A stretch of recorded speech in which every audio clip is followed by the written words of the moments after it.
Mai ki tēnei hui, I'll start us with a karakia.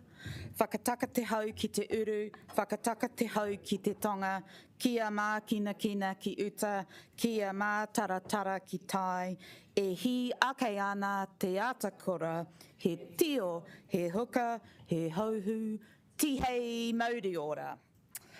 Tēnā koutou katoa, nau mai ki te hui o te Kōrau Tōtōpū, the Long-Term Plan Finance and Performance Committee I tēnei rā. Please let me or the Democracy Services Advisor know if you need to leave the meeting. We will have morning tea at 10:30. I just want to start the meeting with a nice little thing, because you will see that Steph is with me at the desk today, but we have some very happy news to share about the normal Democracy Advisor that you will see at this table, that Elise and her husband Cedric have welcomed an absolutely beautiful baby girl, Siosipa. So I would like to pass on the congratulations of this committee to their whānau. Right, so we were going to start with apologies, and we have apologies for lateness from Councillor Winera and Councillor Calvert, and I will move that. Do I have a seconder? Councillor McNulty. Inai ka potia tia te motini. I need to put my glasses on. This is a constant problem in my life. And we will vote on accepting those apologies.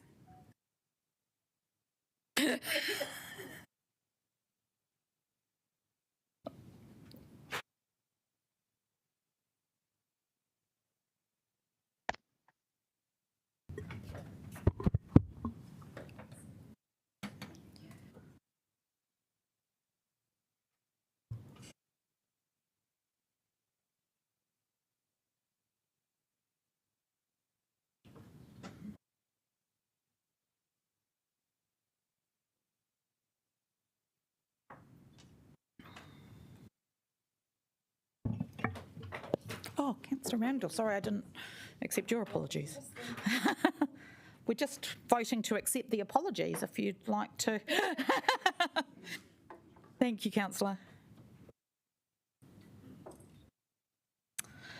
Ka whakapuaki au, kua mana te motini. I declare the motion carried. We will move on to conflict of interest declarations. Does anybody have any they would like to declare? I do not see any, so we will move on to confirmation of minutes. E whakataka koto ana o te I te motini. I move the motion. Mawai e tautoko. Thank you, Councillor O'Neill, for the seconder. And we put the minutes from our last meeting, 7th of December 2023. What a long time ago that was.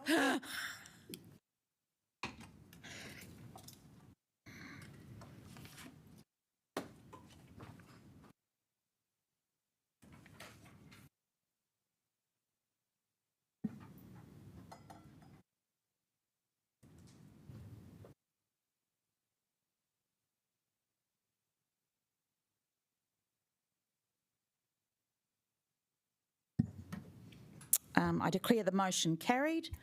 There are no items not on the agenda, so we will move straight to public participation. And apologies to our guests. We had a lot of requests, so we've stuck to an hour and we've stuck to 5 minutes each, which I know is not long. So I would like to welcome to the podium, Steve Francis from the Pirate Swim team. And friends.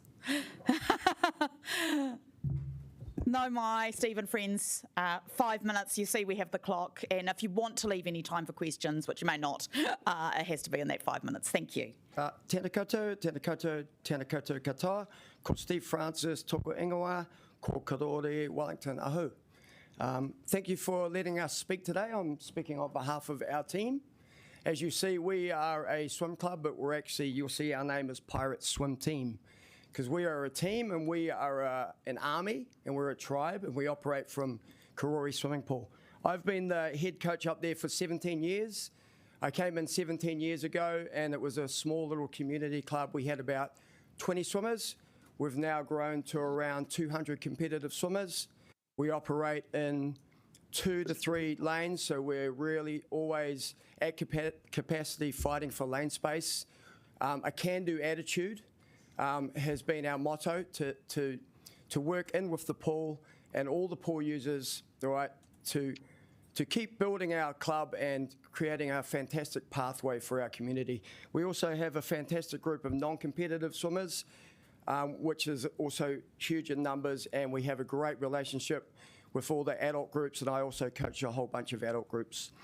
If you come down to our pool any morning of the week, you will see a very bustling, energetic community, a swim community full of competitive swimmers, adults getting their swim in before they head off to work, aqua joggers, the elderly who may need to come in and use the spa to help their circulation, etc., etc.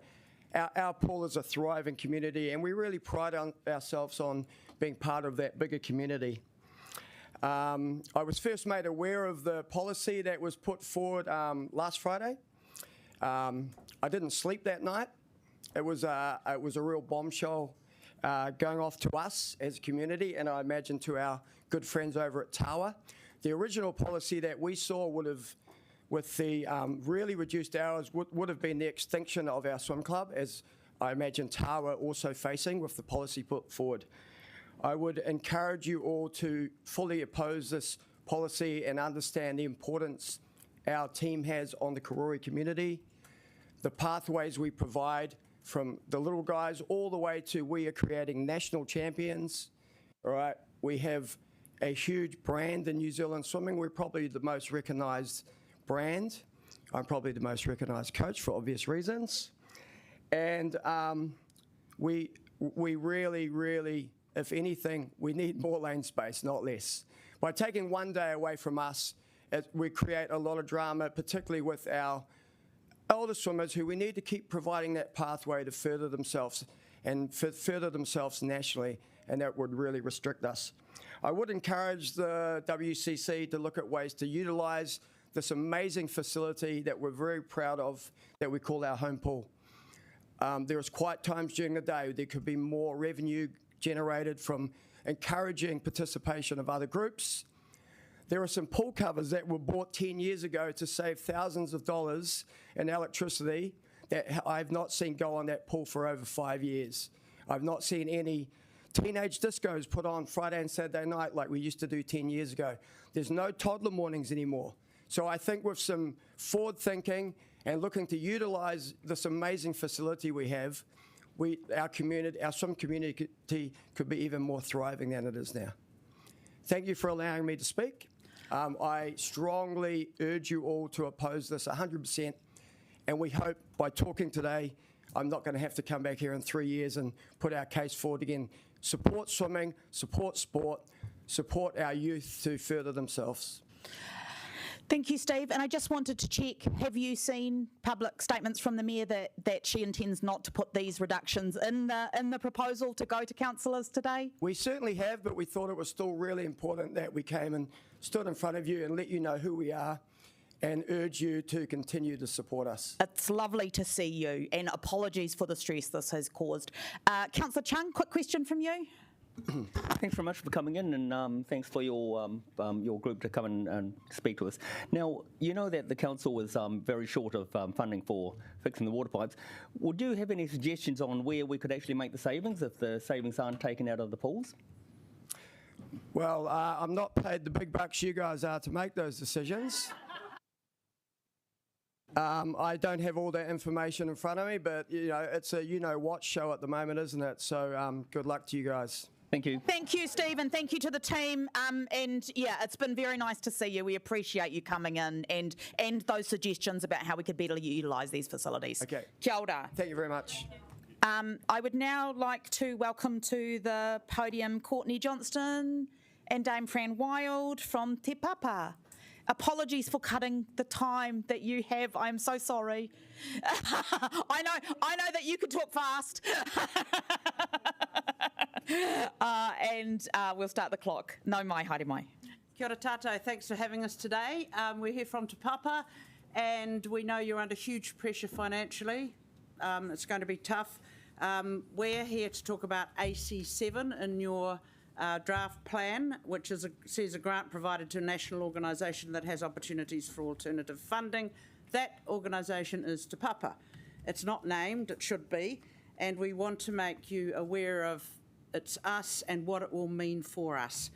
This has been a partnership for many years and it's a commercial investment for the council. Courtney's going to take you through what we actually do so you understand what it means.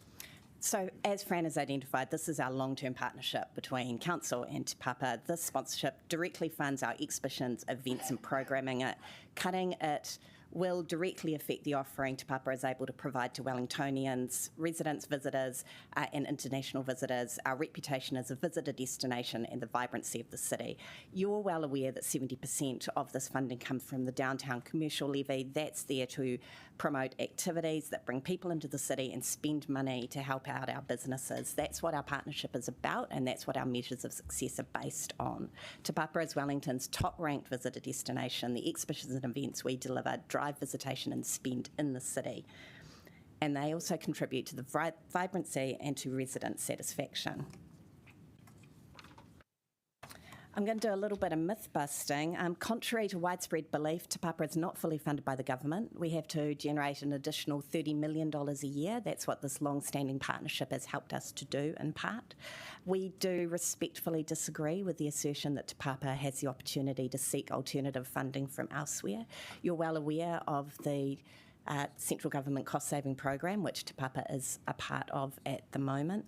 The funding we receive from government is there to perform the key responsibilities around building a national collection, preserving it and making it available. The funding we get from council is applied to the visitor attracting exhibitions and events, including that vital annual drawcard exhibition. Hand on heart, I have to say, in the current environment between central government reductions, this proposed reduction, the tough environment for commercial activities, grants and philanthropy, seeking alternative funding elsewhere is not as easy as maybe a short statement in the LTP might suggest. We've had no indication from council, and it's a great relationship, actually no indication that we're not meeting our end of the deal. We monitor our performance all the time. Wellington's top visitor destination, strongest brand equity amongst any of Wellington's tourist activities, TripAdvisor's highest rated experience in Wellington, top 4 in the South Pacific. Independent research shows our economic return on investment. That research is done as part of our sponsorship agreement with council, and I think given time I'll just draw your attention to even during COVID when we had no international visitors, the calculations from Burl showed that the activity generated through Te Papa supported 1,000 jobs in Wellington, and I think that's what the businesses who are paying that downtown commercial levy are really thinking about here. So what does it achieve? I hope all of you have been to Dinos so far. Our interim reporting shows it's delivering incredible value. We're aiming for 115,000 visitors. We've had 37,000 in the first 4 weeks of the exhibition, roughly 60% from region and 40% from beyond. Visitors surveyed agree that exhibitions like Dinos make Wellington an enjoyable place to live and a more appealing travel destination. And those are the questions that we're asking them because we know where our funding comes from and what matters to you. We will not be able to take on the financial risk of bringing these drawcard exhibitions to Wellington without this funding to seed that endeavour. I can't see any way that we'll be able to go ahead with those. So if the funding is reduced or removed, as I've said, it will make it unfeasible for us to take on that financial risk. It'll be such a shame for Wellingtonians and for visitors and for our ability to play in the domestic and trans-Tasman tourism field. It will impact our tourism, hotel and hospitality sectors and their workforces, and I think it will be detrimental to our reputation as the creative capital that presents unmissable cultural experiences for the people who live here and for the people that visit. We do see this as a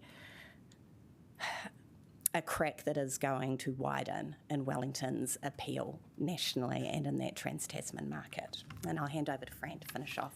So just to close, councillors, what we're asking for is that you vote against this recommendation totally.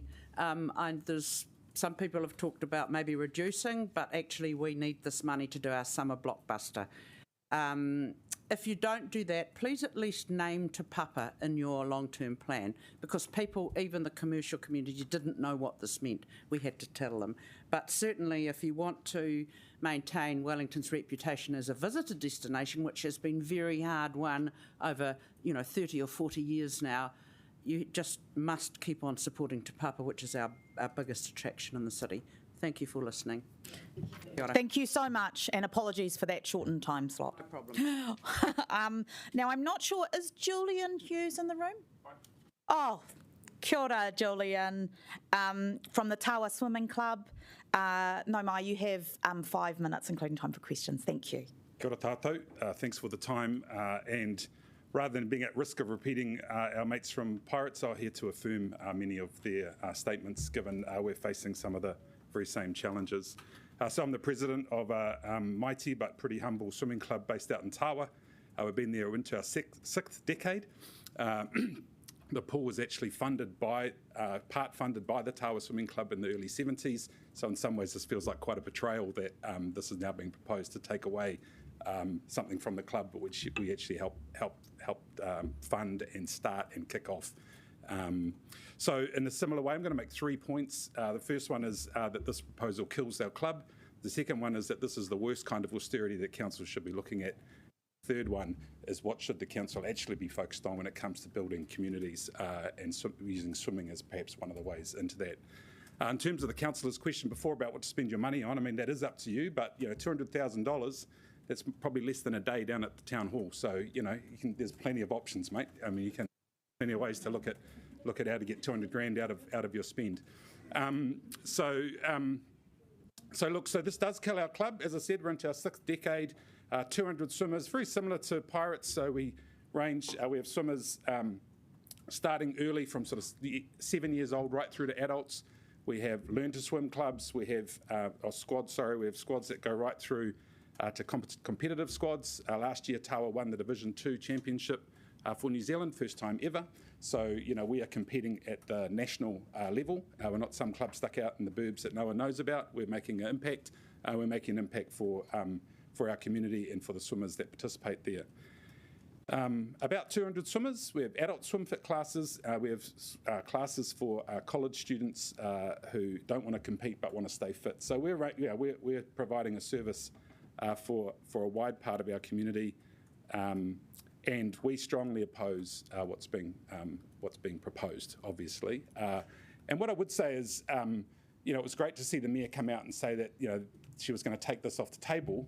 So why are we standing here is probably the question I've got. Like, we're standing here because we think if we don't say something, the risk is actually that we get a compromise, and a compromise is pretty bullshit as well for us, right? Because if we get a compromise, it kind of stuffs us as well. So we actually need the whole thing. We actually need more lanes.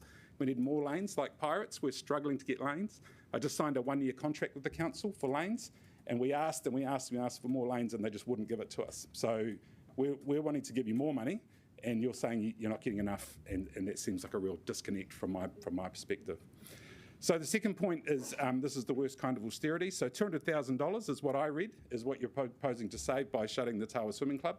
And where is that coming from? Pools are fixed costs. I'm sure you worked that out. You can't turn the heaters off. You've got to run it. So really all you're doing is taking $200,000 off a few lifeguards. So wages into our community as well. So that seems like a really bizarre way of thinking about how to save money. I would have thought you'd be trying to save money in other areas of your budget rather than taking money off people or off low-paid people. Obviously, if we die, we pay wages to our coaches, to our administrators, so you take that money away from them as well. So kind of the flow-on effect of this decision is a pretty ludicrous approach as well. So, as I said, the worst kind of austerity is to take money out of communities who need that money to help fund the sorts of things that our club provides, which is a really safe haven for children to come learn to swim and be competitive. And then the last point I'd make is what should you be focused on? I think you should be focused on actually promoting youth sport in the region. We've just lost our one Olympian because we couldn't get a 50-metre pool available for Lewis, and I think we all know that played out through the papers. Again, another ludicrous situation that in a city this size we don't have a 50-metre pool for swimmers, such that our Olympians decide to go to Auckland. I mean, that sort of state my case there. We should be investing in this area. We should be putting money into this area, not taking it away. We should be promoting swimming, and not only for sport and recreation, but also for water safety. We have a horrific record of drowning in New Zealand. We all know that. How are we going to do something about that? We're going to teach our young people to swim. So, look, I've given you 40 seconds for questions, but hopefully you've heard my points clearly. I have one very, very quick question from Councillor McNulty. Do you think that the way the council has gone about relationship with Tōtōpū over the last few years has instilled a sense of confidence that they're committed to this facility? No, not at all. We have a very difficult relationship with the council. It's characterised by lots of back and forth, indecision making, inability to meet us halfway. So yeah, for a voluntary organisation, it's just a waste of time. I mean, it's a waste of time me being here. I could be back at work, making money for my company rather than trying to argue these kind of. Yeah. Thank you so much for taking that time, Julian. We appreciate it. Thank you. I would like to invite to the podium Michael Gray from the Nada Bakery. No, Michael. Again, 5 minutes. Thank you. Kia ora, I'm Michael Gray from Nada Bakery, also a representative on the newly formed Johnsonville bid.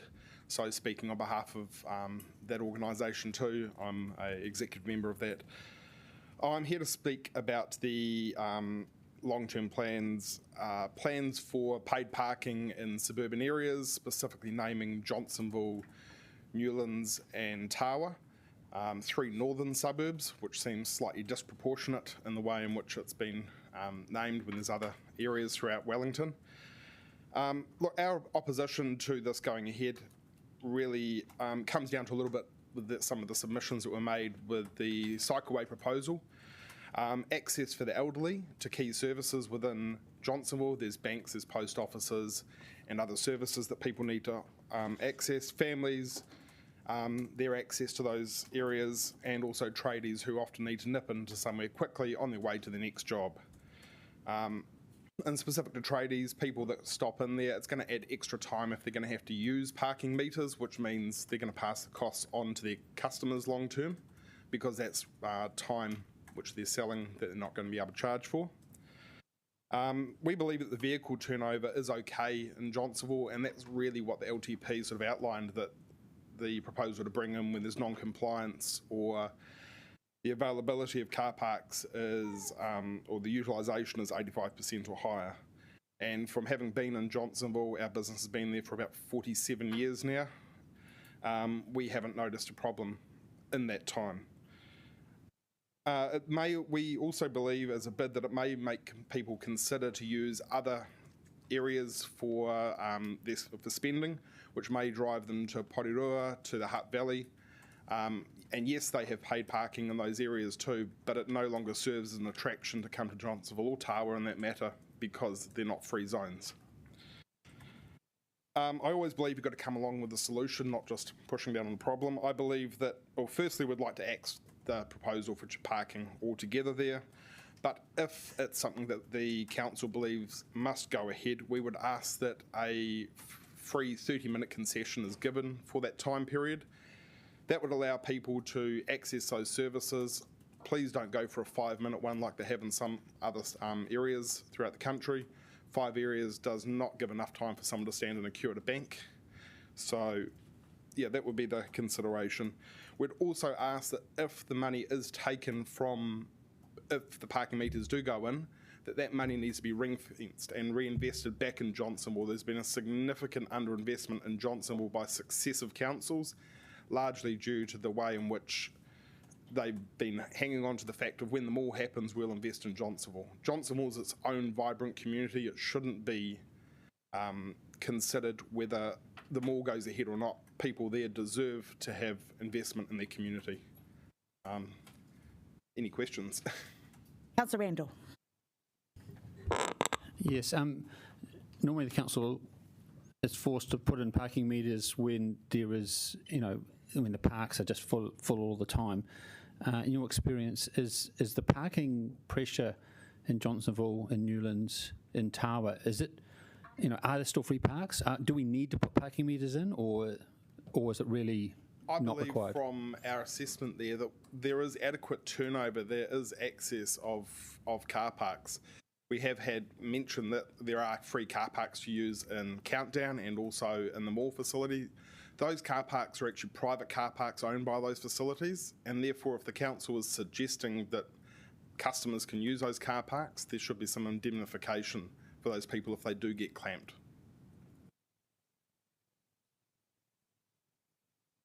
Doesn't look like we have any more questions, so I'd like to thank you, Michael, for taking the time to come in. We appreciate it. And now I'd like to welcome to the podium Jill Day and friends. Tawa Community Board, nice to see you. And we'll reset the clock. You know the drill. Kia ora koutou, Mayor and Councillors, thank you for allowing us to speak today. I have brought some community board members here with me, and also Bernadette Pallister, who is the manager of our local business group. We'd like to begin by just acknowledging the Mayor's statement and saying that we really appreciate that response. But we would like to acknowledge the stress that the initial proposal has caused for the community, particularly as we've heard from our local swim club, who have spent the last week wondering if they would be able to continue. And we are clearly not in favour of reducing hours of libraries or pools, and we won't really speak to that much more today because we would like to speak to you about parking. We acknowledge the cost pressures facing council and that there is a need to take a careful look at how that is managed. We are concerned, though, that Tawa and the northern suburbs have been disproportionately targeted for solving this problem. We already have to pay more to access central city places, and travel and parking charges. Active transport into central city is not an easy option for those of us living in the outer suburbs, where inner city residents can walk or cycle, and we have to take public transport or drive and park. This comes at an additional cost to those living close to those of us than those that live closer. To a certain extent, we accept that, but to add parking costs to us closer to home in a cost of living crisis is pretty rough. And the charges proposed are at the high end of the central city charges. With the current proposal having charges set at $5, we confidently anticipate that people will choose to drive to Porirua to the shops and services where the first half hour or hour is free, and the charges are either $1, $1.50 or $2. This goes against the approach of Wellington City Council, as this will see more people driving further and clogging up streets and increasing emissions. With future growth, we can understand that paid parking may one day need to be considered as a way of managing the demand. We do not think we are there yet. And we believe that it would be much more effective to work this through with communities rather than springing it on some communities with very little information available for us to easily engage with. Currently, Tawa is a very walkable suburb, and we need to make sure that any decisions around parking don't have a negative impact on pedestrian safety. In the mornings and afternoons, there are young people walking the streets of Tawa to get to school. This is what council has spent many years and dollars trying to encourage.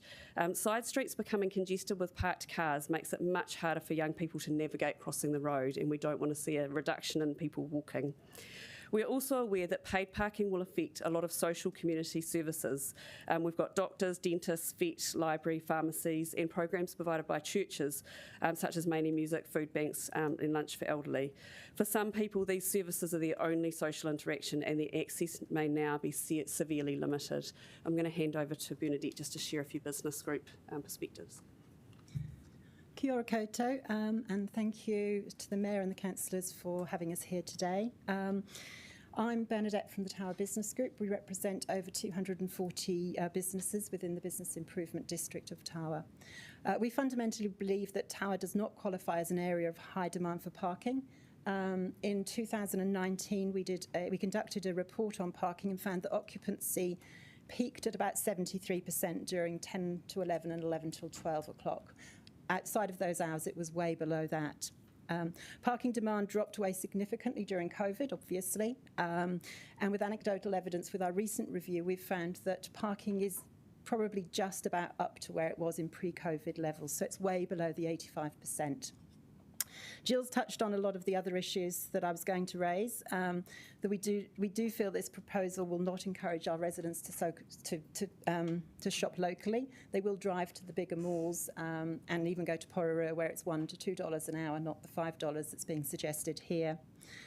While I understand the need for the extra dollars, there kind of needs to be a proper process with this. We kind of feel that this has been sort of put upon us in the last few days.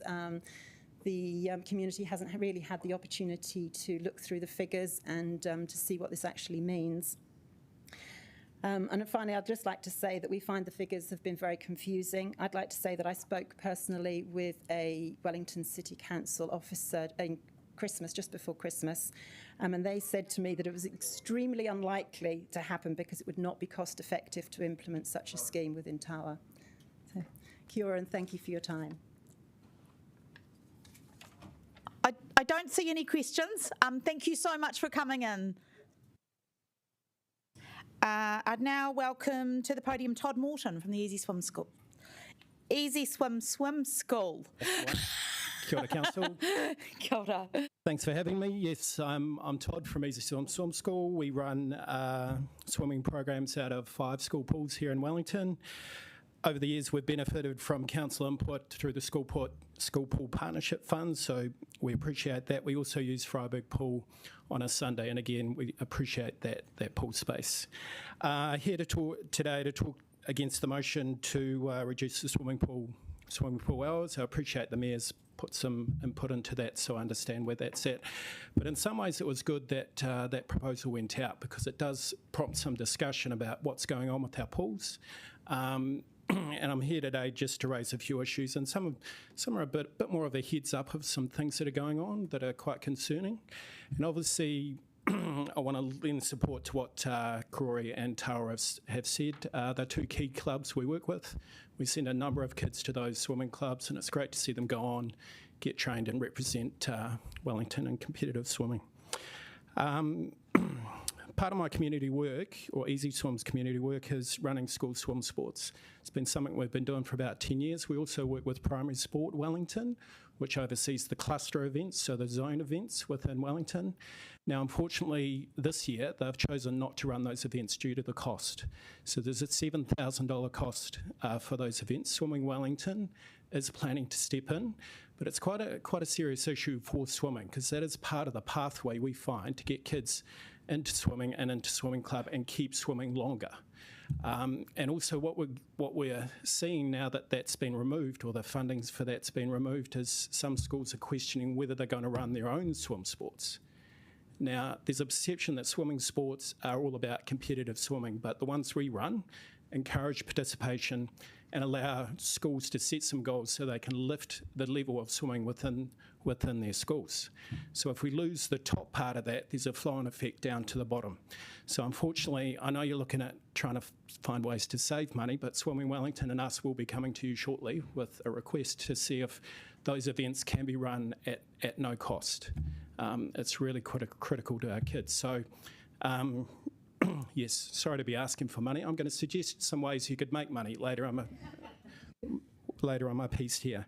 So with that news from Primary Sport Wellington, some other information you'd want to know is since 2006, swim club numbers in the Swimming Wellington region, so that is wider than Wellington City, have reduced by 30%. So something's going wrong. We're not quite getting the kids through. They're not, like, the swimming situation isn't improving.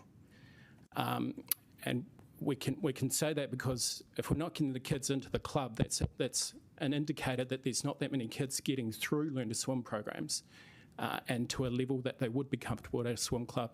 And often from swim clubs, they move on to water polo, other aquatic sports, surf, that sort of thing. So that feeder is something we've really got to get addressed. And I think some of the clubs have talked about is just a bit of a disconnect. You know, there's, I think, in my opinion, just a lack of leadership of where are we going, why do we have the pools? How do we get more kids swimming, more people using the pools? Most schools will do 1 term of lessons a year. We're going to come to you with some ideas on how we can do more than that. Some of that may involve you waiving the fees because the schools don't have the budgets to do much more than that 1 term of lessons. So a pool like Tawa would be great because there are times during the day where it's underutilised, and it'll be no skin off the council's nose if schools do some extra activities. I'm talking water safety programs, flip a ball. We want to do a 1K swim challenge. Yeah, to have them in there doing that sort of thing. So yeah, that's the main guts of what I wanted to talk to you about, and just some other minor gripes which Councillor Randall has taken up, and I appreciate this. been helping run sports for 10 years. Last year, I was told that I couldn't go into Tawa. I could only do it at Keith's Pride, so they had banned me from doing that. So someone helping more kids swim and bringing in more money through the council door was told no. So there's a disconnect there. So I'd like to, sorry, I'm allowing 26 questions. I'd like to talk to you more, and with the greatest respect to the council officers, I don't want to talk to them anymore about that one. I want to talk to you about that issue because it's not, I'm not happy. Yeah. I'm sorry, we've got no time for questions, Todd, but I want to thank you for coming in today. No, my Heather Baldwin. Oh, yeah, and friend, I think you're going to come to the table from the Karori Community Hall.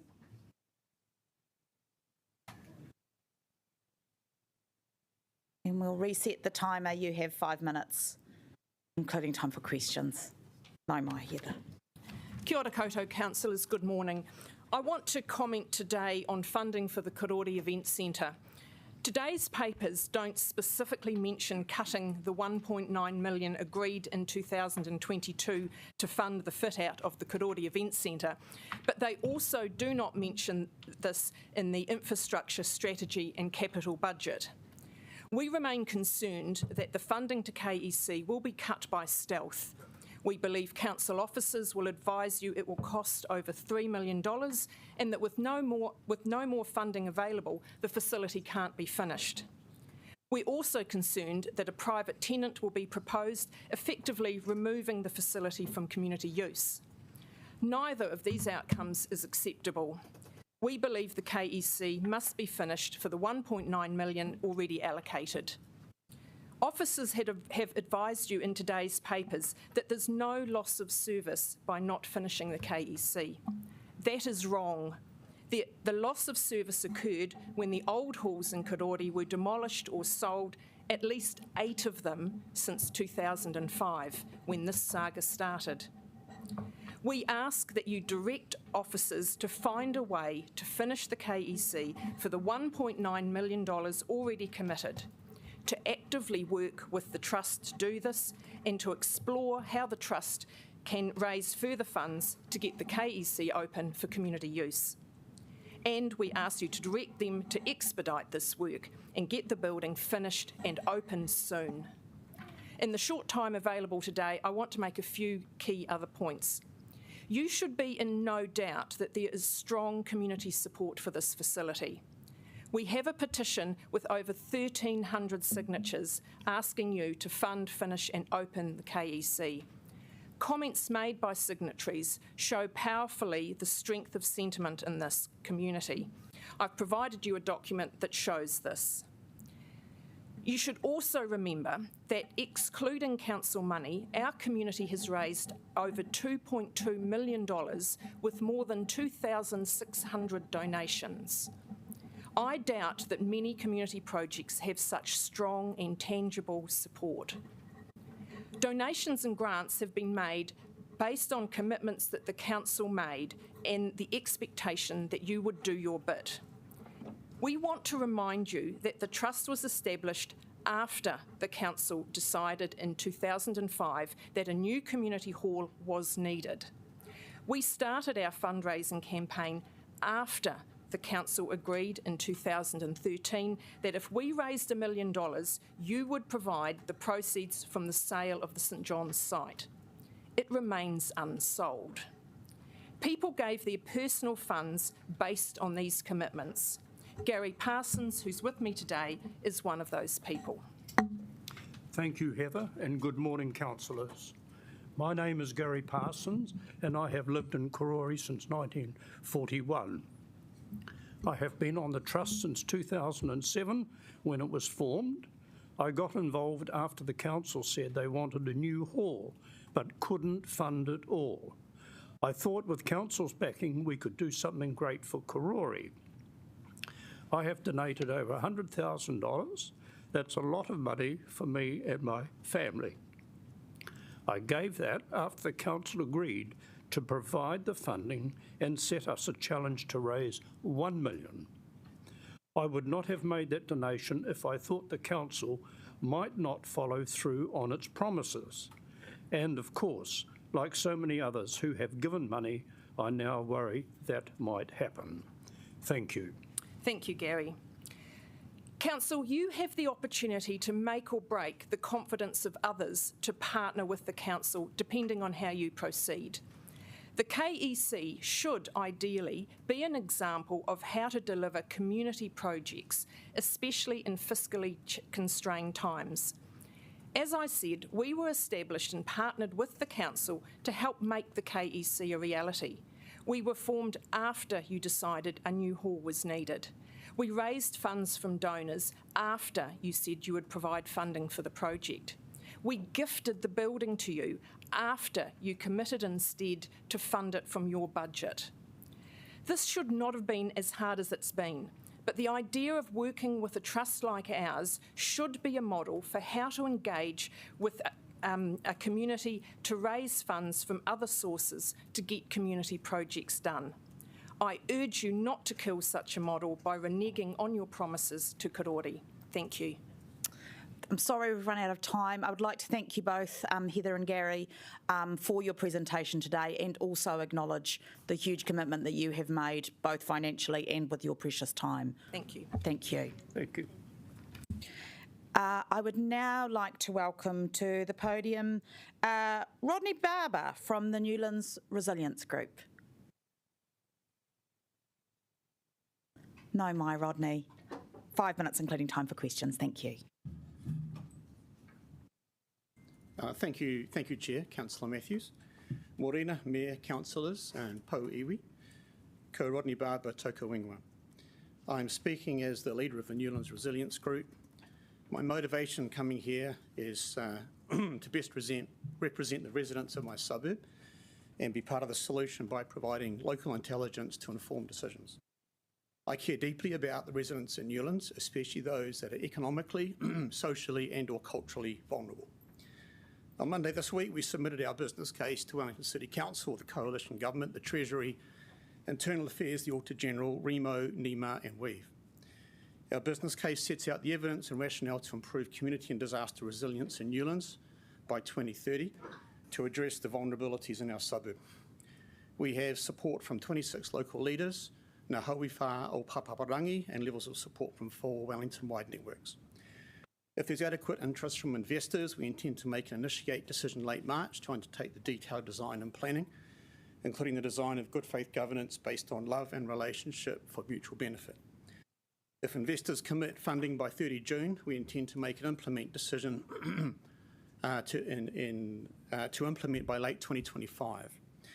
In sending our business case to all those organisations and to government, we requested insight as to how best we can secure the investment interest before we progress to detailed design and planning in April. Our business case is on our website, Newlands Resilience Group. Wellington City Council responded on Tuesday, thank you so much, advising preliminary decisions were being made today and that we should submit our business case during the LTP consultation period mid-April to late May. We will do this. I've skimmed the document to be considered today and would like to provide 4 items of feedback from our and my perspective. One is I attended the Northern Ward Public Workshop in May 2023 and shared our pervading vulnerabilities based on our annual community surveys the past 5 years or 4 years. These don't seem to be reflected in Council's thinking. I see in September last you approved the outcome statements, priorities and strategic approaches. It's difficult to see the themes and logic threads that weave these outcomes together that may allow us to line up our business case with Council's outcomes, priorities and strategic approaches. Number three, one dependency on our business case is the economic performance of Wellington in providing work opportunities for residents so they're less economically vulnerable. I encourage the Council to consider a broader range of economic development options by considering not only primary, secondary and tertiary, but also quaternary and quinary, for adding value nationally and internationally as the capital city of New Zealand. And last one, in the same way Council is dependent on central government, I encourage the Council to focus on public value. In my view and experience, the more an investor sees the public value of the investment, the more likely they are to invest and potentially borrow short-term to see an increase in economic performance, to then return to the relevant debt to GDP ratio in the medium term. For example, our preferred option in our business case suggests that every dollar invested, there's $4 of social and cultural benefits. Those benefits represent less demand in Newlands for taxpayer and ratepayer-funded services and improved wellbeing. My thoughts are with you over the next 6 months as you make these decisions that affect Wellington and Wellingtonians. I hope our thoughts are helpful and you consider our business case. Kia kaha, ngā mihi. Thank you, Rodney. Well, we do have time for a question, and I have one as I'm not familiar with your group. Could you outline what the work is that you're proposing to do in the business case? Brief, in a minute. I'm sorry.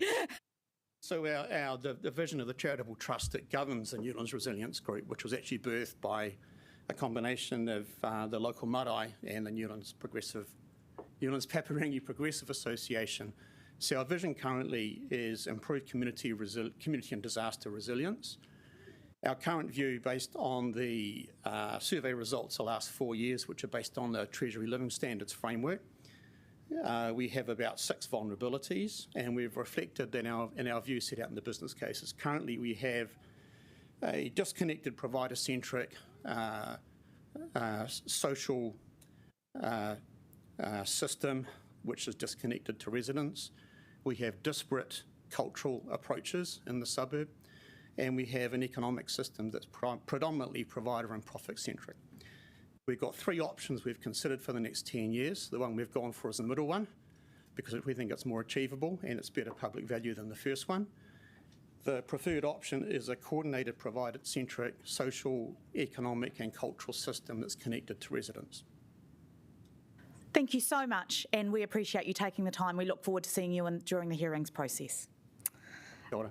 I would now like to welcome to the podium John Swan and Luke Pearson, and you have 5 minutes. Just Luke. Just me?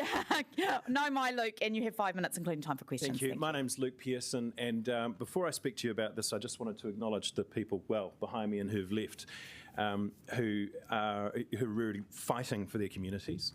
And what I'm here to talk to you about is this report, which is also up on the screen, that talks to the underlying financial issues that are leading to this suffering.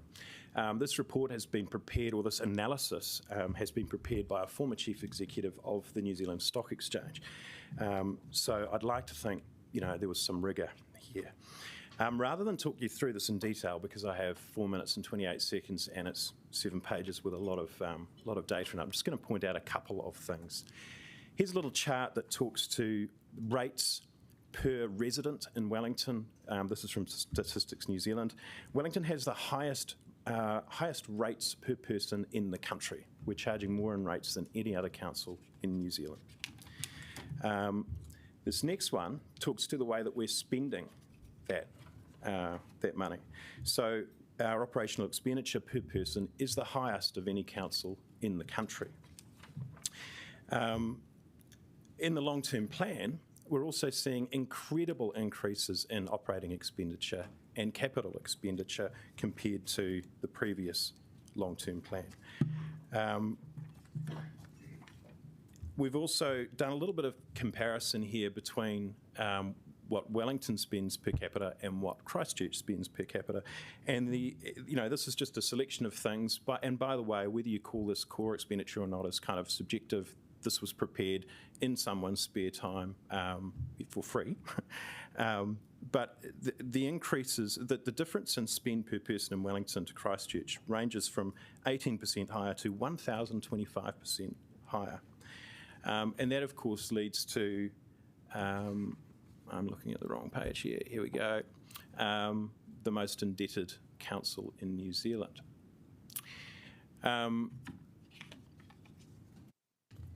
I guess in summary, there's a whole bunch of stuff in here that talks to the underlying state of council finances, the fact that we are spending more than any other council in New Zealand per person, and that we're continuing to increase rates. And we're doing that because we're prioritising big capital projects over small things like, potentially swimming pools or removing graffiti.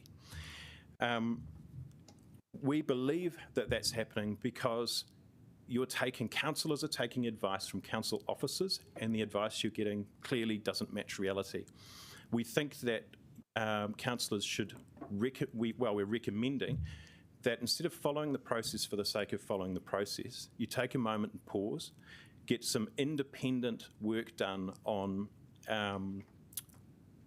council's costs. So an independent bottom-up operational cost review that's not driven by council officers, and then start making your decisions, because you're effectively making decisions on long-term planned spending without understanding the underlying financial performance of council.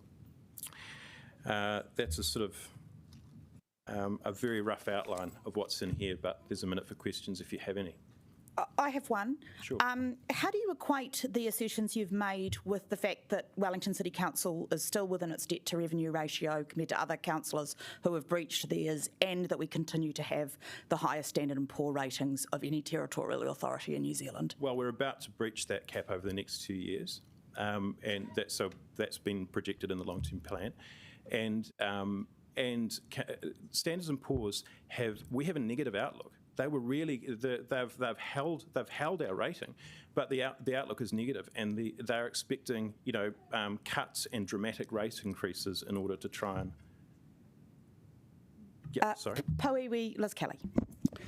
Oh, thank you. Thank you for coming in today. Can you tell me where you got your information that Wellington City Council is the highest in New Zealand? Publicly available Statistics New Zealand analysis.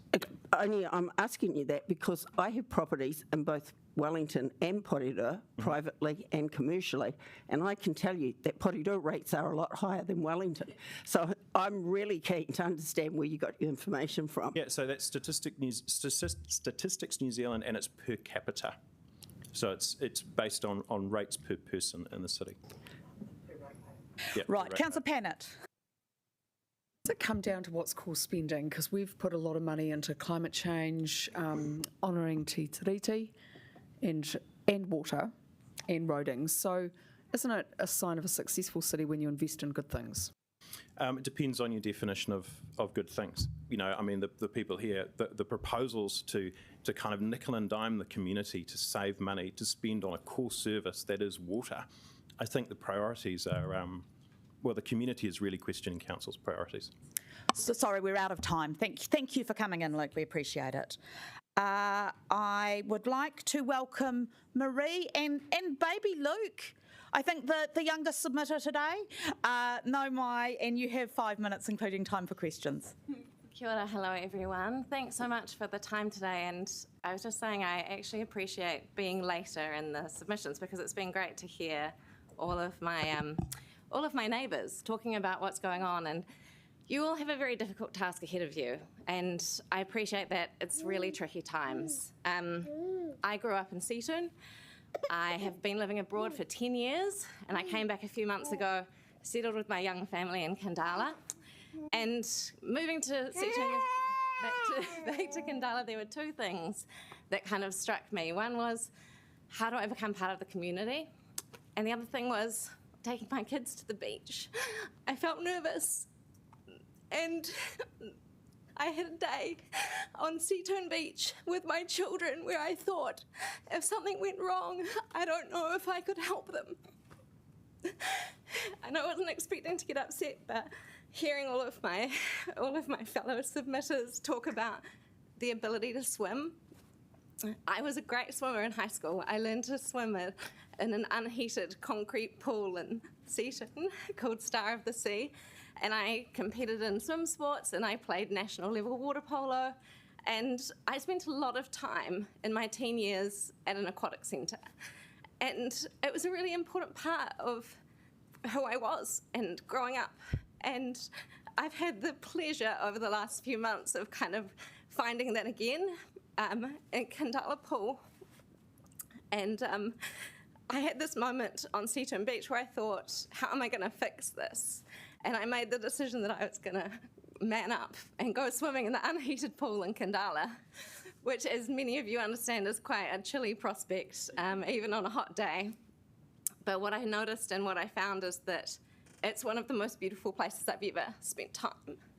And I know it's very beloved by the community, but it's also challenging for people to enjoy it because it's cold, it's concrete, there's cold showers. But I've been there probably you know, most days over the since Christmas, I've been there about 30, 35 times. And when I heard the news that was planned to close it, I decided to read up on why. And what I noticed was just the disconnect between what I see every day and what's in your reports. I see that, you know, your aquatic analysis says, well, there's other swimming pools nearby. And I think that's true. You know, Keith Spry is a great facility. Tawa, you know, Thorndon Pool, they're all great facilities, but they actually fill a different need in the community.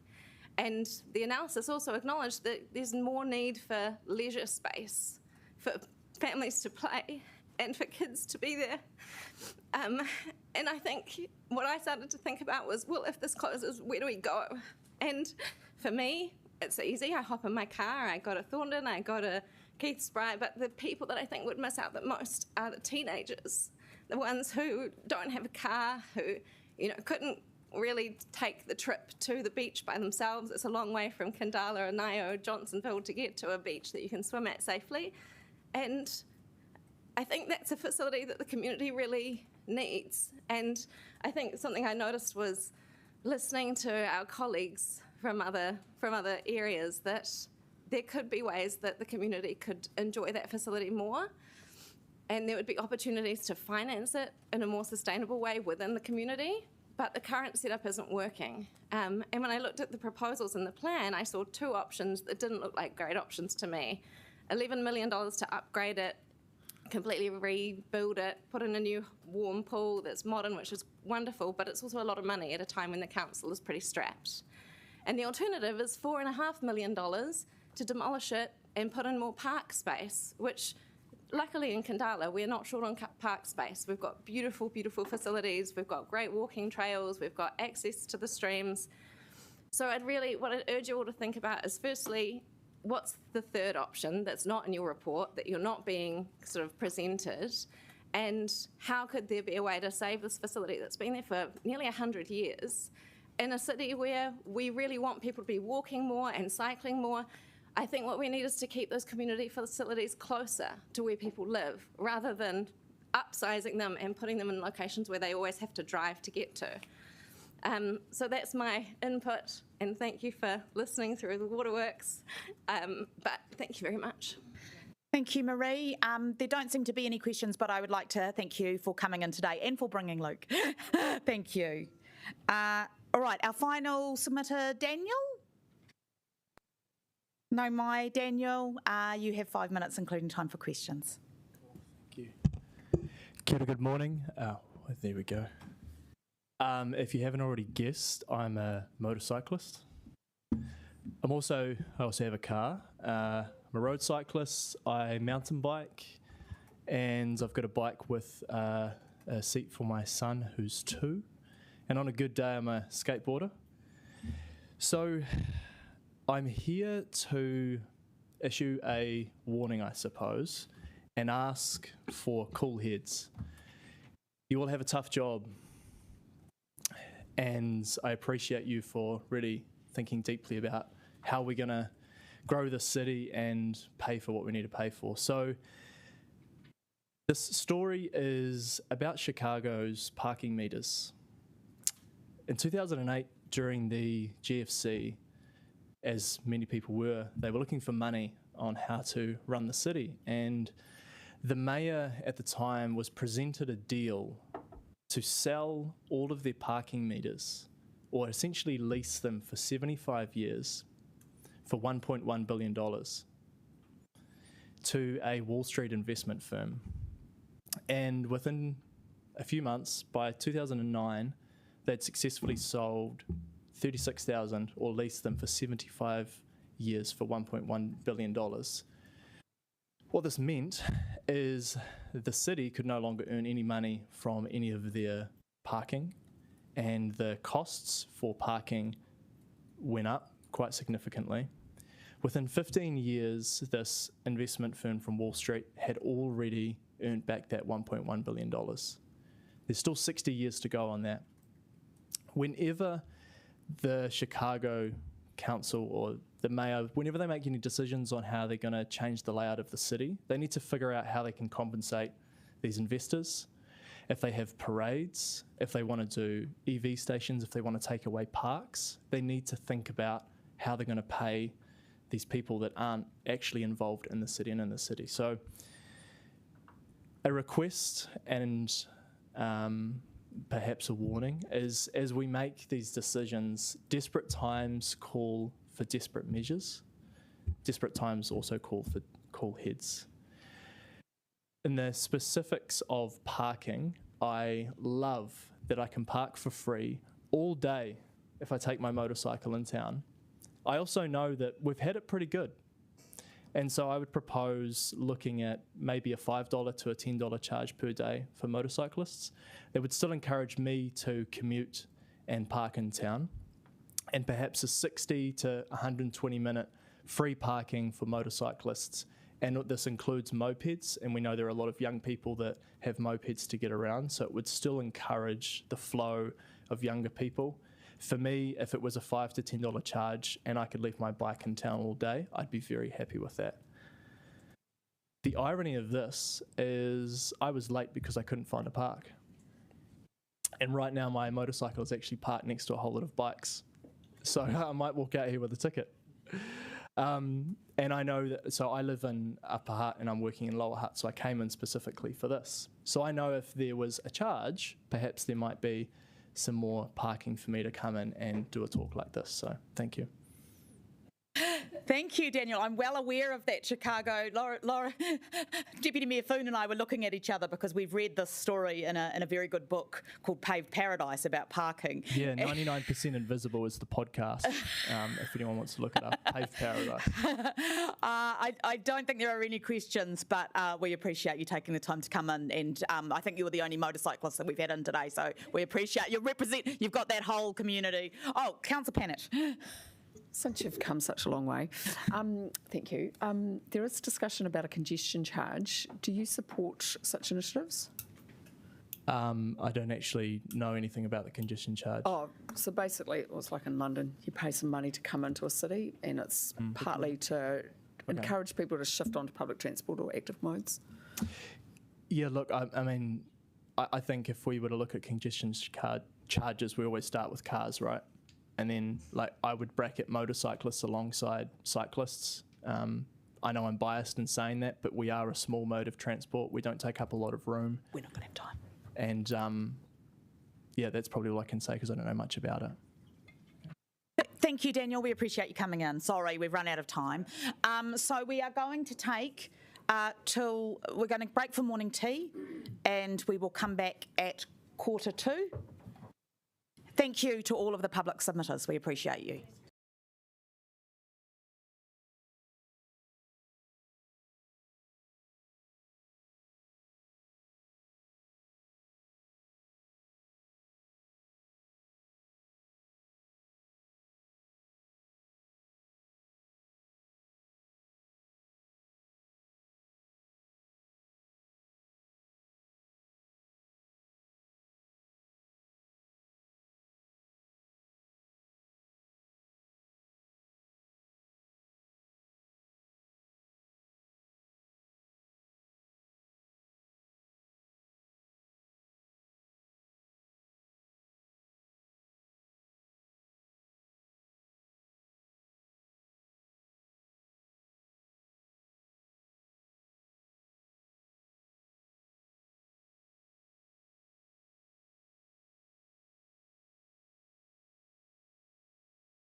Now moving to general business, to the long-term plan, draft budget and plan report.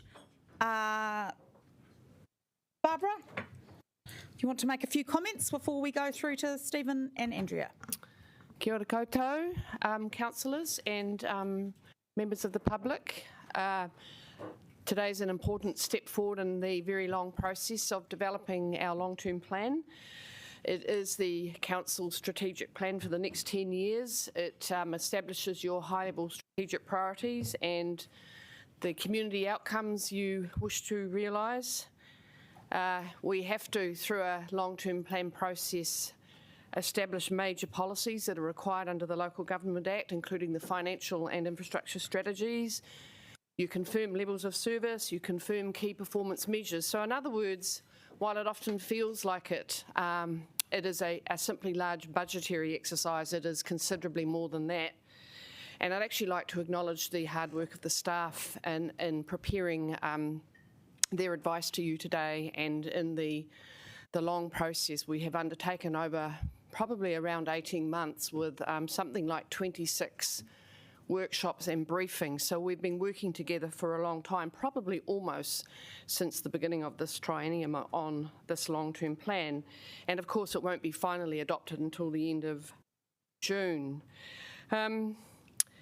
While it's not primarily a big budget exercise, and for the council it's really about a high-level view of your strategic priorities for the future, council officers have undertaken a very thorough line-by-line budgetary approach to this process to ensure that the starting budget, which was going to be a 26% rates increase, was reduced by millions of dollars to get down to another starting point of 21%. And Andrea and Stephen will take you through the detail of that. Also, as part of the process, because there have been many steps, a line-by-line review, a review of efficiencies in the organisation, a commitment to build further cost-saving efficiency targets for the organisation into the plan. We also put forward some potential levels of service reduction ideas, which you understood would be happening. And you'll know that I have repeatedly said it is much easier to reduce planned future increases in levels of service than to reduce levels of service that the community already has. And of course, with the public comment today, you will have seen that, and it is tough, and I acknowledge that this is a very tough process at a very difficult time for our economy. It's an iterative process and a statutory process, and it's our job to help you navigate this process.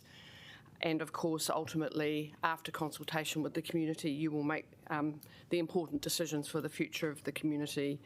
We've recommended that there are 3 significant issues to focus on in our consultation document, and actually, it is hard for people to grasp the prescriptive detail of what we're required to do as a local authority under the Local Government Act when we plan. But this consultation document is also a statutory document, and it's audited to make sure that it meets our statutory obligations.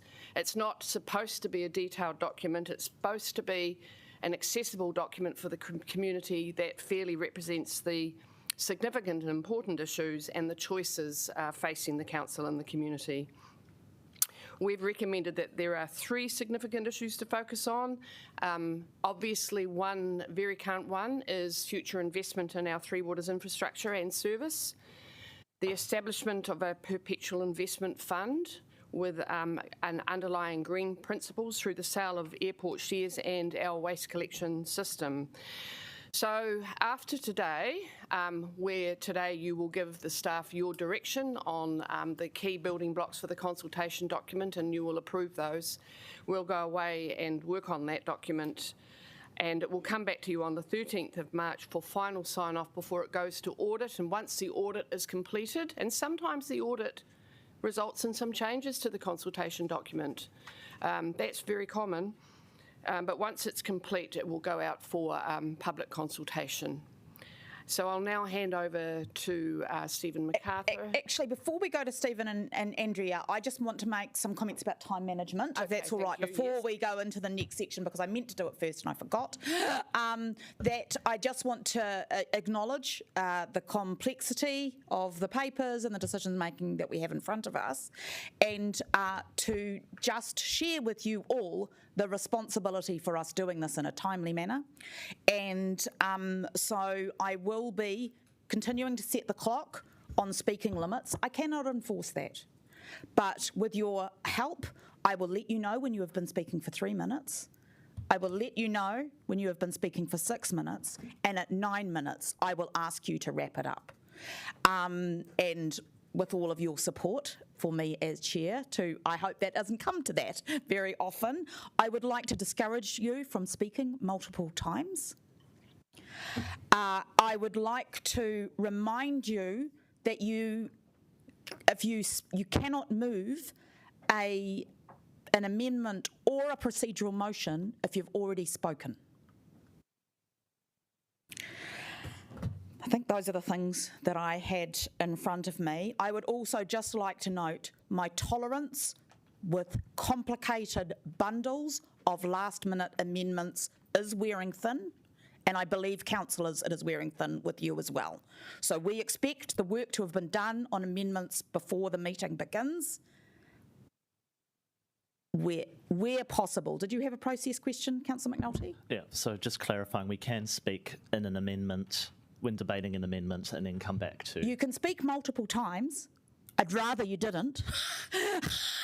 I understand people may want to speak to amendments as well as to the substantive.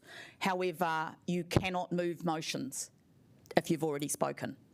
Even if you've spoken in debate of an amendment, you can't then move a motion? Correct. Okay. Sorry about that brief administrative lecture. Welcome to Stephen and Andrea to introduce the report. Morena, councillors. What we really wanted to do, quite briefly, between Andrea and myself, was just set a bit of context, a few reminders to enable the kind of the future debate to run. So Barbara has referenced the point that this LTP is challenging. I think I've said this before, but this is the 6th in my career, and this is really the hardest one that I've had to be managing or involved in. And the reason for that is, I guess, the need to balance that call for significant investment against the community's ability to pay. Now, that's always been a constant in those 6 LTPs that I've been involved in, but it's definitely a lot harder in this particular case. We've said it before, but the costs of running the city have significantly increased. Over the last few months, and quite many months actually, there's been a lot of work both by officers and you as elected members really working through trying to find the right balance between that investment and affordability, and that really all comes to the table today.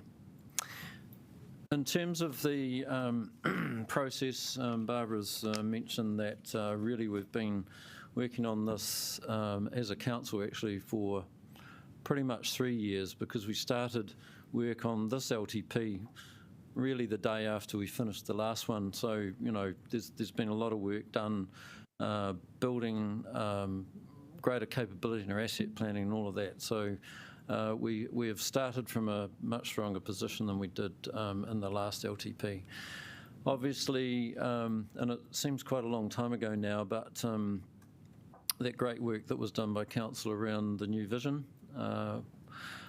Ponaki is the creative capital where people and nature thrive, the priorities and outcomes, and the innovation that we tried this time around with the Citizens' Assembly.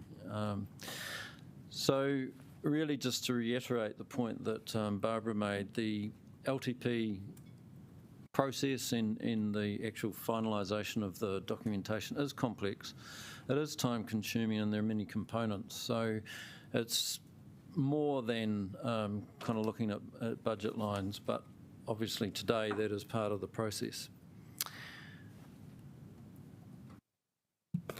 There's been quite a lot of talk, obviously, and discussion and focus on service levels in the changes that have been proposed. But I just really want to spend a minute looking at some of the big things that this plan includes. Obviously, our Three Waters network, and Barbara mentioned this, really significant additional investment in that space, funding for water meters, remediation of key civic facilities in terms of earthquake resilience, new sludge minimisation facility.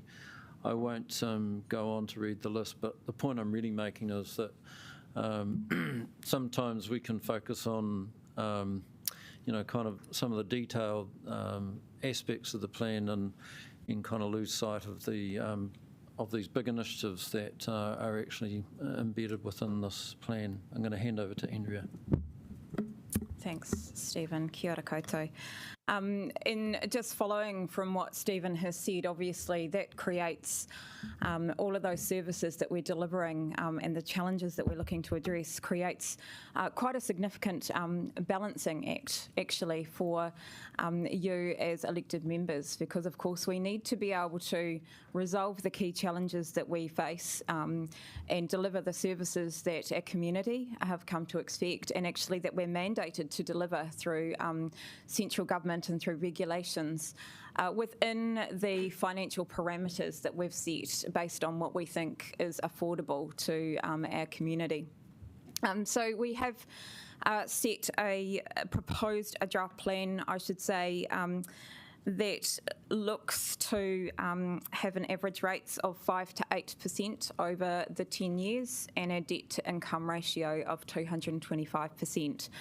That debt-to-income ratio does include some headroom for the first couple of years of the long-term plan because, as you all know, we are exposed to risk here in Wellington and our ability to obtain insurance is becoming increasingly more difficult. That ratio of 225% is significantly lower than many other councils.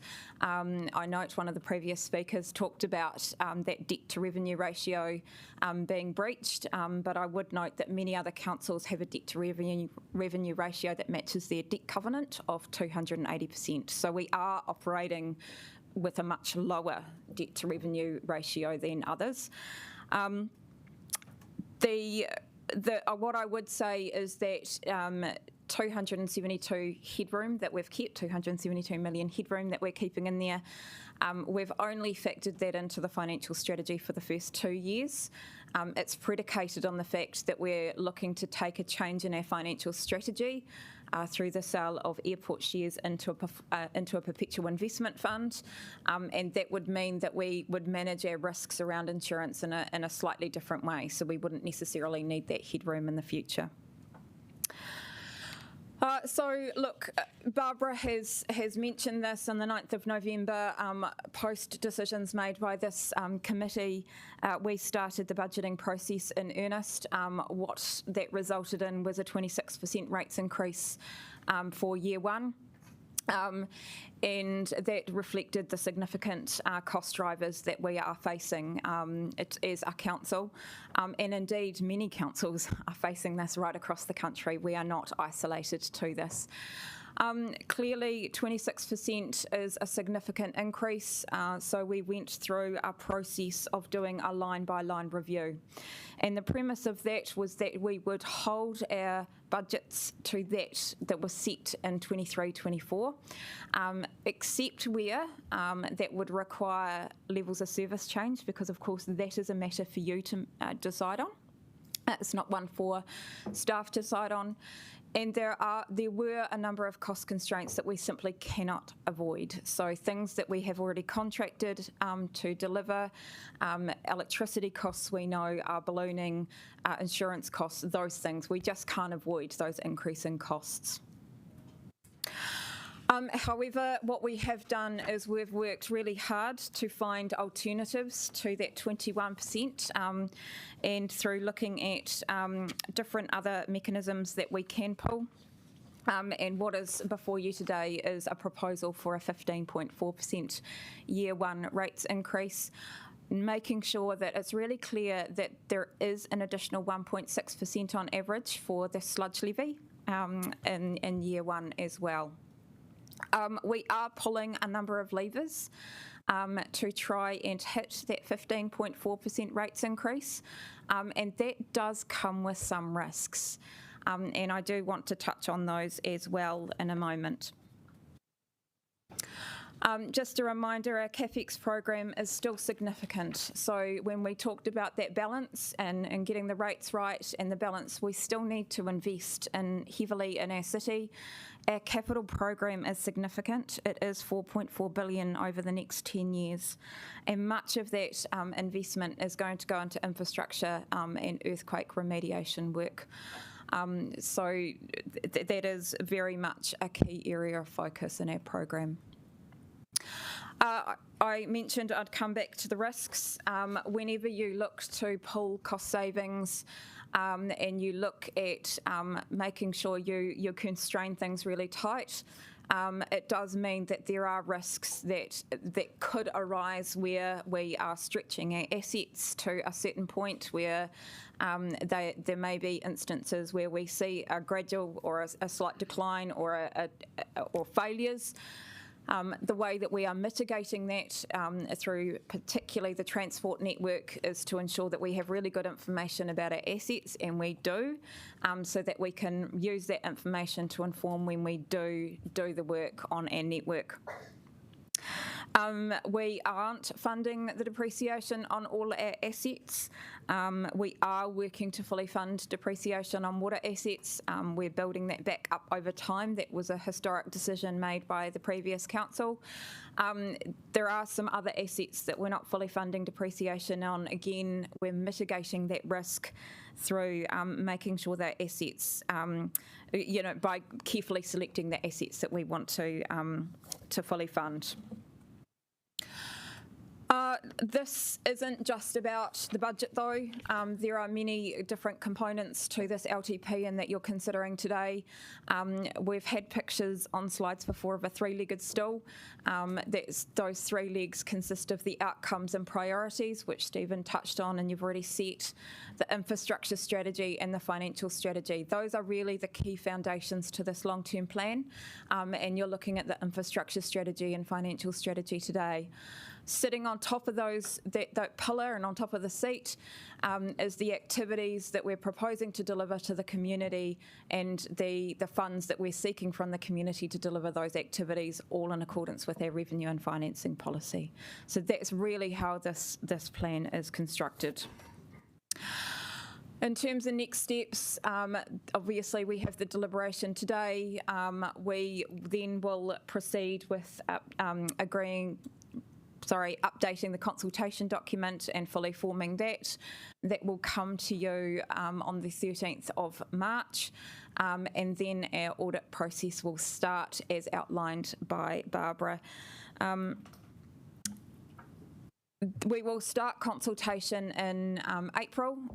Throughout that consultation process, while we have proposed the three key areas of focus for that consultation, submitters are welcome to submit on anything that they choose to, and that's within the underlying information of the long-term plan, or indeed not. They may come to you with new ideas, and you need to turn your minds to that in the final deliberations. Questions? Okay, just a word before we start questions. As we're aware, there have been multiple opportunities for questions. I would expect there to be limited numbers of questions at this point, and our focus on our questions will come. The Mayor will move the amended substantive. We may need some questions then about the changes that the Mayor is proposing. Then, after the Mayor has spoken and we've had questions, I would like to get to amendments, and I would expect the majority of our questions to be based around the amendments, which is new information. However, does anybody have any questions at this point? Councillor Pannett, how very dare you?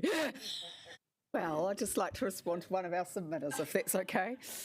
Oh, sorry. Yeah, and look, you may be able to help me with this in debate, but the Karori Events Centre, are we really not keeping up our side of the bargain? I just a bit more advice on that. James? Through you, Chair. So we have $1.7 million in the budget for the for whatever you decide to do with Kōrau Event Centre. So that's the remaining funding that has been there for some time since this current LTP to finish the construction of it. What we've been doing is reviewing how much of the completing work can be done within that budget.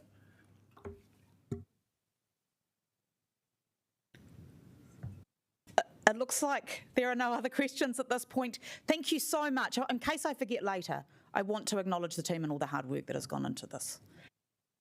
Now we will go to the Mayor to move the amended substantive, which is going to be seconded by Councillor Panovich. Kia ora koutou. Big day and appreciate all the hard work and collaboration that's gone into this. So as what has already been said, we are working in a very tough economic environment, and this has been a very difficult budget to put together, and that is consistent with every other council around the country who's also had a hard time. We're all facing the external pressures of inflation, interest rates, insurance costs, and of course our ageing water infrastructure. And on top of that, Wellington has had to deal with the town hall and earthquake-prone buildings. So these are really big issues, and we've had to make some really tough decisions in the LTP. And we can't do everything that we want immediately. But in saying that, I think the plan that we have ahead of us delivers the investment needed to make Wellington a thriving, resilient city while balancing the economic constraints that we have. We've heard the call from the public, and water is indeed a top priority in this LTP.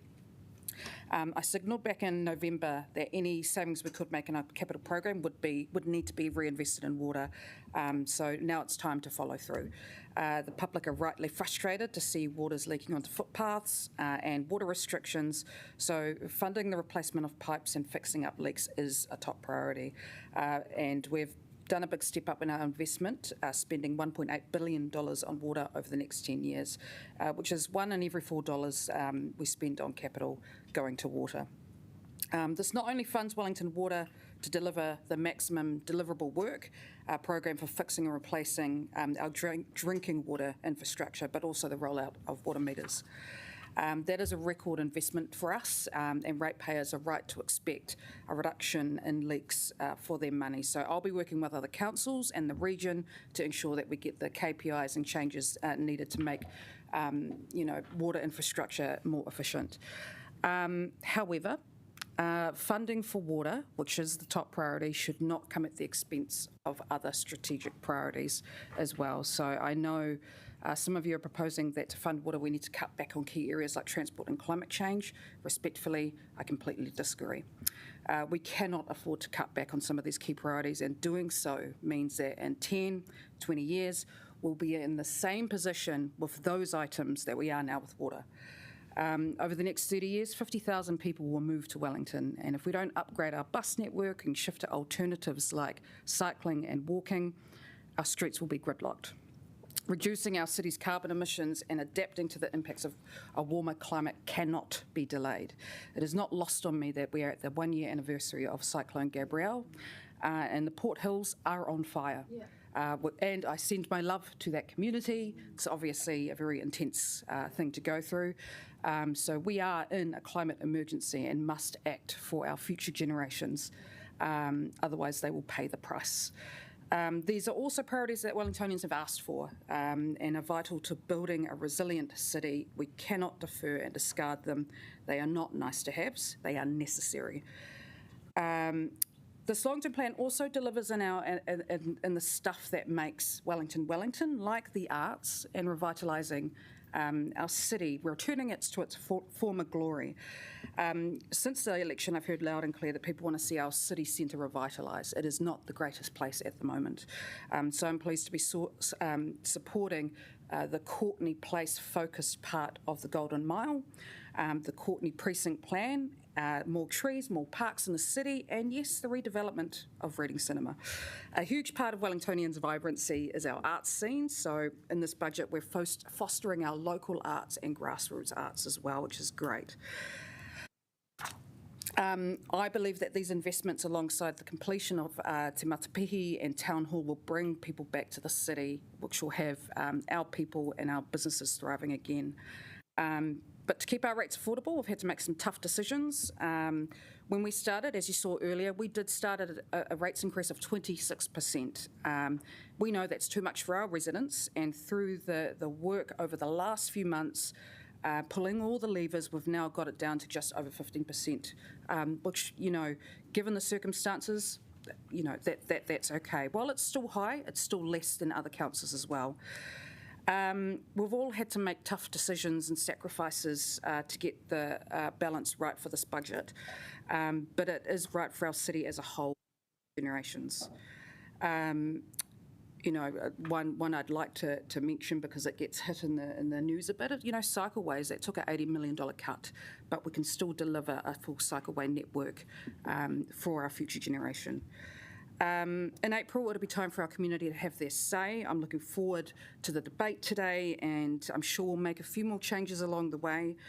The amended substantive itself, as I've discussed with councillors, we've heard the community over the last few days loud and clear, so I am proposing to cut the proposal to cut library and swimming pool hours.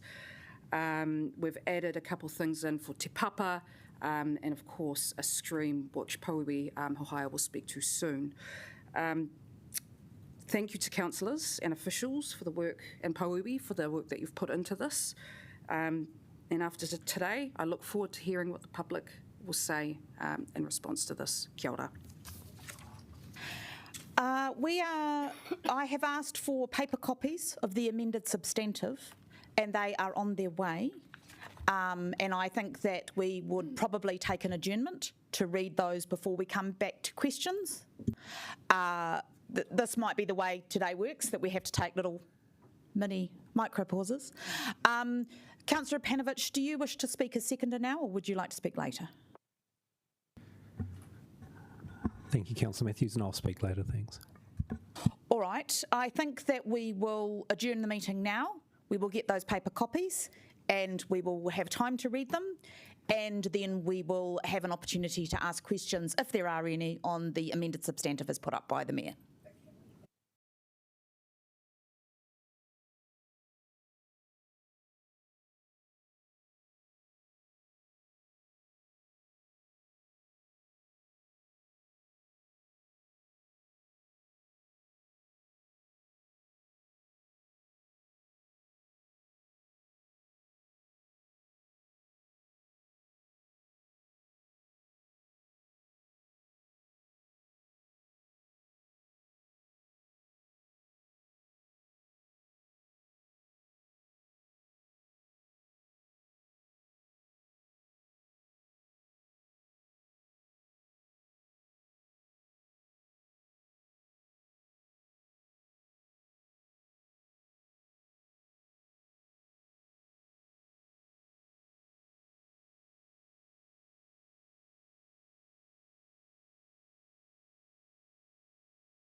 to ask questions of officers of the amended substantive. Are there any questions? Councillor McNulty. Okay. Ask a question and we'll see who answers it. All right. So in regards to the clauses around paid suburban centre parking fees, the underlying revenue projections, the ones that we got at 1 o'clock yesterday for Johnsonville, Newlands, Tawa, Kilburnie and Island Bay are still there at the same total, is that correct? Yes. Cool. So, I guess I don't want to put a political question, but I'm not trying to. I'm just trying to frame it. So, given that it's the same revenue based on the rollout of those 5 suburbs that we're saying we're going to come back and report, how can we assure the communities that this is actually going to be a fresh approach? I think what's intended with that amendment is that the actual revenue line remains the same, but that we come back with advice around how that might be designed. But it is the actual revenue line based on the projections from yesterday of those 5 suburbs. Total. Yep. And just to confirm, no suburbs in the city currently trigger the 85% utilisation as required in our parking policy for the introduction of metered parking. James, can you, or Liam? We'll have a go at asking Craig Stansfield, if he's online, to answer that question. However, if I can just add that the assessment done for those suburbs was one of the items considered, but there were other items considered as well. Yeah, so I'm just kind of a combination of factors. I appreciate that, but the 85% utilisation is just, I really want to be specific that there are no suburbs so far that we know have that 85% utilisation threshold. I'm assuming you mean outside of the inner suburbs. Outside of the existing paid parking areas. Yeah, I think I understand the question now. So it's 85%. Kilburnie is getting close, but not hitting that threshold yet. So is this an out-of-policy decision? Is it contradictory to the council's parking policy to actually have this in the amended substantive? I think through you, Madam Chair, the way I understand the policy works, you weigh a number of factors, and this is one of them in the criteria. Cool, thank you. Councillor Randall. I just want to follow up Councillor McNulty's question about the parking meter revenue. Can officers advise us on what the revenue could what the impact on the revenue would be if the suburban parking revenue model was based something more like Poirua's, which is like 30 minutes free and then $2 an hour? So what was the impact on the assumed revenue rate for a more a less, what's the word, CBD onerous set of parking? Yeah, sure. Through you, Madam Chair, I will need time to run that model, Tony, so I'll put some staff and see if we can get that to you. Okay. And secondly, under the council's parking policy, when it looks to assess and bringing in parking meters, is it going to be required on all new parking meters for them to be at $5 an hour? Or does the parking policy look at the local community and assess the amount of fees to be balanced in terms of managing the demand, and so would be at a lower level? Look, the way I understand the policy works is any price is possible. It just depends on the effort, I suppose, and the intent of council. Yeah, so it could well be that a parking manager, even though we're assuming a revenue of, say, at $5 an hour, a parking policy that would put in parking, say, to Newlands may decide on $1 an hour. Yeah, it depends how you want to manage occupancy. Running at 50 to 80%, you'll choose a price point that helps balance the resource. I have a question around this. So should the amendment pass, I mean, I'm assuming it's sort of related to Councillor Randall's question. One of the options could be a lower parking fee, some free element to that across more of the city. And I'm wondering if those kind of options could be provided to us, utilising those criteria. Through you, Madam Chair, as part of the assessment, yeah, that's what we'll do for you. Right, thank you. Deputy Mayor Finn. Thank you, Chair. You beat me to the question. Councillor Abdurrahman. Cool, thank you. If the parking, the 85% we talk about, the parking is not, the threshold is not met, what was the criteria to choose, example, Kilbirnie and Island Bay?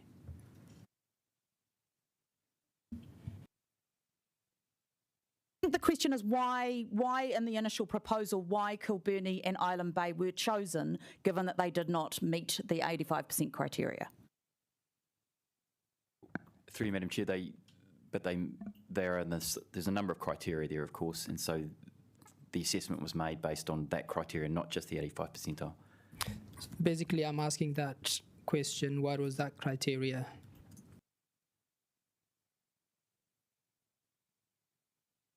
I can come back and answer that question, Madam Chair. Are there Councillor Randall. I just want to ask, because this amended substantive, obviously has an impact on the overall budget. Can officers advise us what this amended substantive, what the amount of increased or reduced operating and increased or reduced capital costs are overall from approving all of these changes? We haven't had time to go through all of that and look at these because this has still been moving up until now. But there are a number of costs that are included to be put back in based on the calculations that we've done for rates being at 15.4%. We would need to look at what the cumulative impact of taking out some of the proposed levels of service are. But I think it would probably be in the quantum of between 1% and 2% of rates increase. The other changes proposed that includes impacts on our debt level, so that would have an impact on our debt to revenue ratio. But again, we haven't been able to run these figures given timing. Okay, so your assessment is very broadly that we're going to spend more on capital overall, and we're going to spend more on operating, and the operating impact would be between 1% and 2% additional to the rates proposed at the moment. In terms of some of the amendments here, there are things like the kaiwharewhara stream. That's a debt requirement. There is taking out the suburban upgrades. We would need to fund that through debt, so that would increase our debt to revenue ratio. And although that would be offset also by the new resource recovery hub. So we haven't done all the numbers to kind of balance and see what that looks like, but certainly what that would mean is debt would increase a bit more in the first couple of years of the long-term plan and then decrease because the resource recovery hub is a little bit further out. In terms of the resolutions under number 15, in terms of reducing library hours, decreasing hours of operation at selected pools, the New Year's Eve event, we just need to calculate what those are, and look at that. So that would be the 1% to 2% that I'm estimating, and I'm being quite conservative by saying 1% to 2%. Can we come back to the advice about the criteria? Thank you. Thanks, Madam Chair. So I'll just run through the criteria for you. It's actually in page 11 of the Q&A document, question 39. The first criteria is the size and economic importance of the relevant centres to the region and the city. The second criteria is the likely peak occupancy of the parking spaces. The third criteria is the distance of the suburban centres from the central city and the other regional centres, such as Porirua, and I think this is leaning in towards the northern bias comment we've been having about why the north. Also, the fifth criteria was the presence of absence of resident parking schemes in and around the surrounding residential areas. Now, I'd make the point on the 85 percentile mark, it's under the policy, once you hit it, it's obligatory. We need to apply under the policy parking meters in those retail centres, but we can intervene below that if there are other factors at play. Thank you. Councillor Abdurrahman. Two questions. The first one is there any suburb currently qualify under that 85%? And if so, why it's not included? This has been asked and answered about that none of the centres currently had reached the 85%. No, is there any that's not included in here, any suburbs that is 85% but is not included? I think the answer will be no, as it would have been come to the proposal. Not known, correct. Pardon? No? We don't have any at 85%. Okay. Okay, my second question would be, would this set a precedence for other areas once we decide on those suburbs? That means, or do you need to come back in another LTP? If we decide today, okay, put an island bay, this and that, which I don't support, obviously, but if we do, that means you can do next time in Newtown and Strathmore, Wedstown and Brooklyn, or do you have to do another LTP consultation? Through you, Madam Chair, the parking policy sets the precedent and the approach we take. Councillor Free. I've just got a couple of questions. So one of them is around parking. Do you consider there's still some more value in actually just policing the car parking that we've, the limits that we've already set? Would that be a way of effectively getting some more revenue if those limits are not being adhered to? I do hear from the community that sometimes there's not particularly rigorous policing of the limits we've already set. And I guess it's for Kevin. Through you, Madam Chair. So the amount of enforcement, obviously, at the moment is dependent on the amount of FTE that we put onto the job. As we move to new technology, that will make the process a lot more efficient, and so the investments that we're currently making will mean that we can do more enforcement for less person hours. So ultimately, yes, we will be able to achieve what you're suggesting. So we haven't yet seen the effect of this new technology and how that might actually succeed in delivering perhaps a little bit more revenue. That's correct. So that will happen over the next 12 to 18 months. I see. Okay. My second question was, actually, I'll come back because it's gone out of my head. I hate when that happens. Yeah. Councillor McNulty. I just want to quantify, has there been any active transport spend in the Northern Tōtōpū ward over the current LTP?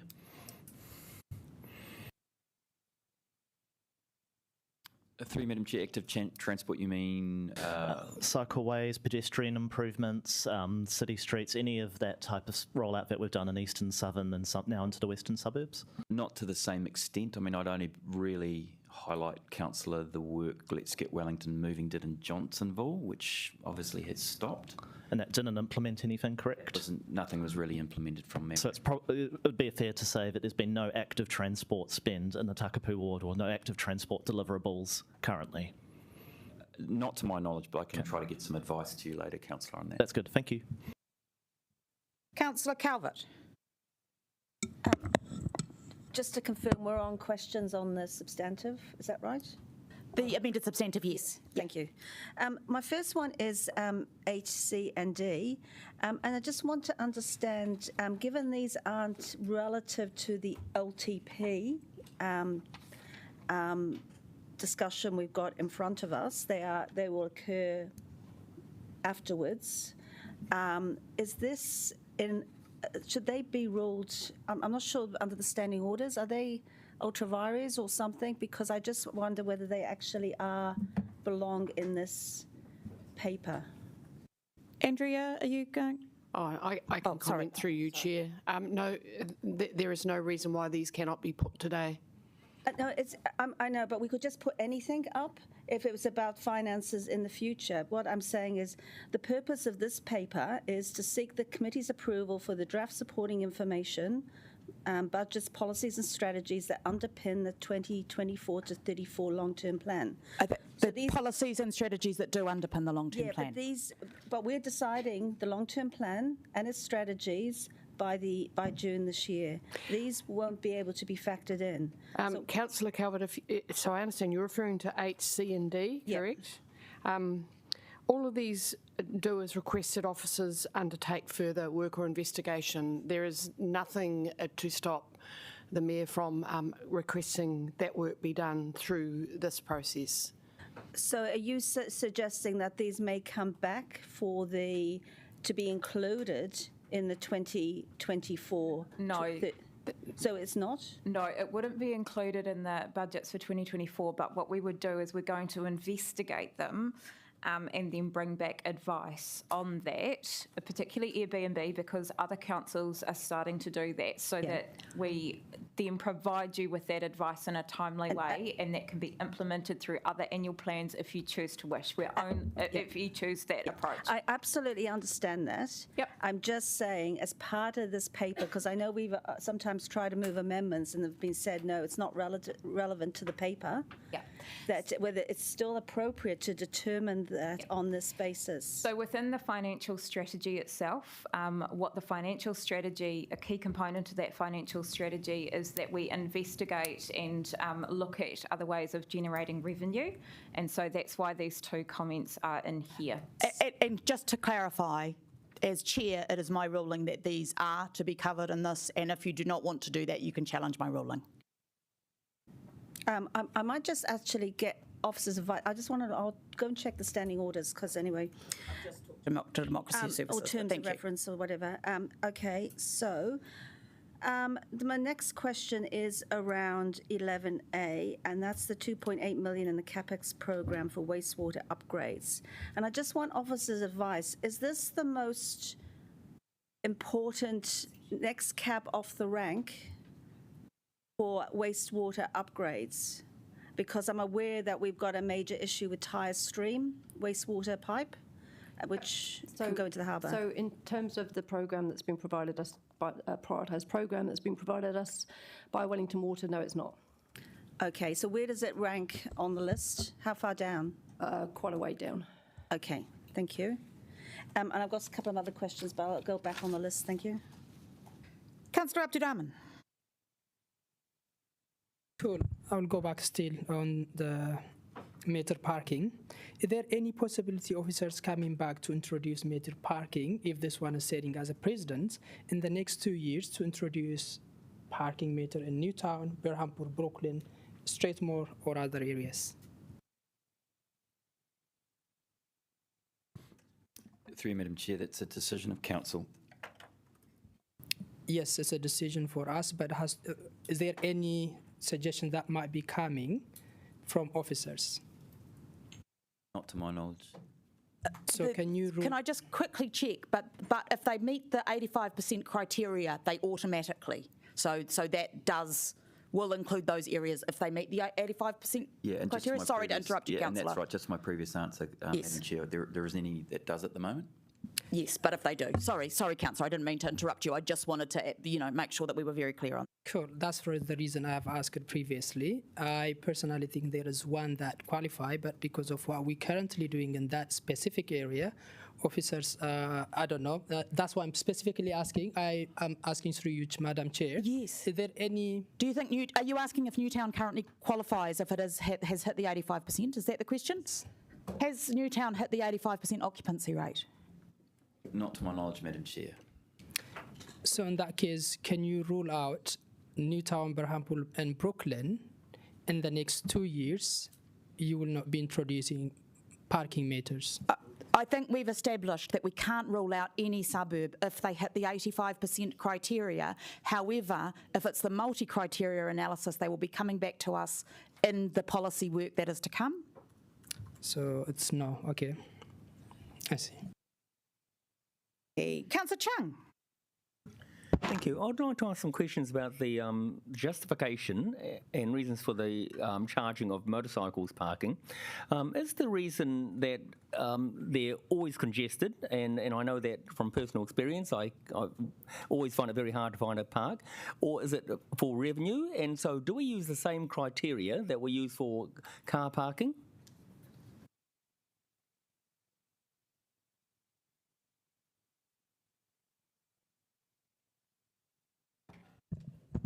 We'll have to take that question away, Councillor, and us.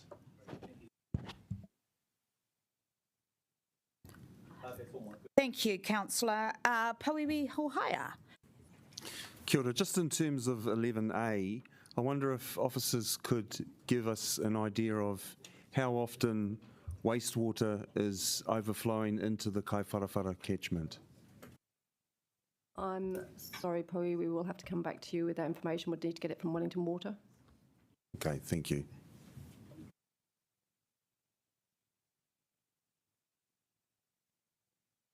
Councillor Calvert. Thank you. And it's just again about 9A, and that's about requesting officers to report back on information on the introduction of suburban centre parking fees. Now, my understanding with these papers in front of us and this decision today is this is what then now goes and gets audited. Is that correct? So I'm wondering how, given that you still need to collect more information, how we can agree now to put this in the LTP without with only incomplete information. Yeah. So an LTP is, and the financials within the long-term plan is always based on the best available information that we have. So this is certainly the proposal that we're looking to shape up, but ultimately that still needs to be decided by council. So that's the same with every project that sits within here. Any significant project, we're forecasting that to occur in this long-term plan to give ratepayers and residents a good information about the underlying plans, but ultimately many projects will need to come back for council decision and ratification and agreement throughout the life of this long-term plan. So this is the same concept, just on a revenue concept. Yeah, but normally we've got, I know audit, we're looking for information. So are you comfortable that what's in here will meet audit requirements? Well, yes, I'm comfortable that we can support that, but ultimately that is a decision for the auditors to make. Thank you. Councillor Free. Yeah, thank you. And the question I forgot was the one Diane asked about the priority for the Kaiwharawhara stream. But just, I've got another one, which is just about if we were to pass 9A, which is saying, okay, include the revenue, but we're open to some more thinking about it, would we still include in the LTP consultation document some questions to help the community guide us? Within the consultation document, we will be asking questions. They're not the three big kind of consultation issues, but there will always be questions around a revenue and financing policy and including changes to fees and charges. So people would be welcome to give us their views on that. And another question is, will a decision on motorcycle charging is it framed so we can answer it separately from the other questions? I'm so sorry, Councillor. Were you asking something of me? Probably officer advice. Is it possible for us to vote for the Mayor's 9A but still vote against if I choose to? Yeah, can we take that separately somehow? We're going to take pretty much everything separately. Yeah, I'm sorry that I was distracted there. Councillor McNulty. I think it has been asked while I was out the room, but we've confirmed that 11A, that's not the top priority in terms of wastewater for Wellington Water. Okay, that was confirmed. So you'd need an amendment if you were looking to still include that money, but to include it onto a higher priority project. It would need to be additional to what's being proposed. Okay, thank you. Councillor Randall. Yes. With respect to the water investment program, what is the long-term plan's proposed capital investment for next year? So what is in the plan at the moment, I think, is 50 million. Okay, thank you. So I'm just foreshadowing an amendment about that. In terms of funding the stream, which is 11A, is it proposed that this money is to be in addition to the Wellington Water capital investment we're already putting, or is it going to be included? Additional. Can officers confirm that in the long-term plan some items are being funded, some operating items are being funded from debt? Yes, there are some operating items funded through debt, but those decisions are made by elected members. Okay, thank you. And can I also have officers confirm that some of the items that we're we're funding, we're going to be funded from the sale of council assets, some operating items? So to decrease the rates requirement from 21.7% down to 15.4%, we were looking at, and we're seeking approval for that from you today, to take a portion of the sale from some non-strategic assets and offset that against the rates requirement. Thank you. Councillor Abdurrahman. Cool. This is regards to number 14H, where it talks about waste, removing the initiative. We're talking about the Happy Valley Road, which is moving the tip shop down. Are we saying now that is not there, is not going to come back in the next long-term plan? No, what we are saying is that recognising the financial constraints we're under and the need to develop some of those spokes which will inform what that development of the hub is, that it be removed as an option from the current business case that will be coming back to you. So is the notion that the same location is going to come back because the reason now is funding, but it's going to come back when the funding is available in the next long? No, not necessarily. So maybe other location as well? Yeah, we don't know yet. Okay.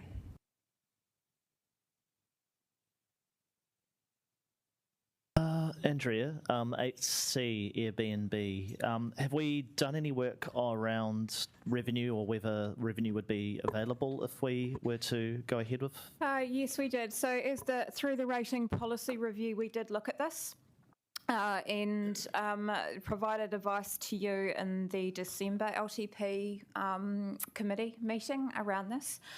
I can't remember the figure of the 800,000. Thank you, Councillor Panovich. I provided that advice earlier to Councillor Panovich. It would be around 800,000. That's a very, very ballpark figure, because of course, to undertake this would require us to identify Airbnb properties, go through a process of looking at how we collect that information. It would be entirely voluntary. And it's quite a complex process to collect that information. So because we don't have that underlying information, we've just done a proxy for that right now. But certainly this is an initiative that many other councils are pursuing across the country. Okay, so 800K revenue ballpark, but we just don't have the confidence to include that currently in LTP projections. We don't have... we don't have the confidence to include it. It's also not a policy decision that we've decided on through the rating policy review. What we're wanting to do is watch what the other councils, and within the decisions that were made, we were actually always going to come back on this particular matter anyway. It's something that we think has merit because we are watching what other councils do. So this is just making that quite explicit. Okay, thank you. There are no more questions. Councillor Chung, and then I would like to draw a line under questions then. Thank you very much. I'd like to ask, there's quite a lot there's a lot of information in this long-term plan. I'd like to ask, my understanding is that under the Local Government Act, Section 41B, the council officers prepare this long-term plan and then pass it to the mayor to be approved, and then it comes out. Is that correct? No. No. Sorry, Stephen, you snap. No, that's not correct, but it's clear that the Mayor has a statutory role to lead the development of a long-term plan, an annual plan and other key council policies, and then it is a role through the Chief Executive of the officers to provide advice to the council and of course work alongside the Mayor in that role. So ultimately the approval of the plan is undertaken by the council as a whole, and in this case the Mayor has delegated that responsibility through this process to this particular committee of the whole, and then at the very end of the 12-month period we're going through here, the end of June, the entire council will undertake the final adoption. Okay, thanks. My reason for asking is that I'm very concerned about the way our OPEX is growing, and You're getting into a speech, councillor, so come to a question. Yep. So my question is that do we actually need to define every single item that actually happens at council? The reason for asking this is that yesterday when we were at a meeting, Barbara mentioned that we were talking about the Lambton Quay, the Golden Mile, and said that various works were actually proceeding under the Let's Get Wellington Moving, and said that there was an operational issue, not a governance issue. So I'm trying to define and understand myself which items we actually need to specify that we actually want to continue or not want to continue, because I'm getting a very confused between the things that are going ahead and the things that we have jurisdiction over and that we can actually have input into. Ultimately, through you, Chair, the council determines the overall program of work. So it's key policies, program of work and budgets. And in the case of some of the projects being undertaken through that program, they have had prior council approval through resolutions of the council and through prior annual plans, long-term plans. And what I said yesterday was simply that the delivery mechanism for those projects had clearly moved back to the council as the owner of the asset and as the local roading control authority. Okay, so what I won't say authority, but what input can we have to actually look at the costing of all of these things that are going ahead? Do we still have any input into, or can we, or do we need to raise that as a separate issue? What you've got on the agenda today, councillor, is the activity level budgets that include OPEX and CAPEX, and that's what you're approving, and that is linked to levels of service. And of course, there are recommended changes on the table around those levels of service, and that's what you're ultimately deciding today. Great, thank you. Okay, now I just want to go to James, who's coming back with some more information with regards to an earlier question. Through you, Chair, to answer Councillor Chung's question about motorbikes. So we take the same approach as Liam explained before for working out how we set up the parking regulations, etc., around motorbikes as we do with cars. All right, that is the end of the questions with regards to the amended substantive. I now would like to seek leave of the meeting for 2 changes, and I would like you to consider very strongly giving leave to do this, because otherwise we do have movers and seconders to do this as a separate amendment, but this will be quicker and easier. So the 2 changes are up on your screen to adjust the funding for Te Papa to go out to consultation, to restore that to the 2.3 million. And the second one is to remove a double up, which Councillor Young spotted earlier, that, and Deputy Mayor Foon. So we are deleting 9A. Question. Confirm the Te Papa funding. So 2.3 is what it is at the moment? Yes. Excellent, thank you. Do I have leave of the meeting? Thank you. Could you just clarify what it's you mean double by up? 9A? It's just it's in twice. Oh. So we thought we'd just do it once. Okay. To have leave of the meeting. Oh yes. We can now proceed to amendments. Can I just ask if Tim has indicated he has an amendment? I'm wondering if he has actually circulated it. So we have printouts of all of the amendments coming off the printer. Oh, I see. Okay. Do we have any off the printer yet? I'm sorry, and I want to apologise. This is a very slow printer on this floor, so we're all doing the best that we can. I will now move to. Do you have a preference? Who goes first?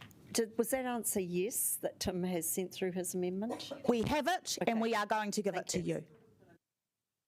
No, you first, but we need to say, can we have an amendment? What other amendment are we still working on? Okay, so Councillor Randall, are you ready to move your amendments? So just in terms of moving amendments, yes, we are ready, but I just asked for the leave of the meeting have a short adjournment so that councillors can actually see the amendment in front of them before we start talking about it. No, what I want to do is for you to move the amendment for us to stop, read, and then come back to questions. So I'd like you to move it and talk to it first. So, with all due respect, so with all due respect, that's what the mayor did. That's what the mayor just did. So I want to keep things moving.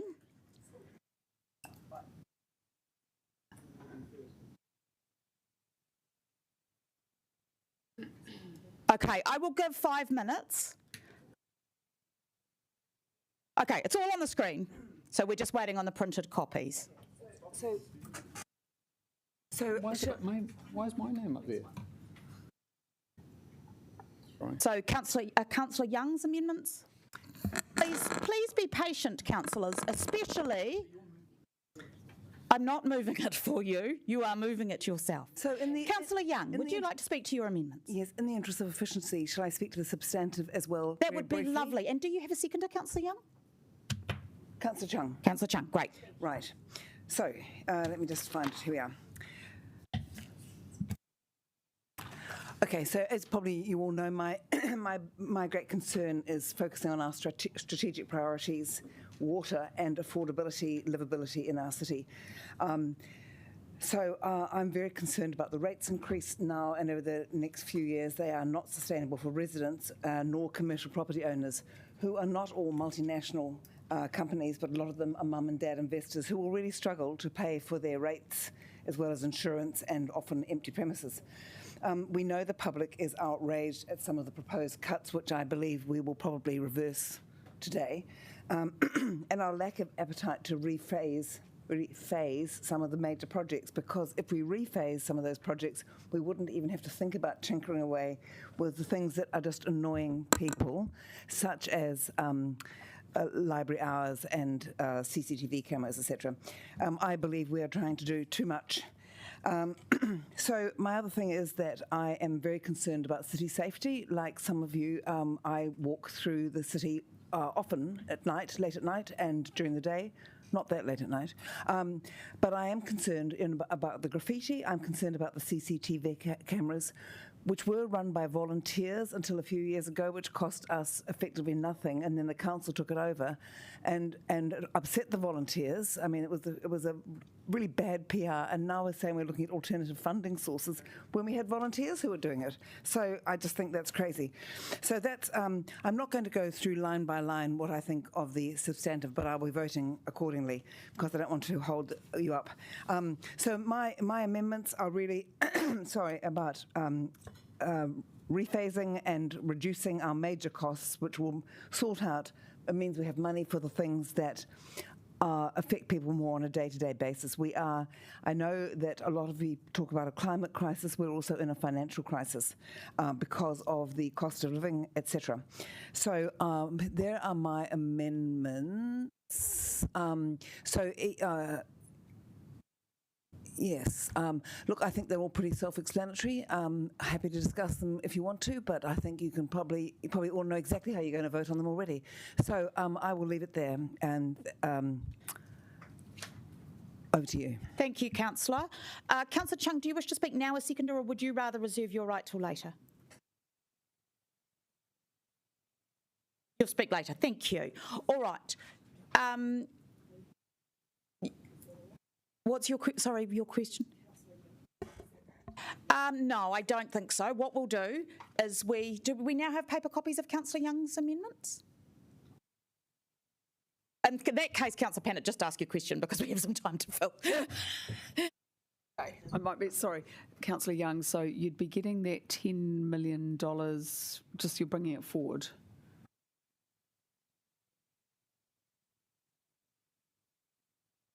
Sorry, I think there was a mistake in the original paper and it had the wrong amount. Is that right?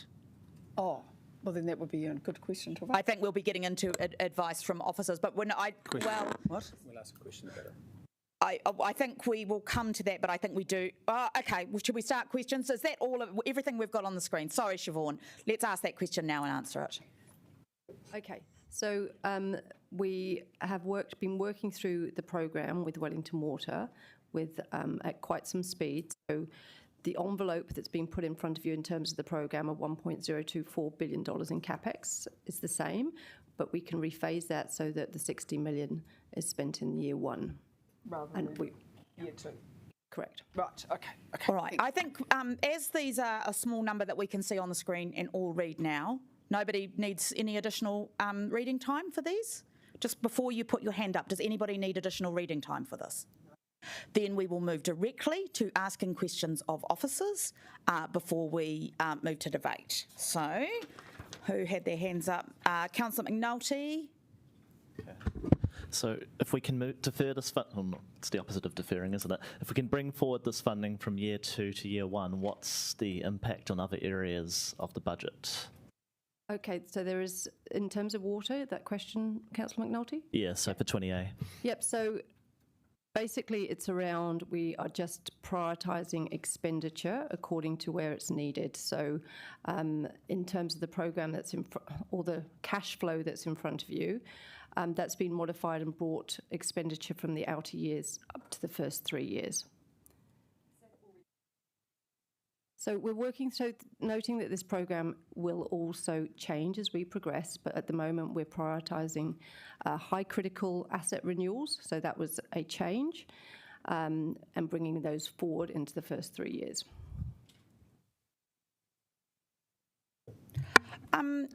Yes, I've got a speaking order, but I actually think before we continue with questions, I would like to get just general officer advice on each of these, so to give us an overview, because it may answer specific questions.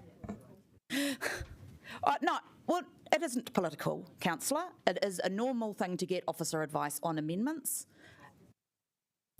So can I please ask for officer advice on these amendments? Madam Chair, do you want me to start? Yes, I'd love you to start, Liam. Thank you. So this is 20A.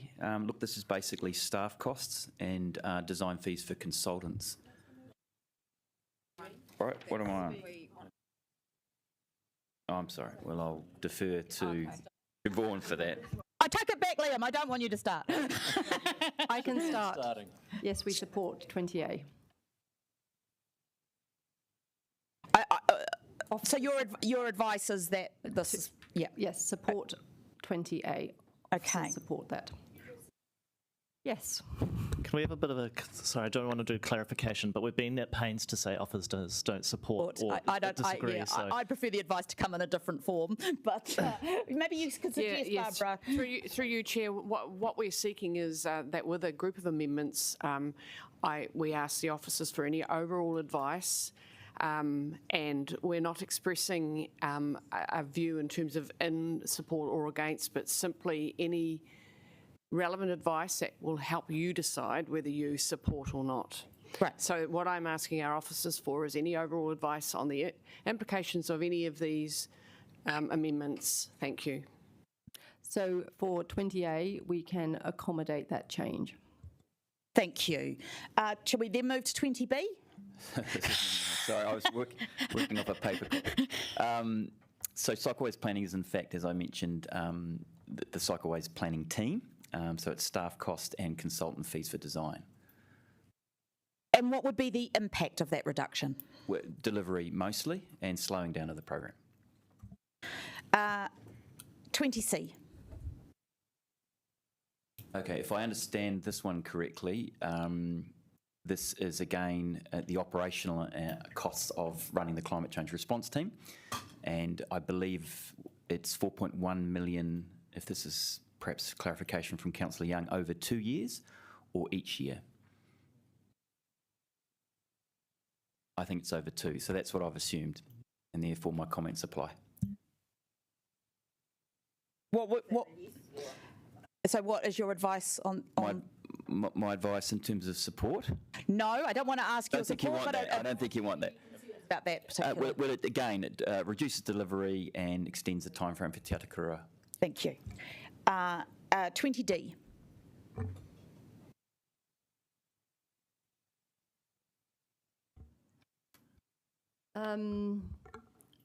So deferring all Let's Get Welly Moving projects. So if I start with deferral of what's in the proposal, deferring those will put at risk any funding assistance from Waka Kotahi. Does that, and does this, are these projects that include city streets work? Bus lanes? Bus priority? Correct. Okay, thank you. And 20E, that's also you, Siobhan. Again, so what's in the consultation, or what's in the proposed program, is that we go out and consult on these waste collection options. That was a decision that was made last year, that these would go into the long-term plan. They've gone in for reasons in terms of potential legislative change, as well as our fleet coming to end of life and us needing to go and renew that contract. And I think it's appropriate that we go and seek community views on these options through this LTP. Thank you. Now, I have a question list, which I think was for more specific questions. So we will take those and then we will break for lunch. Councillor Calvert? Yes, so just with the rephasing of the water infrastructure, would that enable the Kaiwharawhara stream amendment wastewater to be included, or is that still low enough priority that it wouldn't be No, so the reprioritisation is about prioritising that whole 1.024, so that's been rephased. Yeah. It does not include the Kaiwharawhara investment, so that would be additional on top of the 1.024 billion. Okay, thank you. Councillor Wendell, I had you next on my list. Thank you. With respect to the option that's going out to public consultation, what's the funding impact of deferring that set of proposals for 2 years? Or, sorry, another way of saying it, how much does that amount cost in operation and capital in the next 2 years, which would be then deferred? I might ask Chris to come and answer that, because he'll be across the detail, and some of it is intended to be financed out of the waste surplus fund as well. So is the question $23.5 million? So that's operating or capital? That's capital. So how much? $23.5 million. If you're asking essentially what is the cost of the organics processing that we have put into our LTP, it's $23.5 million. Okay, and is there any impact on the operational expenditure from deferring it for 2 years? Not on the operational expenditure. No, it won't be coming into effect within the next 2 years. Because it comes in halfway through 2028 is when we imagine that it will come in if we decide to move forward by the end of this year as part of the procurement process. However, what we do if you move forward with this, you put at risk obviously MFE funding, and if we need to do this at a later point in time, we'll have to stump up additional capital. At the moment, the project is around $65 to $70 million, so that's the risk that we would need to take on. Okay, and one last thing. When it's operating, how much additional expense will it be put to ratepayers for having this additional service? It's impossible to answer that question at the moment because we're in the process of undertaking an RFI with the market. Once we understand, once the market fully responds, then we'll be able to come back with what the options are, because different options have different capital outlay and also different associated operating costs. So once we better understand that and the MFE funding position, we'll be in a better place to come back and advise you of that. So there's no amounts in the long-term plan assumed for this operating this project? There is some OPEX assumed, but I don't have the costs on hand. But those costs really do need to be firmed up with how the market actually responds. We've had to put in essentially the worst case at the moment, so that we are covered. But until the market responds, I can't provide a more detailed response. However, we do plan to come back later in the year with the full business case once we have that market response and we're clearer on MFE funding. Okay, thank you. Councillor Free. I'm sorry, but I do need to still ask some questions about A.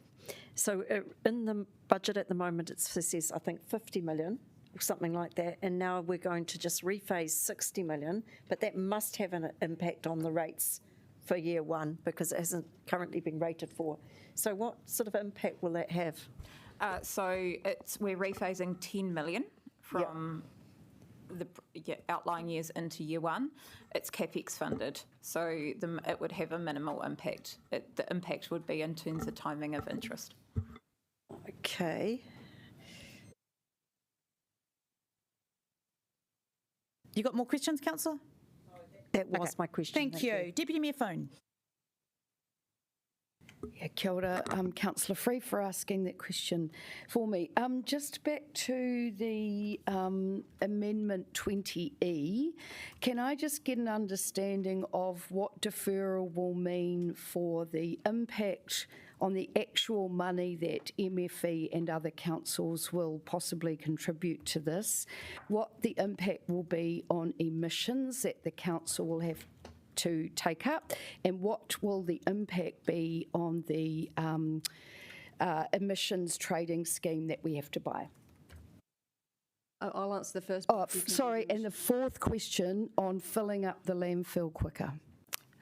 Yep. Okay. So in terms of the processing facility, this is a regionally agreed initiative. So we've agreed with Kōrau City Council and Hutt City Council to progress this.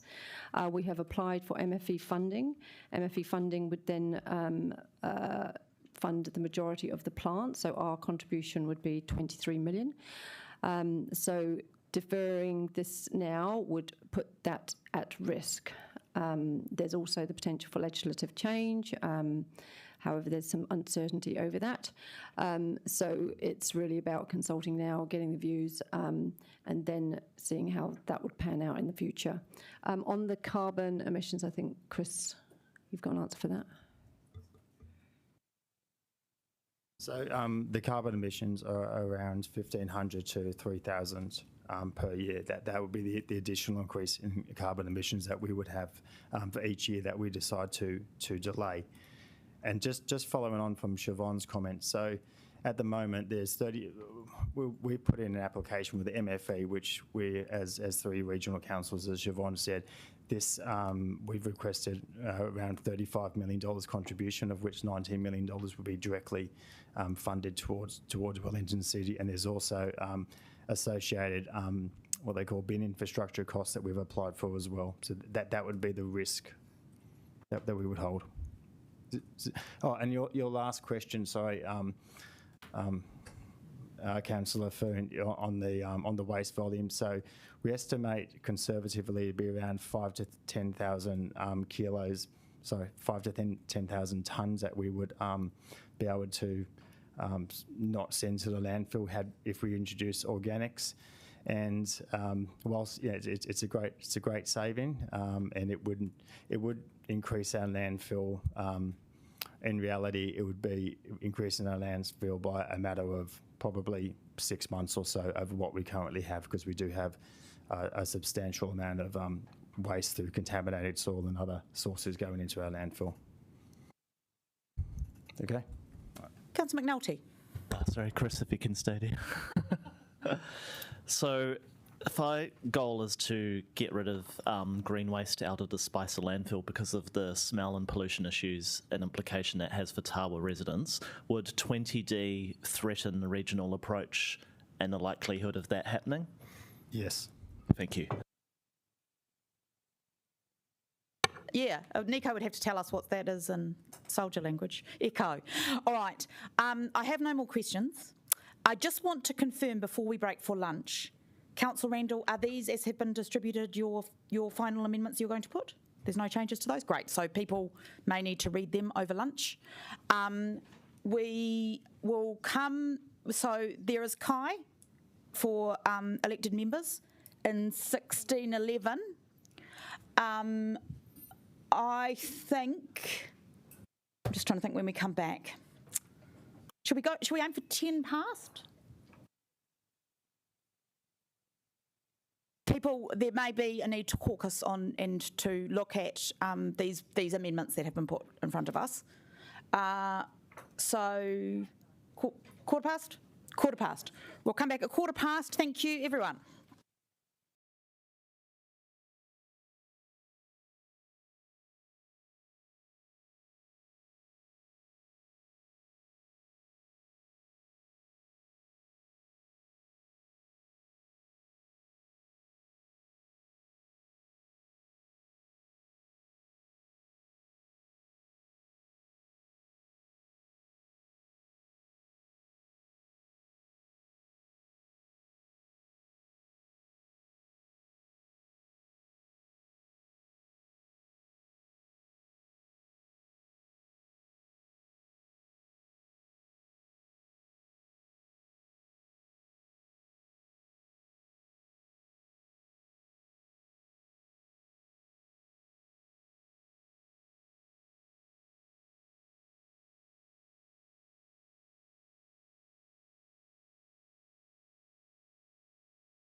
back. We will now move on to debate of the amendments as moved by Councillor Young.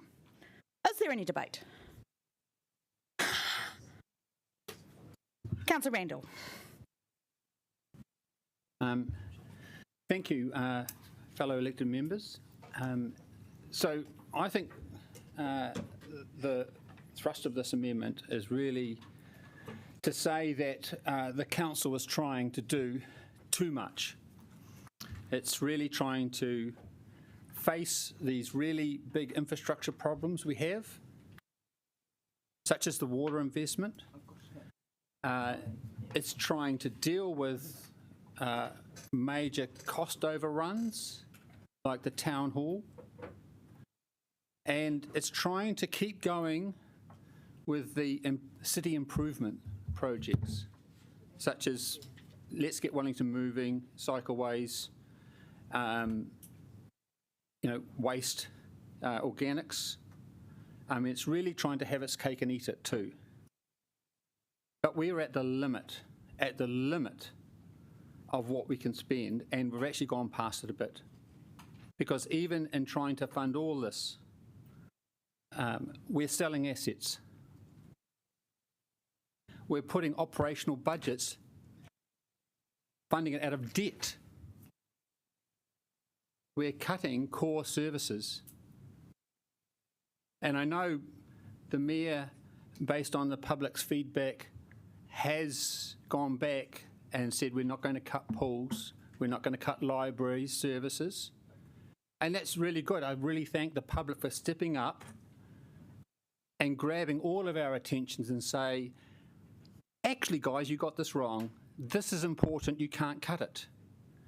But the net result, as was put out by the CFO, is maybe another percentage point on the rates. So we're not looking at 15.4%. We're looking at 16.4%. And for most people who've got to pay the sludge treatment plant levy, which will probably be about 1.8%, I'm guessing, you've got to add that on too, because you've all got to pay that. It's as good as a rate. So we're over 17, close to 18%. And we're exceeding our debt. And not only are we exceeding it, we're exceeding it so much we've got no insurance overhead should something bad happen. It's all gone. We're at 245 plus because, of course, with these substantive things, we're also adding on capital. So it's even higher. I don't know when this council will ever face up and make a hard decision. I think also that we've got to look at what was prioritised by officers and the Mayor in the draft budget that was put to the public. Because while they considered cutting library hours, they didn't touch the cycleway budget. No, that had to go ahead. That's more important than pools. That is true in terms of the proposed next 3 years. They didn't cut. In fact, they are looking at more than doubling the budget for climate change. Now, I actually support climate change. Up there is support for climate change. So, and just to note, you've had over 3 minutes. Thank you. Okay, thank you. Up there is climate change. But we're actually looking at cutting support for our CCTV cameras, which is a safety issue in the city, so that we can increase the budget for climate change. It hasn't been touched. And this proposal says, actually, we need to get forward on climate change, but it needs to take its share of the cut. The same with the cycleways. And over the top of all of it is the big budget there, which is Let's Get Wellington Moving. Let's Get Wellington Moving is the thing that's pushing us right over the limit. And it's not like this program is supported now by a favourable government. Now, the new national government is abandoning it. We're literally having a workshop on Tuesday about how it's to be dismantled round our ears, and meanwhile we're making a commitment of hundreds of millions of dollars towards this. Again, the way to actually make this council work is to take a hard decision. You can take a small hard decision, such as the cycleways and the climate change. And in fact, in terms of making a hard decision, I think the water one, prioritising there, the Mayor came out and said that the water was #1 priority, but we found in our review of the budget that it was being cut. We can get more funding for water if it offers support, by rephasing the money so that we keep our commitment towards fixing the pipes, at least at the level it is today. But we could, if we postpone something else, increase it. Because water is not being prioritised as #1. It's prioritised after cycleways, after climate change, after Let's Get Wellington Moving, after the organics, because those projects are not stopping at all. What this set of amendments really does to me is to ask councillors, are those more important than cutting library hours? Are those more important than cutting the graffiti protection for the city?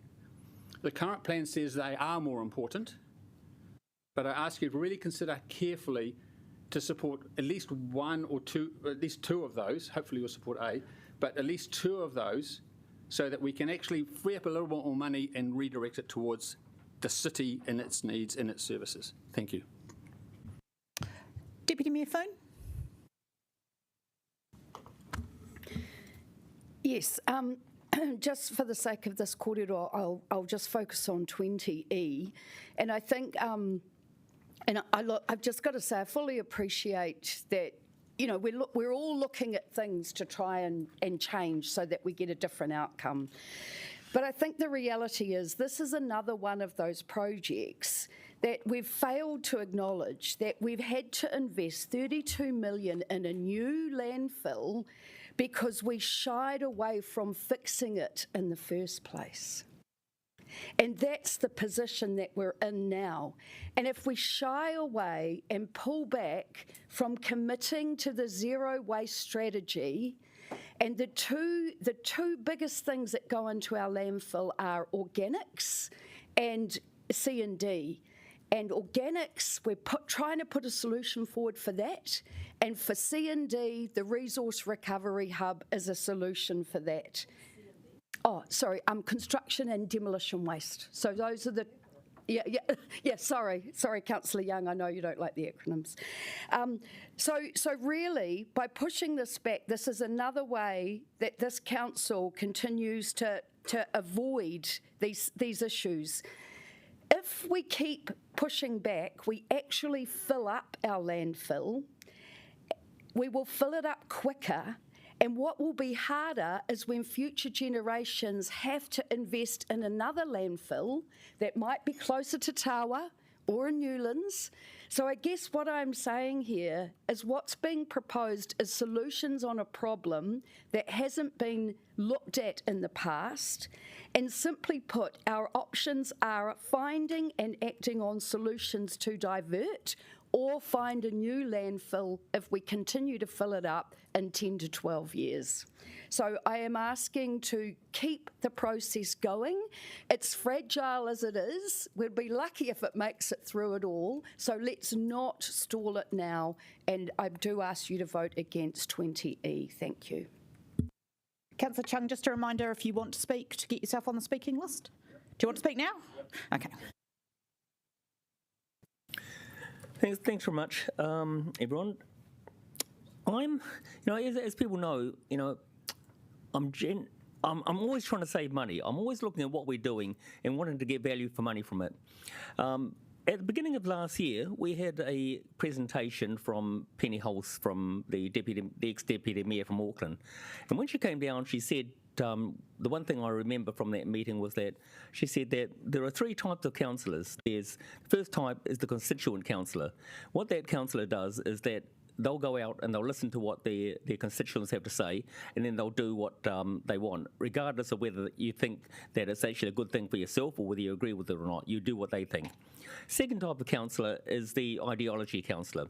They have beliefs on what they think is actually best for Wellington or best for the country or best for the world, and so they'll stick to those and they'll follow those religiously. So that's the second type of councillor. The third type of councillor is the career councillor. They spend a lot of time in council. They understand what the processes are. They understand how things work, and they love the cut and thrust of council. So that's the third type. So I firmly believe that I'm the first type. Last Sunday, I took a group of constituents. We walked from Johnsonville through to the end of Nio. Took us 4 hours, and we looked at the various things because they said that, look, we should look at Wellington. We should see what we want. We should see what is important to us. And so, of course, to make the best use of our time, we carried around rubbish bags, and so we picked up rubbish as we went. And so one of the things that came up from there was that we talked about look at the amount of rubbish that actually blows around inside in bushes and trees and things. So if we had compost bins out there, composting organic waste, would that be added to this? Would we actually have bits of food lying around so to attract rats and dogs and cats? And so is that actually a good thing? And so they were against actually looking at that and then taking all the rubbish away and taking it to the tip. So, of course, I explained that the tips are filling up, but they thought that it was actually more important to get these things off the streets. So I'm a firm believer in taking on all the input, doing what they want, and even regardless of what we think is the best thing for keeping the tips running longer or not filling them up so quickly, these are the important things that they notice. The other thing we noticed was everywhere we went, we came across leaks everywhere. We stopped counting at 20. And so they kept stressing, these are the things that we need to do. These are the things that we want you to focus on. We don't want you to start building new conference centres or anything that they want to throw in. Stop those things.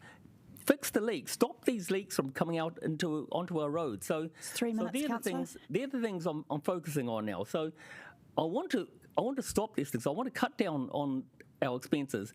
I'm generally against asset sales. So, we're talking about selling the airport shares. We're talking about selling some of our ground leases.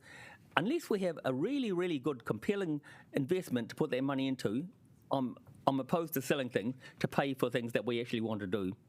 So that's my position. That's why I support this. I support looking at looking at the things we can delay. We don't need to do all these things now. We can delay those things.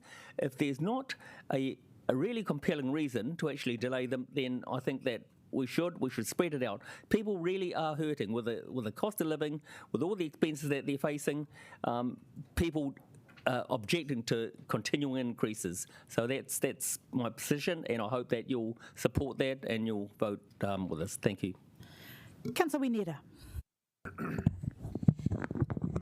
been sitting all day. Yeah, look, I appreciate bringing this amendment. I thank Councillor Chung for seconding it as well. It's good to see that he's putting into practice his desire to cut things, and it's good to see him getting involved.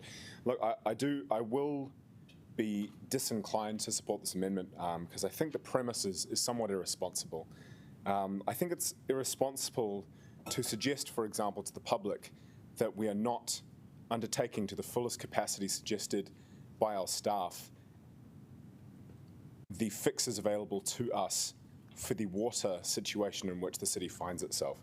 I think it is also irresponsible to suggest to the public that what we have so often in the media seen called vanity projects, such as cycleways, have not taken a haircut, just like everything else over this organisation. I would suggest, and indeed point to the paper in which it is very clearly detailed that cycleways are taking, in fact, an $80 million cut over the lifetime of this long-term plan. On the smaller things, such as pools, which we heard very strongly from our community today, I would suggest that instead of being small change items that are scraped away for savings, the Mayor has shown that she is committed to including them in the long-term plan because of the immense value which they hold to our community. On things such as graffiti as well, and CCTV, which detected a grand total of, I believe, 2 crimes in progress, there are savings to be made. There are efficiencies to be found, and to suggest otherwise is, as I say, irresponsible. So I will not be inclined to support this amendment, but I do appreciate that it has been brought. Kia ora. Councillor Pennant. Likewise, my thanks. But I do have some frustration with it because for me, these are the kind of arguments that have got us into the mess that we are currently in. We haven't invested enough money in infrastructure and we now have climate change on our doorstep. We tried our best to stop it and we have not been successful. And even the water has been underinvested in because of concerns about rates. So this is always a little bit of an ironic conversation. I think the conversation I had with the Mayor yesterday is useful, that this is not the end of the discussion on water. Like we are going to be looking at other ways to close that gap between what Wellington Water asked for and what we've agreed at the moment, but it's going up for consultation too. I mean, I think we should try and find some more money. So, councillors, I'm not going to support your amendment, but I don't want it to be seen that I don't support that additional investment, because we will find a way to put that in. I am concerned about the social housing one for a few reasons. What hasn't been put yet? Oh, this is Councillor Young's amendment? Sorry. Yes, apologies. Yeah, sorry. So, so all of those comments, and essentially what we'll get into a position of is we haven't invested in cycleways, and then we will not be ready when the full force of climate change hits. Last point, on the waste. Councillors, you have gone on a very long journey with the Deputy Mayor and myself. We have had numerous papers on this. And we have had unanimous support for doing something. So I would like to request politely that everyone does support this. We've got our partners elsewhere in the region going through the same process. It will work. It's going to do wonderful things for our environment, for making money. You know, there's actually ways to make money out of waste rather than just chucking it in a tip. So it's very, very important that we stay the course and put this investment in. Councillor Young, right of reply. Okay, so just very quickly, just want to clarify first of all that when I talk about Courtenay Place, retaining Courtenay Place, it's about the funding, not the design, because of course, like anyone who catches the bus in the central city, I do not want to lose those bus stops outside the St James and the benighted Reading Cinema building. So that's first thing. Second thing is, I don't know what to say, am I bemused or horrified or delighted to be called irresponsible? First time in my life, because I looked it up and it says light-headed and carefree. That's me, that's how I've always been seen. And I would just like to point out to Councillor Wanera, I never used the term vanity projects when I was speaking. And also the CCTV cameras actually prevented an enormous amount of crime. They were a huge success, and it was really tragic that the council took them over from the volunteers because the council thought they'd do a better job. So I think to say they only stopped 2 crimes is, may I say, irresponsible. And I think it's actually very responsible to think about what can Wellingtonians actually afford now and in the next few years, because Councillor Brown did send us some figures, which I can't find, about how much the rates are going to be in the next 5 years and the next 10 years. And I think someone paying $4,000 in rates now, it'll be $8,000 in 4 years and something like $13,000 in 10 years. And that is terrifying. So I like to think that, although I'd like to be irresponsible, lightheaded and carefree, I'm actually very responsible. Anyway, I'm sure you won't like some of these, but you might like some of them. I would ask for your support. But I know, as I said to the chair, we could actually vote on everything now because everyone knows how they're going to vote, and all these speeches are just hot air. Let's go to the vote. We are going to take them separately. So with a division for everything, okay? So we will start with 20A.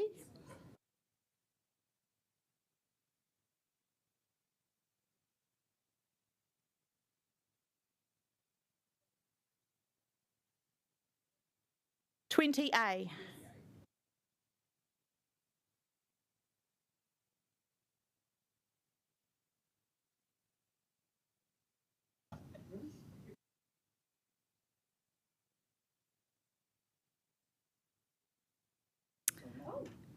That is carried.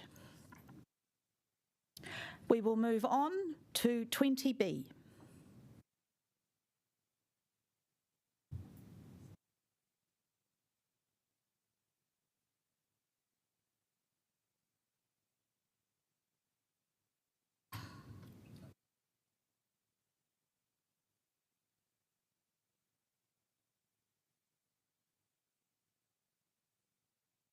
That is lost. We will move on to 20C.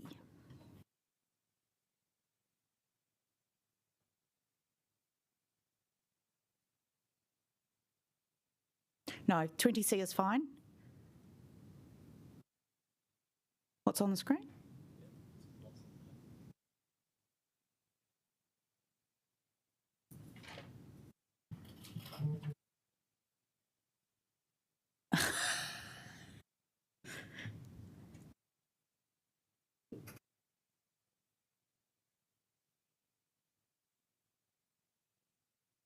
That is lost. We now move on to 20D.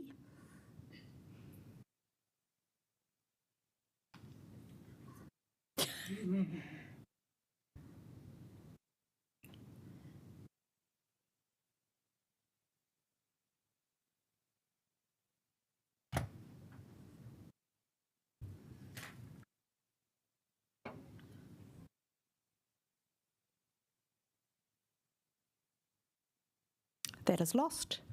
And 20E.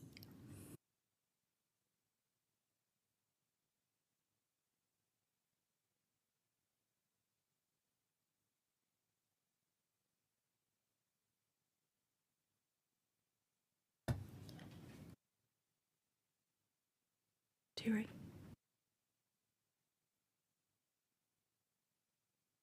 And that is lost. All right, now we will move on to Councillor Randall's amendments. So, Councillor Randall, as we did before, I will ask you to speak. Do you have a seconder? Yes, Councillor Colbert, I understand, seconding my motion. Great. So, yes, so what we will do again is I will ask you to speak to your amendments. We will then seek officer advice on them. Potentially then we will have a short break and move on to debate. Okay. Thank you, councillors. The fact that, apart from the water, the council seems to be determined to not cut back on spending.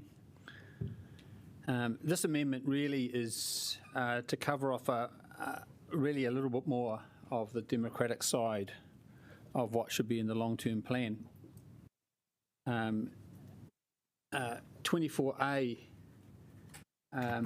asks for an additional option to be added to the water public consultation.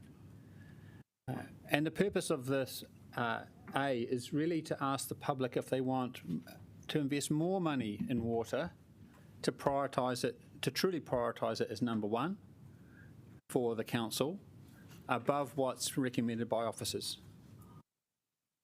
I think it's only right that that officer recommendation should be the middle one, if you like, you know, between more and less, and that the public has a chance to say directly to us that they understand a plan for doing even more as part of the public consultation on water. Water is the big, big issue that we simply have to face. Option B is really a response to the fact that the council itself has decided to continue on with a couple of the pieces of the Let's Get Wellington Moving jigsaw when the government's thrown the rest of the jigsaw pieces out the window. You know, the council wants to go ahead and do Courtney Place as was designed when we were going to get mass transit and light rail, when we were going to get bus lanes, we were going to get a whole package, and in that package the Golden Mile was one or a couple of pieces of that jigsaw. And the government is no longer supporting that. And that's a really big thing for us to go on. I think the scope and the deliverables and the benefits of that project really need to be questioned. And what this motion does is to say that given that we should ask the public what their view is on Let's Get Wellington Moving. This is a piece of democracy, which I think this council does far too little of. Let's Get Wellington Moving is the second largest project that we're doing after water. It's a commitment of hundreds of millions of dollars. It's a commitment that we are not quite into having to execute. And so now is the right time to go and ask the public saying, 3 minutes, councillor. Do you want us to continue with Let's Get Wellington Moving? And I think it's important to note that in there is, option B3, which is to proceed as planned. But there are some other options to say maybe we should pause and certainly continue with Courtney Place. I absolutely accept that we need to do something with Courtney Place. And that's the agreement with the government to pursue Courtney Place with the Mayor. And that's there as option B2.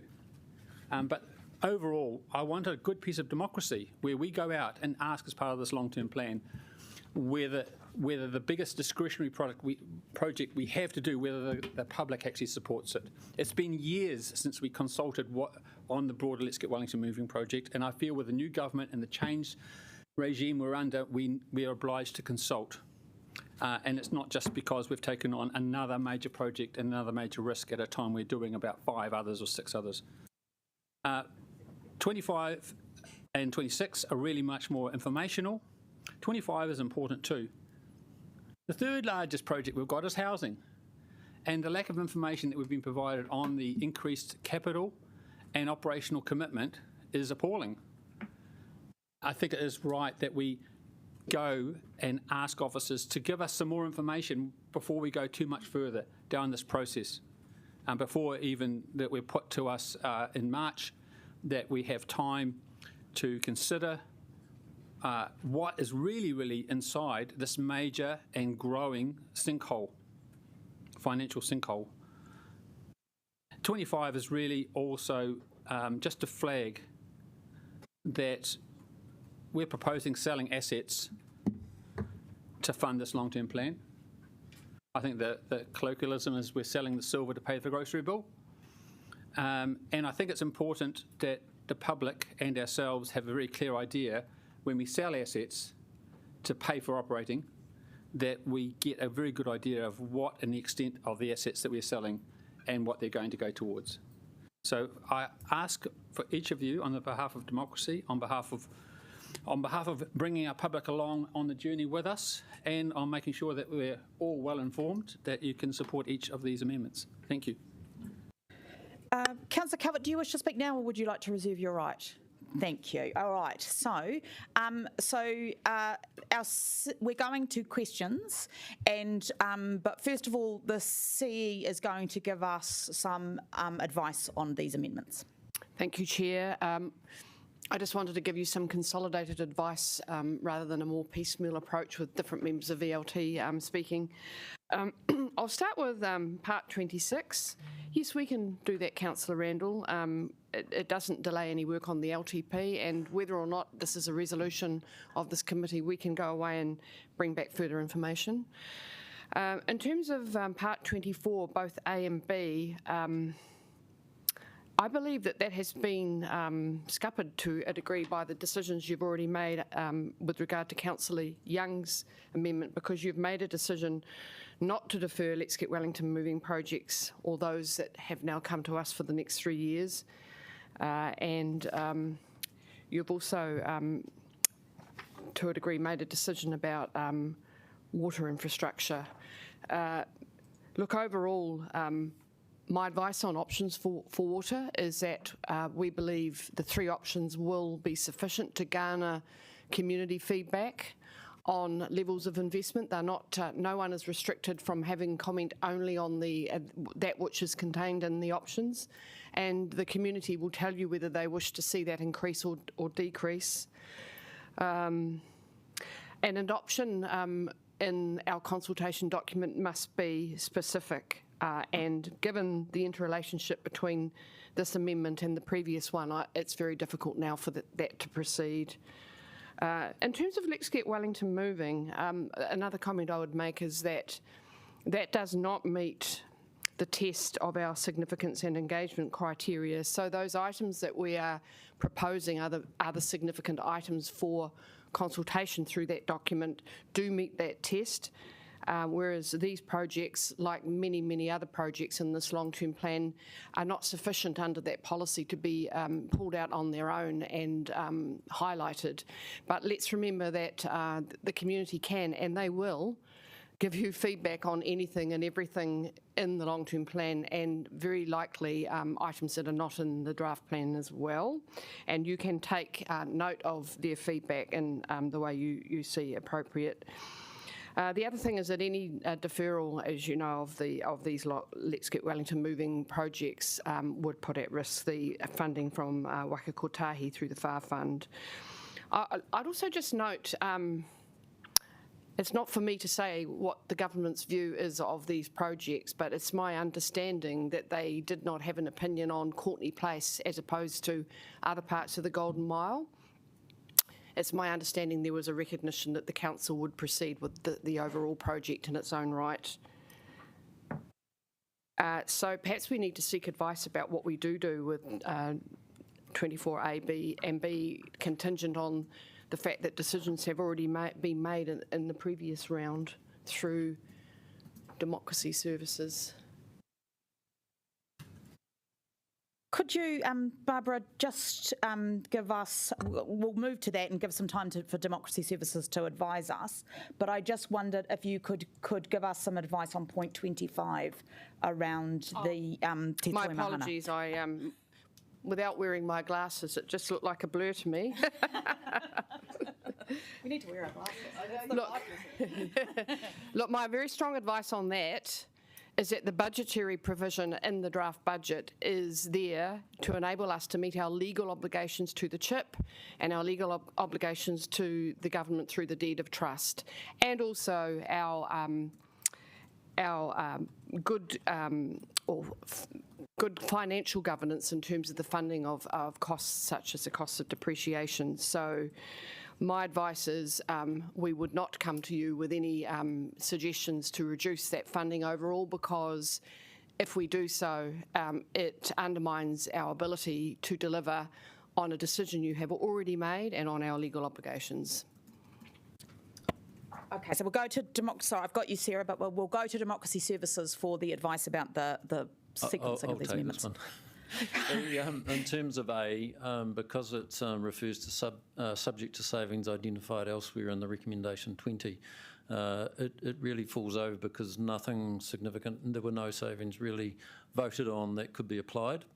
And in terms of B, it's kind of borderline because the council or the committee's already voted down the resolution around deferring Let's Get Wellington Moving, but this almost asks for something different, which is consulting on those kind of options. But as the Chief Executive said, it's not something that we would call out as like a fourth big consultation issue, but is something that could be consulted on as kind of like a part B.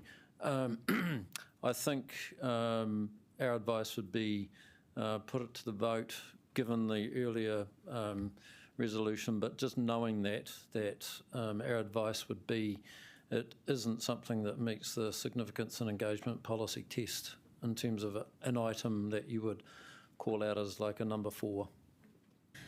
Great. All right. So we now move on to questions of officers.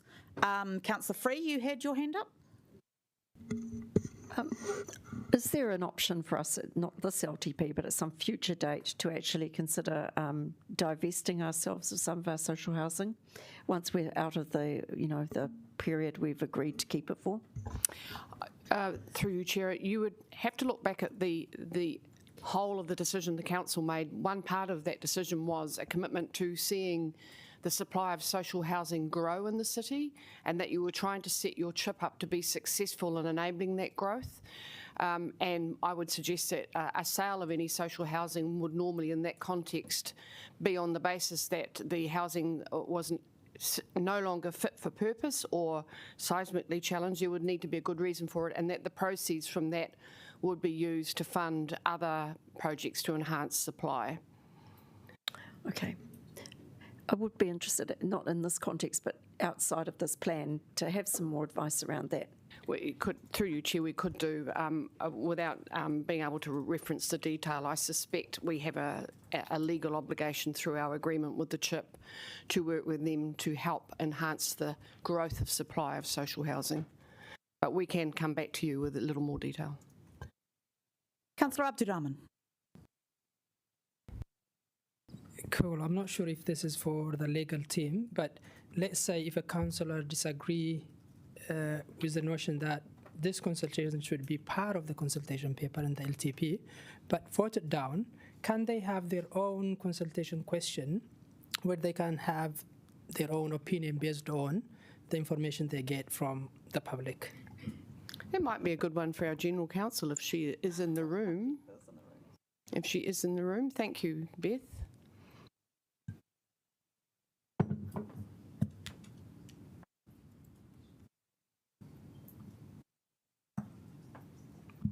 Kia ora, Councillor. If you wouldn't mind repeating the question, that would be... So basically, there is an amendment here asking councillors to vote that consultation to be included in the long-term plan. But from what the CEO is saying is that there is a threshold to include it in the long-term plan to be consulted as a major thing. If we disagree, or just say I disagree, this is the main thing, I wanted to have it, my own opinion will help me to vote on in the future. Can I have my own consultation document where I consult with the local community and form my own opinion? Okay, as I understand the question, it is that you would like to possibly undertake your own consultation outside of the formal consultation process with the community. Is that right? And in circumstances where that consultation is not included in the LTP paper.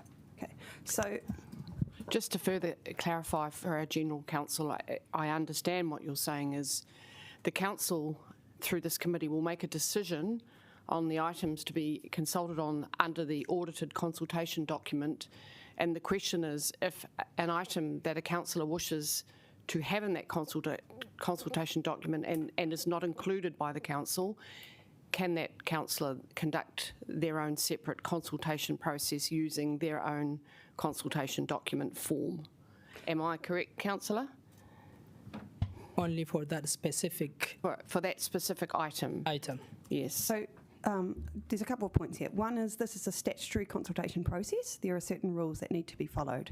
So we, and officers in bringing together this document, have complied with those rules, and that is what we are putting forward to you today. The second thing is there is no restriction on any councillor engaging with their community in relation to key issues as part of the LTP. That is a normal democratic process. However, that does not mean that it is appropriate to undertake a formal consultation with the community in relation to particular matters. So talking to constituents, discussing the issues, as we know, absolutely fine and totally normal. Having a formal poll or any other formal form of documentation, one blurs the issues that we are dealing with in our statutory consultation process, so creates risk, and two, it's hard to see how that could be seen outside of and giving clear enough difference between the project, the consultation that's undertaken by the officers. So we would strongly advise against it. And I believe this is the opportunity for councillors to determine whether or not it meets the criteria. Again, I reiterate that there is a statutory principle in relation to what should be included in the consultation document, and my advice is that this does not meet that criteria. Are there any other questions about these amendments? Councillor Randall, you've got a question about your own amendment? Yes. The question came up about FAR funding. When was the last time the council was turned down for FAR funding by NZTA?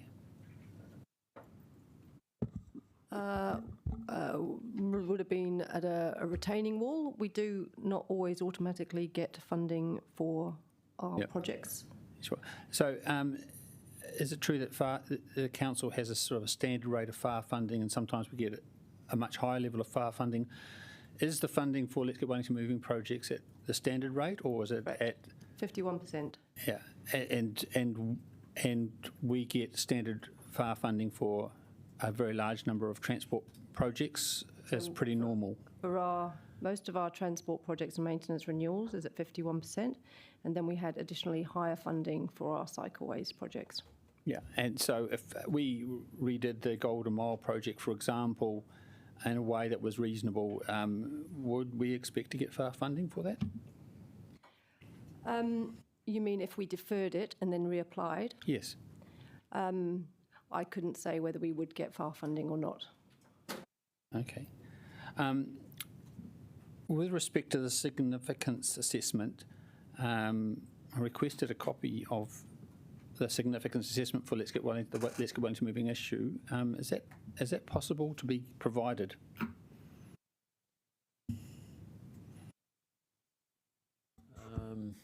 Bears, do you have a comment on that?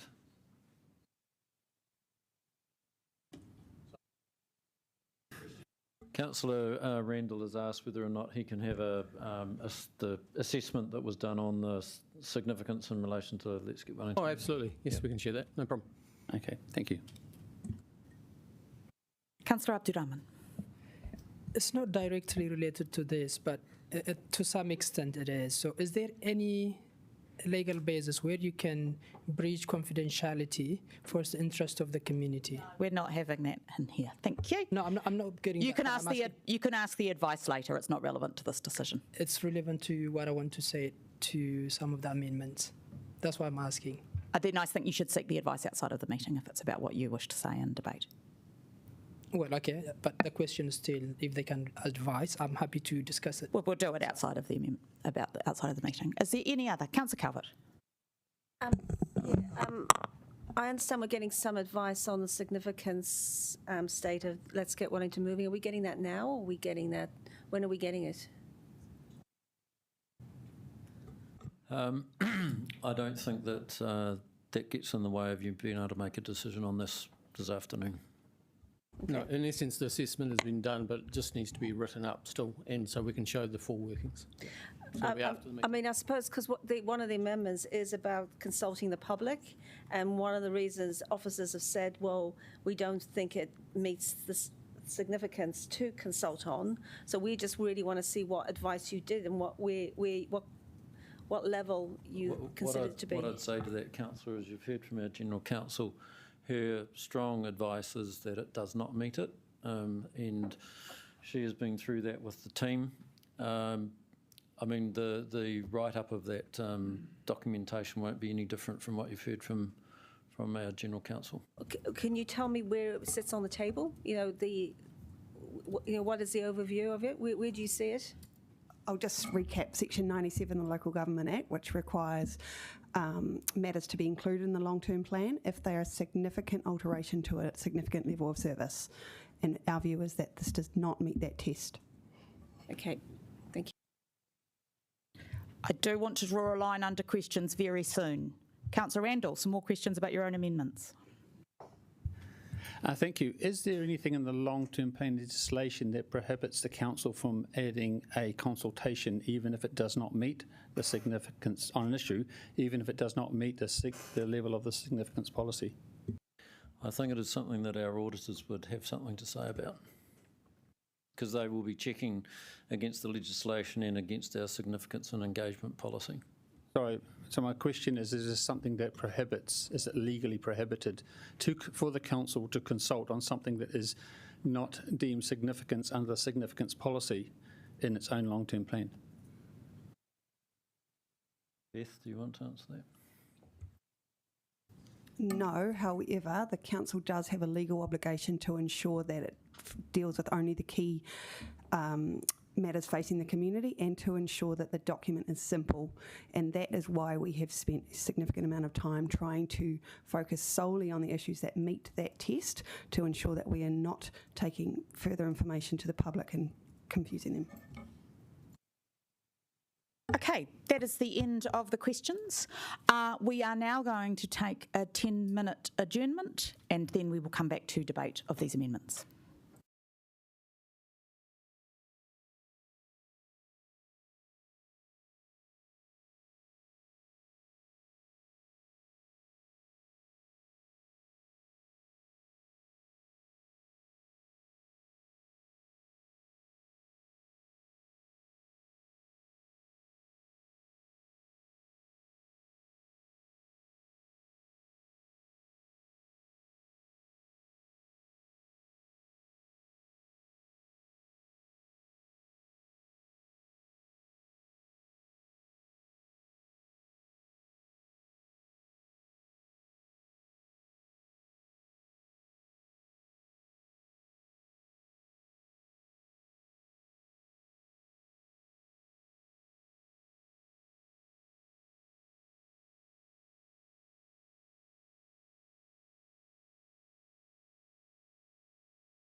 So I have been advised over the break that there is some more advice about procedurally A and B with these amendments. Through you, Chair, and in discussion with Democracy Services, my advice to you is, as Chair, that you should rule out items 24A and B on the basis that A is no longer possible because the savings sought under recommendation 20 did not succeed, and therefore it's not viable. And in terms of B, you are entitled today to decide that you are not deferring Let's Get Wellington Moving project funding. You have decided that you are not, and you have decided that you will proceed, and therefore that matter has been settled, and it would be a repeat of the whole process again to vote on whether you actually consult on those three matters. Thank you, Barbara. As we have already voted on those two matters in this meeting, I am going to follow that advice. I would generally always err on the side of having a vote and a discussion, but we have done that in this meeting on those two matters. So I am going to rule A and B out of order. If you want to disagree with my ruling, you can, and then we go through that process. But my point being, we have discussed and voted on them already within the scope of this meeting. So my point of information, because I'm now into an area as a new councillor, which I have never been in before. How is it that I can comment? What's my ability, and when should I comment on your ruling? You want to challenge my ruling? You do it now. Oh, okay. So I'd like to challenge the chair's ruling. Yes. And speak. Can I speak to the challenge, or I just challenge? Let's just get Democracy Services advice.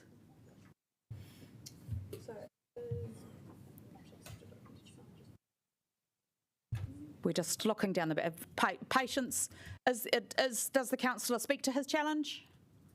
Standing orders doesn't specify whether he can or not, so that's up to you. You can speak very briefly, councillor, and there won't be debate on it. We will go to a vote. My understanding is the vote requires a 75% majority. Okay, so thank you. So I just asked my fellow councillors to think again about both those options, but particularly 24B. I think it's very, very important that the council recognises, quite apart from the advice from officers, that Let's Get Wellington Moving is a matter of considerable public interest, and it's a matter which is a commitment of an enormous amount of money. And the council is operating from a mandate to continue, which I am actually unaware of, certainly before my time as a councillor. And so I just challenge the ruling to say that we really do need to get a mandate about Let's Get Wellington Moving. We do need to ask our members of the public about this really major issue. And so for that reason, I ask you to override the chair's challenge and say that asking the public their opinion is not the same thing as our making a decision. I think that we should always be able to, I think the public should have every opportunity to say what they think about major decisions that this council makes, and this is one such opportunity for you to support democracy. Thank you. Yes, so 24A, B and C I have ruled are out of order, and so now the motion that is being put to you is to overturn my ruling. So if you wish to uphold my ruling, you vote yes, and if you wish to overturn my ruling, is that right? No, the other way around. You're voting for Tony's challenge to my ruling, you vote yes. If you vote to support my ruling, you vote no. Could have a division too, please. Could have a division? Yep, and we can have a division. Do I vote on my own ruling? Yes. That's weird. It's like voting for yourself. Councillor Abdurrahman, Councillor Free. Councillor Brown. That is lost. So we move on to debate on point 25 and 26 of your amendments. Councillor Pennant.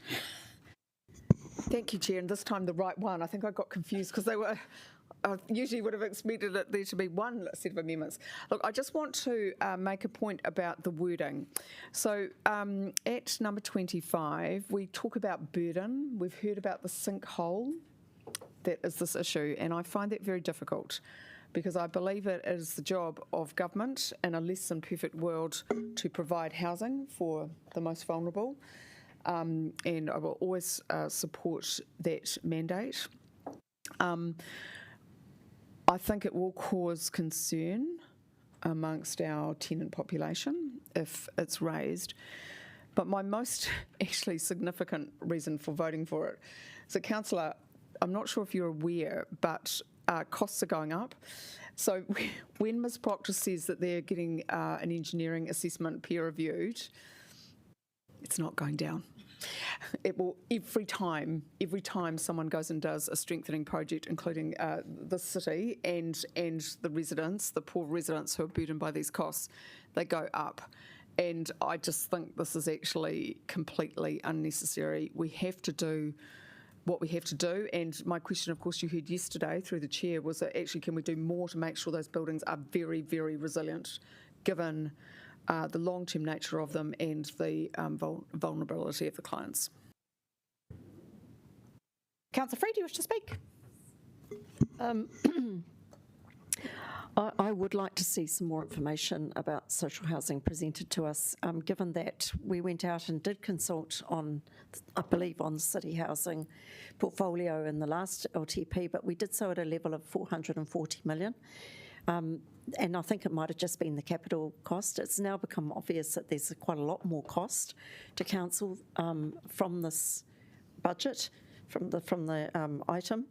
I would like a really detailed explanation of what's included in the upgrades, what can we expect to see as the outcomes that are delivered from this money. And also, yeah, and I would be interested if there are any ways in which we could actually reduce the burden for ratepayers going forward into the future, which is consistent with where we've already landed. Councillor Calvert. Thank you. And can I just clarify that 25 is not about trying to offer any substandard upgrades. It's actually saying, look, you're spending close to $1 billion over 10 years. You know, are we approaching this in the optimal way? And given that we've handed our social housing over to a trust, you know, does the trust have the right level of skills to be able to develop in Point this of order. way? What's your point of order? To the chair, I may be being oversensitive, but I do find that a little bit offensive to be raising points about people's competence. It's not about competence. It's about actually whether it's like with any organisation. Sometimes you recruit skills for certain things, and sometimes you might have a gap, and that's really what I'm raising. So it's not intended to be offensive in any way. And to quote Ricky Gervais, please no, that'll tip you over. Too offensive. Just because you're offended doesn't necessarily mean you're right. So yes. I'll allow you to proceed, Councillor, carefully. So look, I think we're handing over $1 billion, and I find it really interesting that we are happy to hand over this $1 billion for 10 years or put it in our budget. There's nothing in the substantive part of the paper. You know, we'd be able to pick these numbers out literally from a spreadsheet. That's how we found out about it. And when you think about all the hoops that we make Wellington Water jump through, we're giving them similar sums of money, and yet we don't seem to have the same approach to this. It's the same, you know, it's a significant amount of money. As I said, it's close to $1 billion a year. So look, over 10 years for the LTP. Yeah, thank you. So look, I ask you to support this amendment because it's not about substandard accommodation. It's actually saying, look, we're spending $1 billion. Can we do it better? And it's purely a governance approach. And number 26 is, I think it's pretty explanatory. And again, it's just asking for more detail that wasn't in the documentation that we were provided. I just want to make a point of information because it seems that there is confusion. HUP2 is a program run by council. We are not handing over money to anybody else. The housing upgrade program and the major maintenance of our housing, which are our assets, are being run by the council, not by Te Toi Mahana. And just to note that there are papers coming to us with more detail about the shape and scope of this work. I believe, I'm looking at Siobhan, March, April, something like that. So we will have more information about how this work will be done by council for our own assets. Councillor, I'll go to Councillor Brown online. Oh, thanks. Actually, I just wanted to actually say that it does feel to me as if there's a lot of misunderstanding. Nice to see you! Here I am at 2:30 in the morning. I actually think there's such a high level of misunderstanding about some of the financials to do with Te Toi Mahana and the council's housing estate that actually a review of this type is not a bad idea just because it will clear up some of those misunderstandings. And so strangely enough, even though I'm one of the insiders of this, I think it would be a good thing to go ahead with this sort of review to help the other councillors come up to speed with what the funding is actually looking like and what the project is to develop the estate. Councillor O'Neill.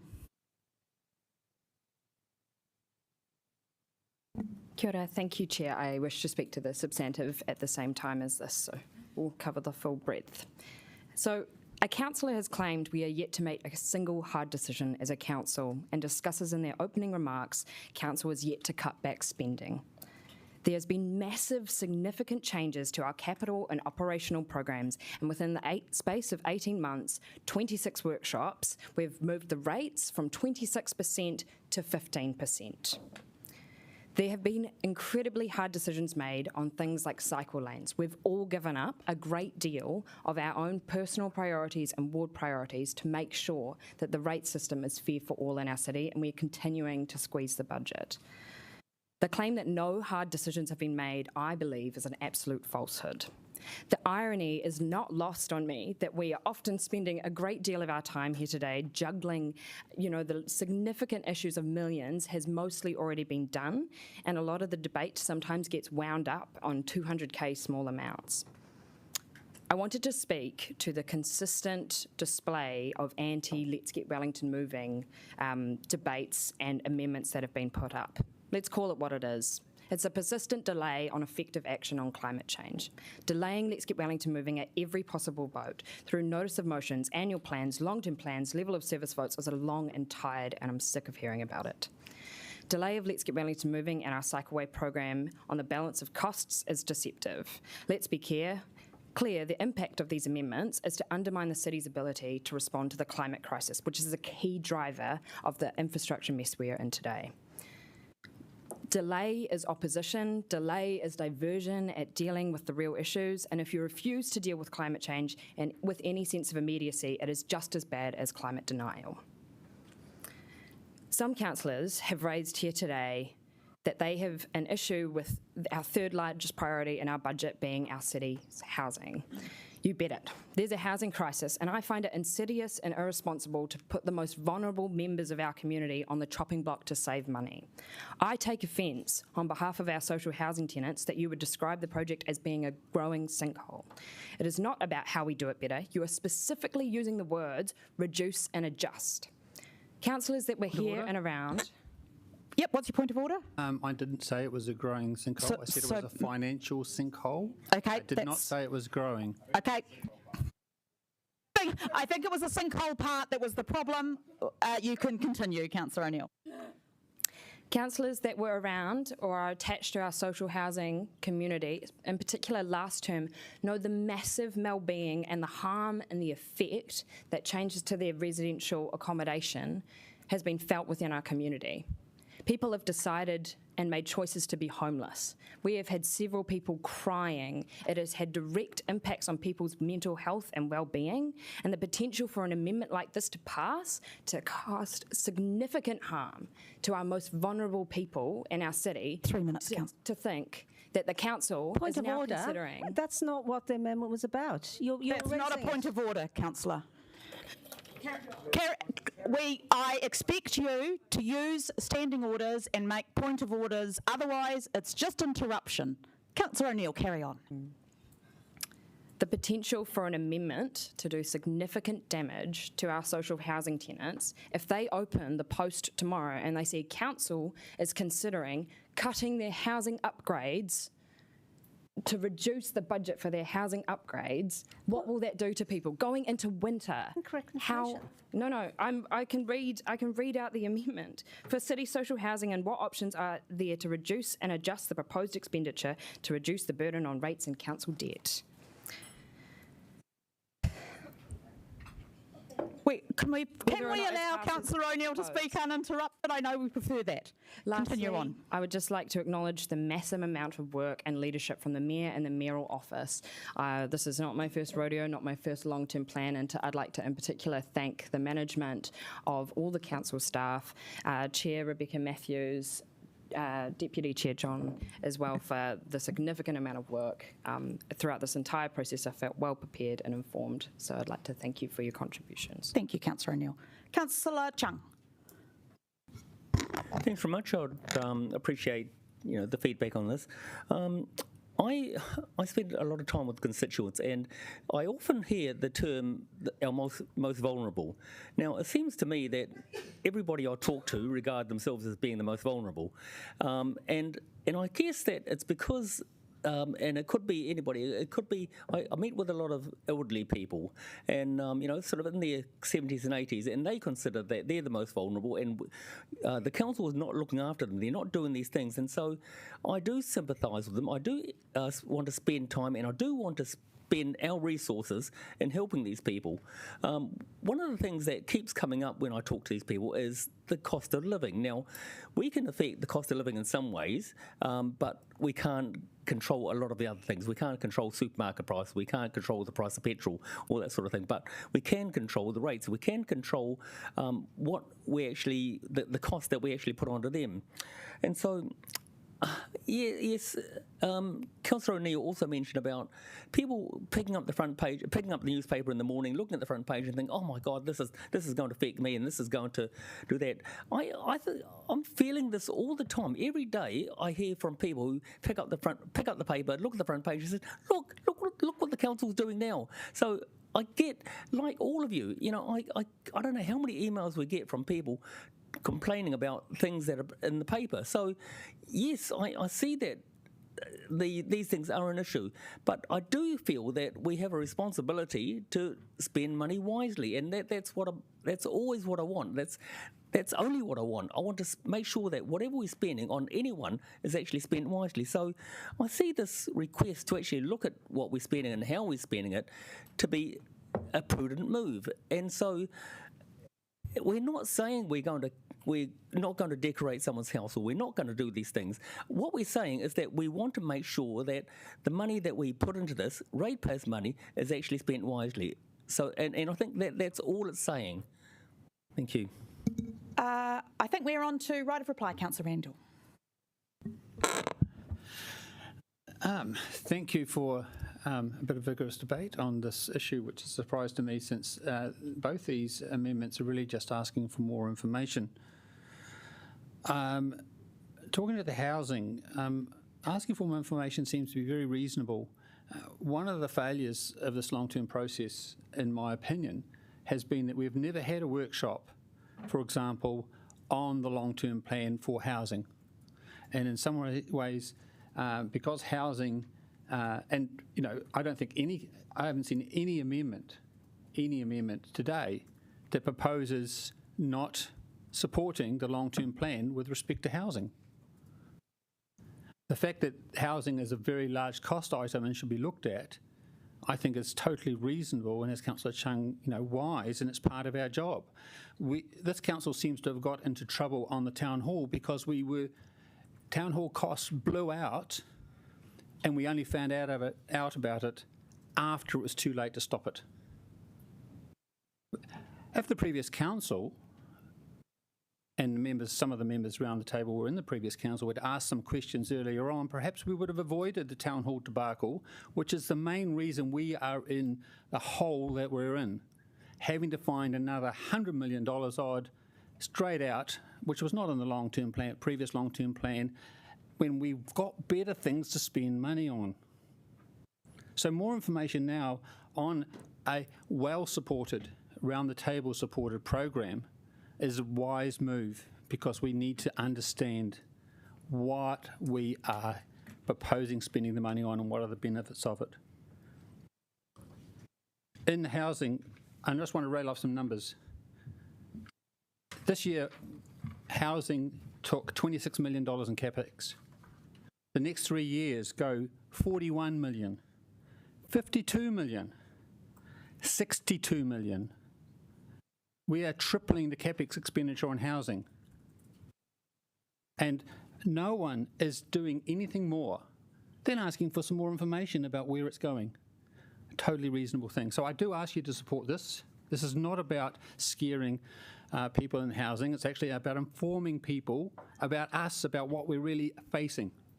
And the same applies to number 26, which of course is about another element of the long-term plan. So these are just informational. I do ask you people to chill. It's not about the debate about what we do with housing. It's about just getting some information so when we do get to the debate, we are informed. Thank you. All right, we will go to the vote for these amendments. We will take them separately. We will start with 25.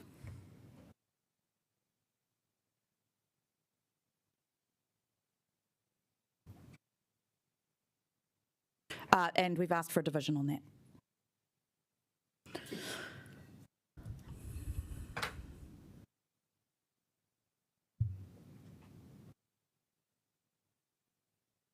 That is lost. We move on to 26.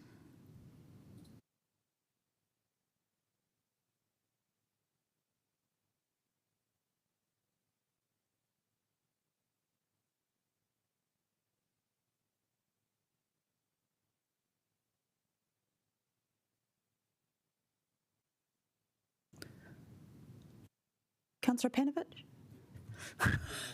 Oh, getting you. That is carried. Well, thank you for that one anyway. Right, we're now going to move on to Councillor Brown's amendment. Councillor Brown, I believe I'm seconding this. Thank you very much. Even though I don't really have, I'm seconding it pro forma for you because you're my friend and I miss you. I'll be back next week. What we'll do is we'll get you to introduce your amendment, Tim, and then we will just get some officer advice on it, and then we will have debate. So the floor is yours, my friend. Thank you. Well, the actual amendment, as it's drafted at the moment, is actually was drafted by Andrea. So hopefully she says she's okay with it. The reason I continue to sort of bang on this drum, and I do feel like it's something which I've been pushing for a while, is that it does seem to me to be absurd that council is borrowing money to invest in a lot of projects which generate no benefit at all for the community. For instance, the town hall would be one, or the library would be another one. So you can see we're borrowing a very large amount of money. There's no benefit, but we're incurring the cost, which is the cost of the interest is actually getting paid basically by ratepayers. Now, that's not how it would occur in the corporate environment. In a corporate environment, when you do a capital works project, you capitalize the interest cost so that you only start effectively expensing the debt once the project is actually up and running and you're getting the benefit. So you get the costs and the benefit at the same time rather than the costs up front and then the benefits down the track. And I think we should be doing that as a council. So that what I would like us to do is to capitalise the cost on our borrowing when it is funding of work in progress. Once the town hall is finished, you then start expensing the interest that you've accumulated, and from that point going forward. The particular reason that this would be a benefit to us is that, of course, we've got this extremely large rate increase right in front of us, but our rate increases taper off, so that 17% or thereabouts this year is somewhat less next year, and I think for some reason there's a blip the year after, but then it starts going down to about the 8-9% type levels from that point on. I'm including the sludge minimisation in those figures. So anything which we could do, which would to push an expense into the future, would seem to me to be a good thing for our ratepayers. So not only would we be doing something which was completely logical in the context of normal corporate behaviour and trying to match our costs and our benefits, but we'd be deferring an expense into the future and therefore reducing the impact on the ratepayers in the short term, even if it was only 1% or whatever that amount happened to be. But I think that's something which we should be at least asking management to go away and consider. Thank you, Councillor. So we'll go to Andrea for her advice. So look, the request here is to bring this to the Audit and Risk Committee, and I certainly don't have a problem with that. We have sought some accounting advice, and Councillor Brown's quite right in regard to what happens in the commercial world. In New Zealand, we have 2 sets of accounting standards. Bear with me, don't fall asleep. You've just woken John up.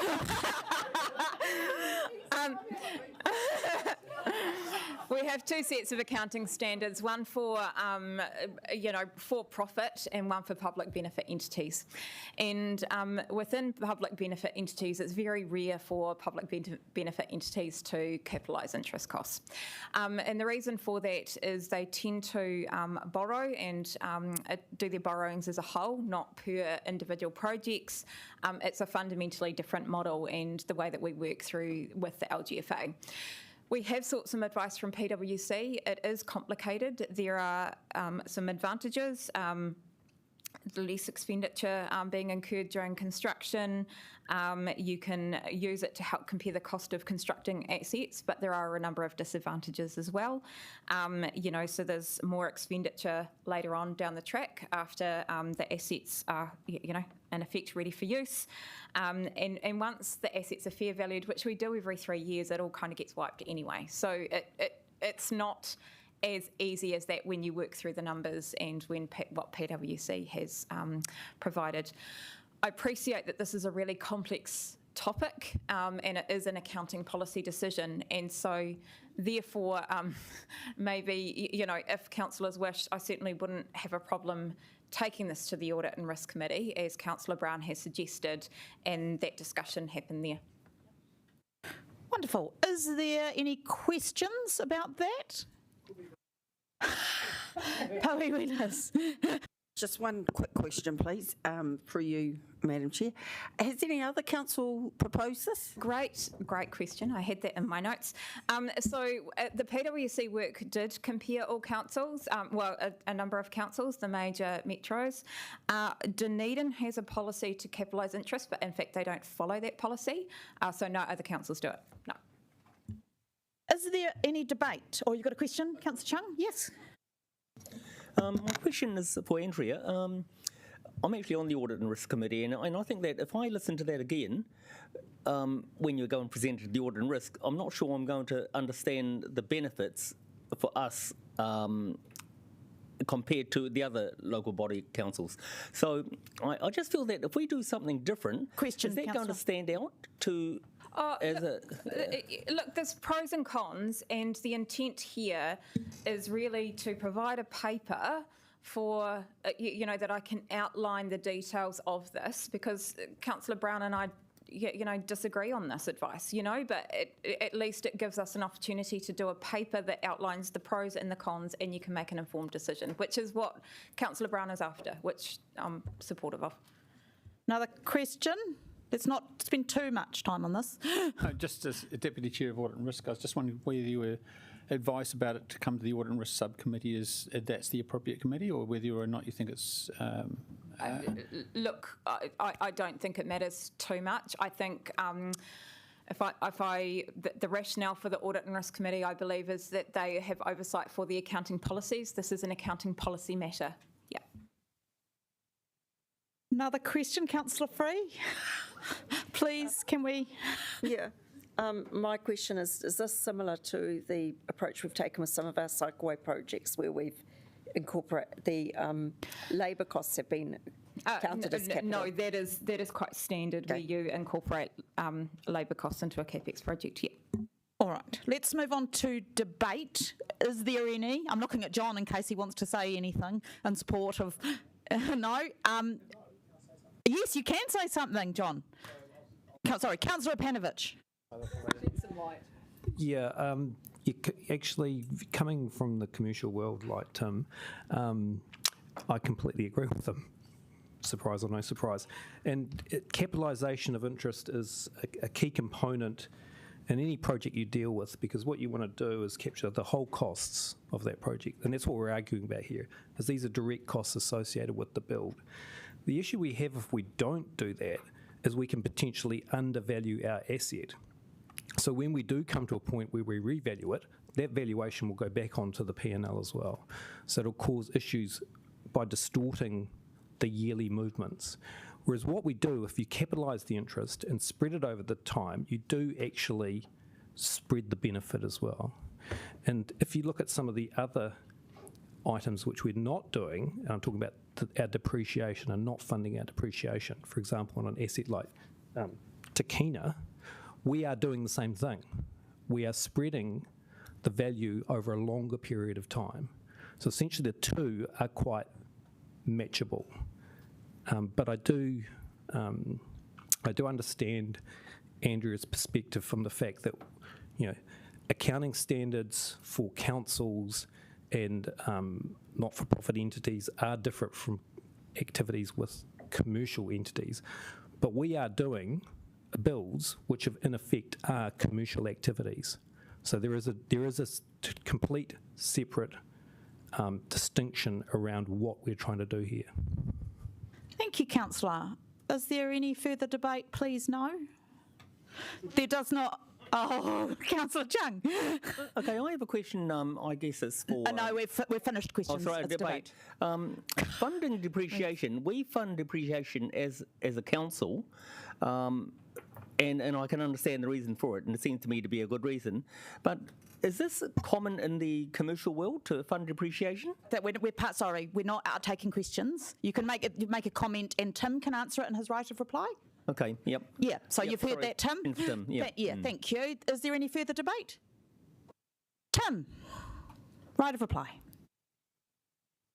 Thank you. Well, just on Ray's point, not really, no. I mean, the concept of sinking funds and such like actually matching depreciation doesn't really happen. And as John said, when you're actually revaluing assets, depreciation can end up being quite messy because depreciation takes the asset down, but then your revaluation takes it up. So, but I think the point which I really wanted to make is that we are going through an exceptional period in terms of capital investment. And while it may be an unusual approach, it may not be entirely common across councils around New Zealand. As I say, it's extremely common in the corporate environment. But we are going through this exceptional period where we are obliging our ratepayers to pay rates today, so for benefits which they are going to receive in the future, whether it happens to be the cycleway or sludge minimisation or the town hall or the library, they're all paying today for something which they don't get a benefit. And what I would like us to do is at least ask the Audit and Risk Committee to actually review that approach, because if we could try and match the cost to the benefit, I think that would be to the benefit of our ratepayers. Thank you, Councillor. We will now go to the vote. It's the moment you've been waiting for, Councillor Young.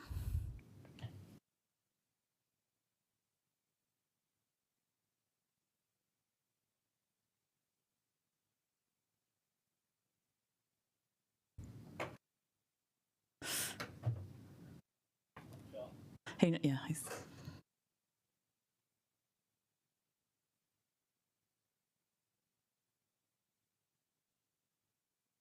That is carried.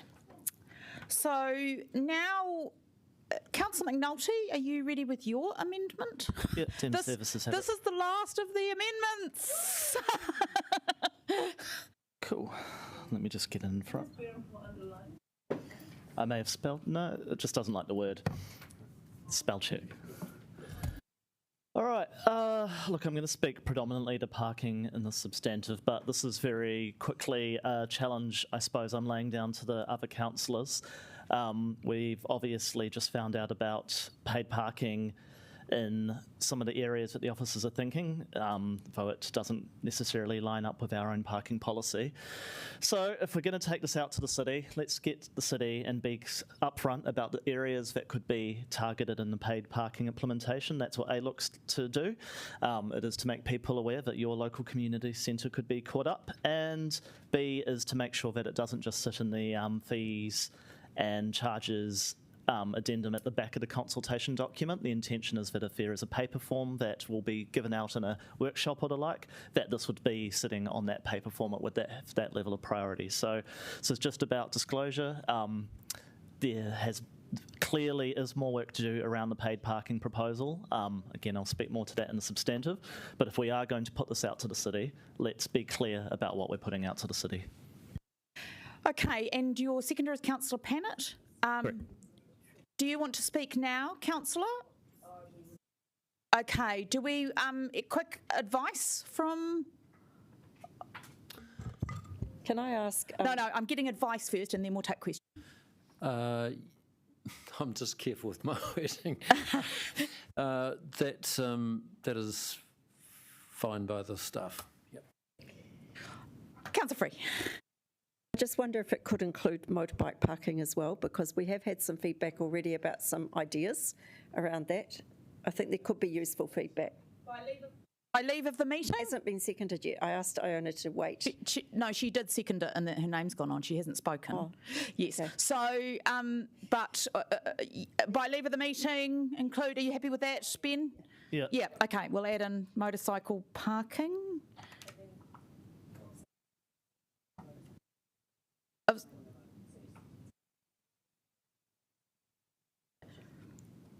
Okay, and I am now taking, is there any other questions? Have you got a question, Councillor Abdul-Rahman? So it's more of a procedure, and if the amendment is a substantive amendment that the mayor moved fell down, this is the one that I want to go through. But if I want to vote through the whole thing, it's coming in different priority, because that should be going first. This changes the...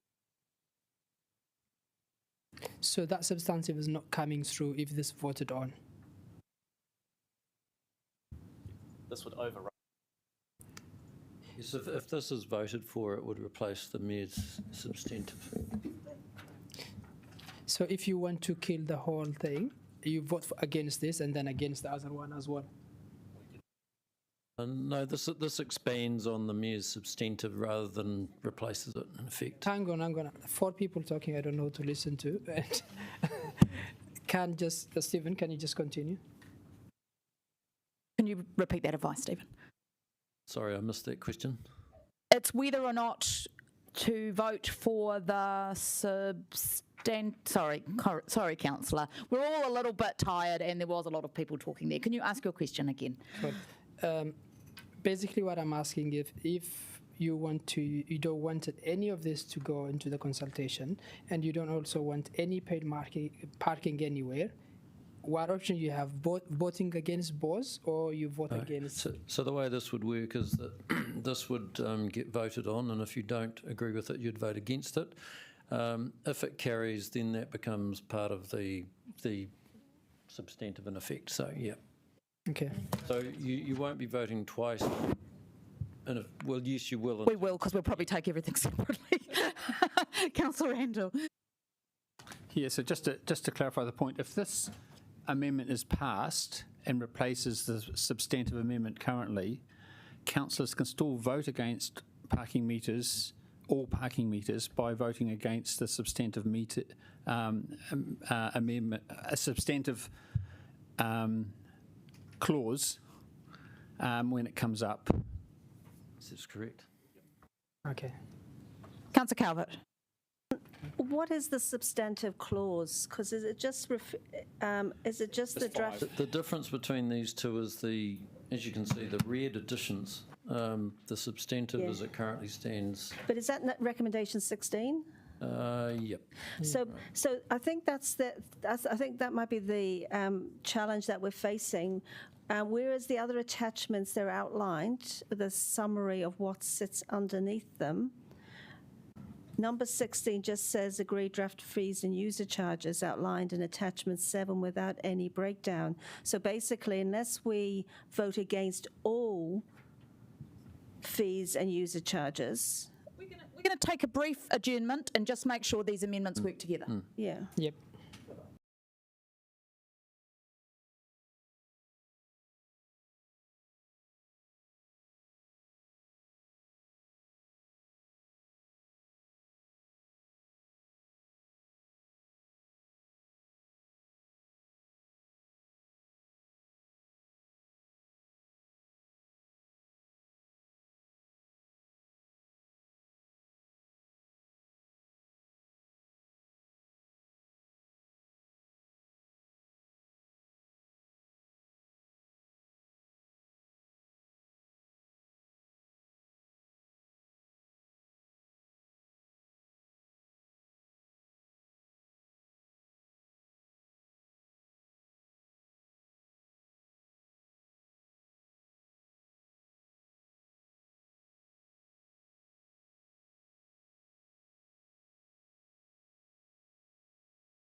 what people should do.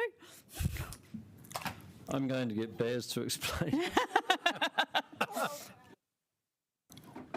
Apologies to the meeting. No, I don't think there's anything to apologise for, Councillor.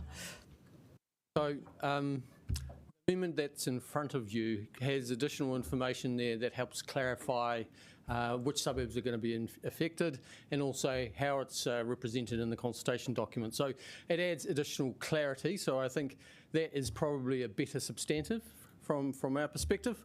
And so from that view, you could support that. And then when it becomes a substantive, if you are against the proposal of suburban parking meters, you can vote against it. It will sit alongside the original wording in the Mayor's version? This replaces it. Okay, if we vote for it, the Mayor's version is struck out. Okay, thank you. All right, debate. Councillor Pannett, do you wish to speak as seconder? Really briefly, 2 points. I agree with Councillor McNulty about the need to distribute this issue evenly and equitably, so that's why I was happy to second it. Oh, Po'ui, Kelly. I can't resist. Also, we're in a climate crisis, so we got to put this through, okay? This is thing about burning fossil fuels, which are highly dangerous, so I think if we can put in, sorry, we're just having a discussion at lunch. Oh, well, I don't think we should reply to people about what they said at lunch. But just the point is that this is a way of managing carbon emissions by putting in a charge. I do take Councillor McNulty's question, however, as a pertinent one, which is that if you're going to ping people for extra charges, you need to provide them with good alternatives. So that's something we need to keep working on. Kia ora. Is there any further debate? Councillor Abdurrahman. Well, I think I would ask people to vote to both amendments, and the substantive and this one. What this is doing is, if this goes through, the only positive thing is the community will have a say. However, almost 50% of the suburbs are in south and east. Miramar, Kilbirnie, Rongotai, Brooklyn, Newtown, Island Bay, Berhampore. It's a big disaster, and I encourage you all, especially those who are in the east and the southern ward, to vote against this, and for the community to not. Those are the communities that we need to be supporting, not making money out of them. Councillor Randall.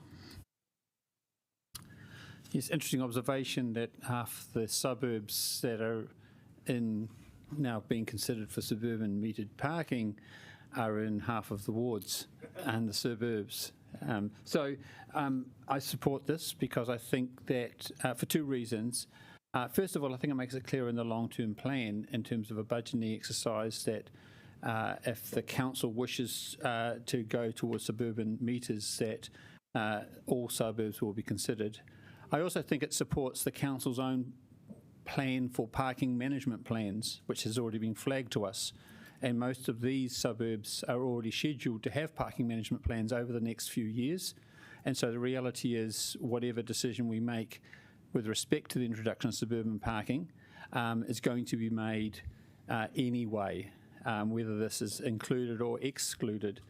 And I also appreciate Part B. I think this is actually quite a bit of a ground shift in terms of the council's revenue stream to go out to suburbs and put metered parking into suburban centres. A lot of the direction of the urban planning is to actually encourage people to go to suburban areas rather than to the CBD. And certainly, as was pointed out by Michael Gray this morning from the Johnsonville Business Group and from Tawa, the people in the north have choices as well. And one of the deficiencies of the current proposal, the Mayor's proposal, is that they're going to put metered parking in areas where people can easily drive a little bit further to find free parking on the street in Porirua and in Lower Hutt. And so just to get the balance right, I think I support this and appreciate Councillor McNulty's initiative just to try and, as you said, make a bit of a fairness thing on something that's really a bit unpalatable, but the council does have to make a decision on. Thanks. Councillor Chung. I'm going to support this amendment, which quite surprises myself, because I'm actually for anything that makes money for the council, but what I'm concerned about is the unforeseen consequences of this. And I know that a lot of people, they like to drive down to their local suburban cafeteria or restaurant or something to dine there instead of coming into town, making the effort to come into town. And I'm afraid that they may become dissuaded by doing that if they actually have to go and pay for parking. The other thing that comes into it is that, again, I've talked to a lot of people extensively, and there's a little street in Nio called Cameron Street, and the residents there, I discussed this with them a little while ago, and they're up in arms because what people were doing is that they're driving into town. They work in town, but they come and drive to Cameron Street, park their cars in there, take their bikes off the back of the car, and then ride into town from there. And so that obviously isn't the purpose of trying to get people to ride into town. It's trying to get them to ride, further away, and not coming in and filling up the closest streets where they have free parking. So I think that's one of those consequences that we need to be aware of. So what would happen, say, if I take Kandala as an example, you take the main road of Ganges Road, which is where all the restaurants and cafeterias and things are. So then people would, if they wanted to go there still and not be concerned about getting a ticket or parking there too long, and they park further away. So you start looking at all the streets that are around Ganges Road, and you start thinking, well, how much room is there actually in those streets now to park? And so with the addition of a lot more parks, would that actually be problematic? So those are the things that we need to be very cognizant of when we decide on changes like this. Thank you. Councillor Young. I will support this because I think it will highlight to Wellingtonians the degree of avarice the council has in its desire to take money from them. And that when people see their own suburb mentioned here, they might think, actually, perhaps we might just make a submission on the long-term plan and ask council to cut some of its spending. Councillor Calvert. I second Councillor Young's comments. That's really the point. Well, I will support this. It makes it more obvious about what we're planning, but I really don't understand how we can agree to include this in our public consultation and the number of people that are going to support that, and yet you didn't want to support Let's Get Wellington Moving, and in terms of the changes there. So I think we've got a bit of inconsistency happening. There's a bit of ad hoc with what we're doing, but that doesn't mean I will vote against this, but I will say that I think we're being inconsistent in our approach, and that is partly, I think, due to this whole process that we find ourselves in today. Councillor McNulty, right of reply. Quick one. I mean, would it be council or politics if there weren't the occasional inconsistency in the world? Look, thank you, everyone. So again, this is just putting on notice Wellingtonians clearly around the intentions of where we're heading towards this, because the process that was followed to spring this on 3 of 5 centres in the Tōtōpū ward with a week's notice was not sufficient, and it was not good process. So I thank councillors for recognising that. I'll ask you to support this amendment through into the substantive, and then when it comes to the substantive, to vote against 16A, but that means that at least the baseline of what goes out to the public is better than what we started with. You can vote on all of this together, can't you?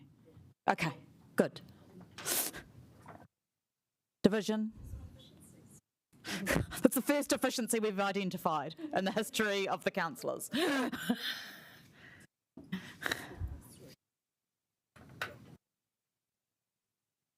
No, we've taken it all together, as we've just identified.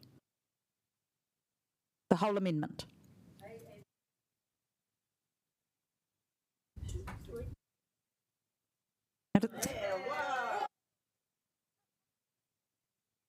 All right, we now revert to the substantive, and I just want to remind you that you do not have to speak. But if you would like to speak, On the substantive, please raise your hand. Councillor Calvert. Look, I won't talk about a lot of it, but I will talk about Kandala Pool. And we were going to move an amendment, but it was said it was a double negative. So if you wonder where there was an amendment about Kandala Pool, that's why. So I am asking you not to vote to support to close Kandala Pool at this stage. Now, there is $8 million in the budget. That's still in the long-term plan budget, because whatever happens to Kandala Pool will need money, and so that's why that money is still there. I think given that we have previously made a number of decisions to find a solution and engage with the community, we still haven't engaged properly with the community. There was a small working group. It didn't really get to any conclusive answer.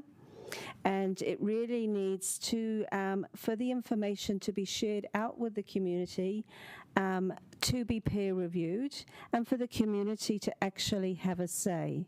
I think cutting it off at its knees right here and now, after what the community have been through over the last several years, is disingenuous.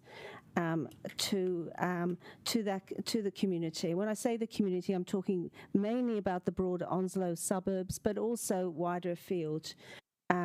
Because as you heard, I spoke with Marie afterwards, and she was saying about the people that she saw coming to the pool from all over, including, Liz, you'd be pleased to know, up from Porirua as well. So it's just your neck of the woods. So look, I just, learning to swim. So look, I think there's, I'm not promoting that we put any more money in. We've got $8 million already in the budget. It needs to go to the community. It then needs to come back to us, and then for us to make a decision on that feedback, on the information that comes back. And for example, I've been in touch with a local well-respected civil engineer who's also an independent RMA commissioner. And he says that there are other options that this council has not considered around the stream management and around a possible design for the pool. And I'm sure he would be willing to help provide further feedback, but now's not the time for that. So what we need to do is enable the community to actually be consulted with, as we had previously agreed, and enable them to feedback, and then for this council to make a decision, as we would normally do on anything, on the way forward. But as I said, the money's already in the budget. It's not coming out, because whatever happens, there needs to be some sort of work. So all I ask is that you don't support 13C. Thank you. Puiwi Hohaya. Kia ora tātou. I want to speak in support of the amended substantive, but in particular for the proposed upgrade to the Kaiwharawhara wastewater system. And I want to make a couple of points in regard to this. So firstly, Te Atiawa Taranaki Whānui supports this upgrade. And I want to be really clear here. The Kaiwharawhara is an extremely important place for my iwi. So much so that there is a specific statutory reference to the Kaiwharawhara in our treaty settlement legislation. There's only one other river in our rohe which is acknowledged in our settlement legislation in this way, and that's the Waifetu stream, which is not in the Wellington City Council catchment, so not our problem, so to speak. Which brings me to my second point. So Te Atiawa Taranaki Whānui has a strong cultural and historical connection to the Kaiwharawhara. Te Kā Ea, one of Ngāti Tama's leading rangatira back in the day, had large cultivated areas both in the lower and upper reaches of the catchment, particularly in and around Ōtari Wilton's bush. Thirdly, there is a growing aspiration amongst my whānau hapua niwi of Te Atiawa Taranaki Whānui for the Kaiwharawhara to be afforded legal personhood, as has been afforded to Te Urewera, Te Awa Tupua and my tupuna Koro Taranaki.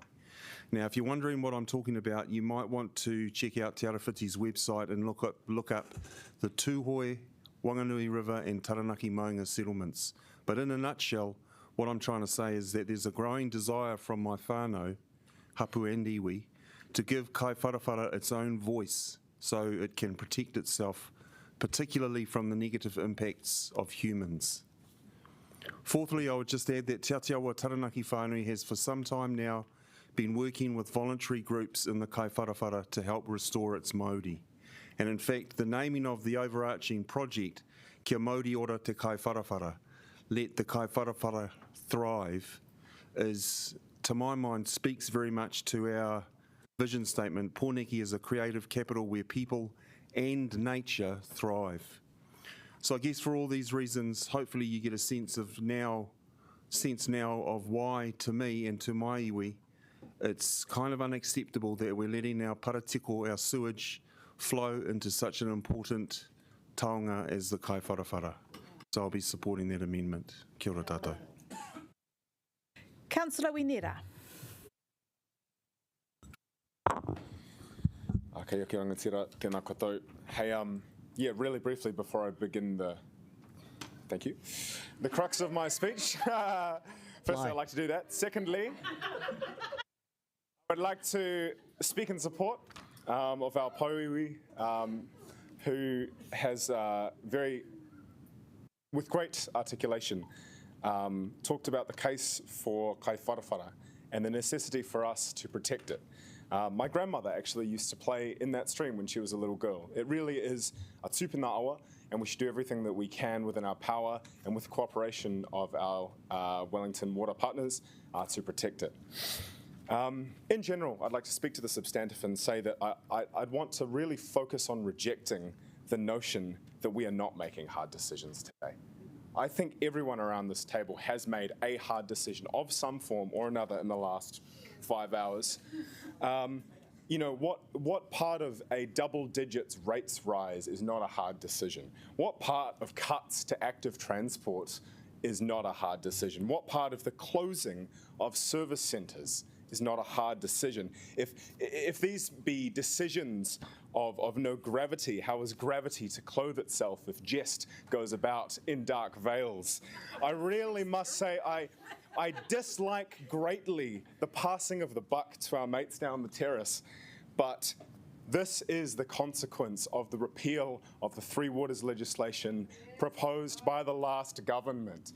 This is what it looks like. Double digits rates rises for ageing water infrastructure for little to no support from our central government. This is what it looks like. And so I would just like to issue a challenge to those down the road, if they manage to get out of Select Committee in time to watch this fascinating hui, to consider in their new approach to Three Waters the crushing financial position into which they are putting our ratepayers and ratepayers all around the country.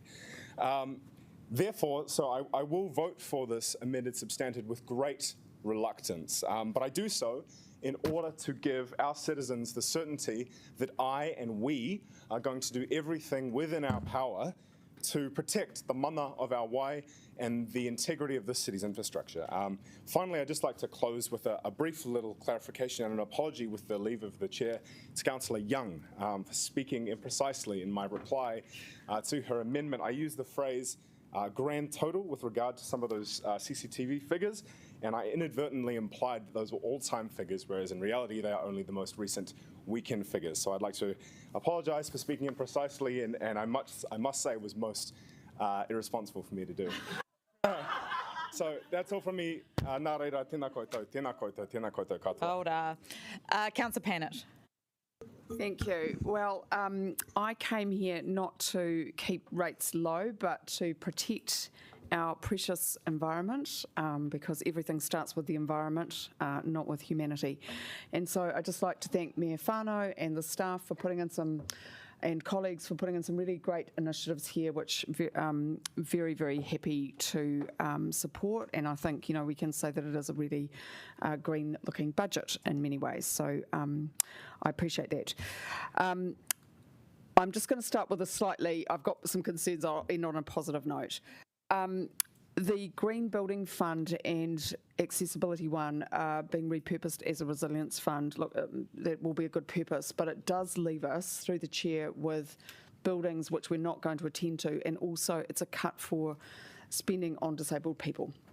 So I think we're going to try and work on that fund to allow some money. But that is a bit problematic for me. Buildings are a major part of our carbon footprint, and they do need to be dealt with. In terms of the water, as I said before, I'm very happy to try and close that gap. I'm just a bit nervous from previous experience of not taking the advice of Wellington Water. And I am concerned about the cuts to walking. Walking is the most important form of transport, and so I will wait to hear what submitters have to say.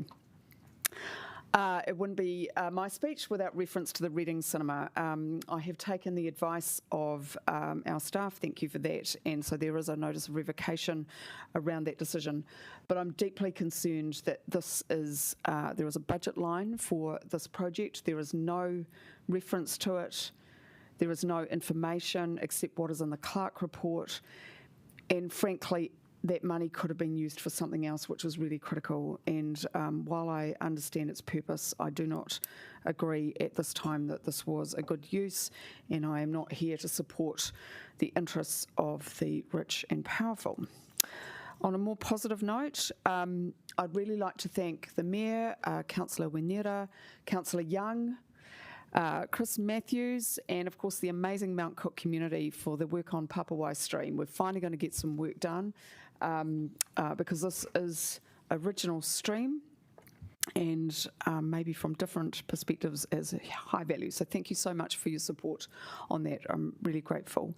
I'm also grateful for the Mayor's leadership on the airport. I will be supporting us going out to consult on whether we can do something better. I accept all the reasons which are given in the papers by the officers. There are better ways to invest our money.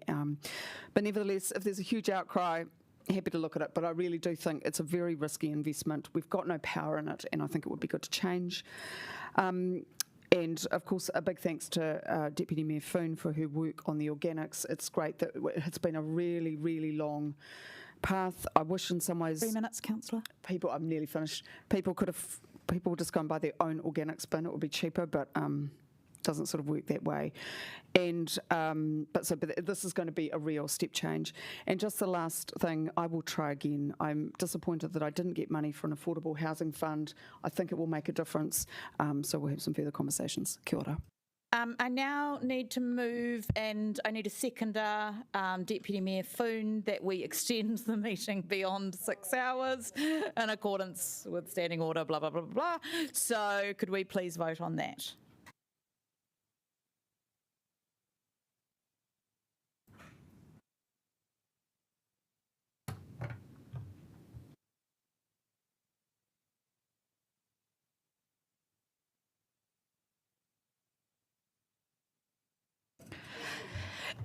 And thank you, colleagues. Can we take that as a reminder about the timeliness here? Because voting is going to take a long time because you are going to want to take everything separately.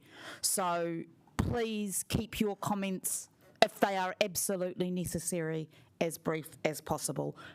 Poiwi Kelly. Thank you, Madam Chair. I will try to be brief. Firstly, I too would like to thank my whanaunga, Poiwi Holden, Hohaia, for bringing 11A to our attention and for getting it across the line, and also to confirm that Ngāti Tō Rangatira and also Ngāti Tama ki te upoko o Tara support the amendment, and particularly too when I was reading it, and I was just thinking, you know, we really do need to stop what's happening with our water. So while we've got leaks all over our city, we don't want poo all over our city as well. So thank you for doing that, and I wholeheartedly support that.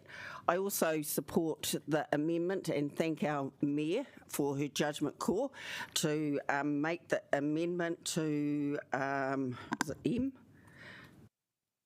for M to include Te Papa and the funding, and to include the full, reinstate the full amount, and to also do what our submitters this morning suggested, that we actually say what that is for, that it is actually for Te Papa. So thank you for your leadership, Mayor Whānau, for doing that. So I support that.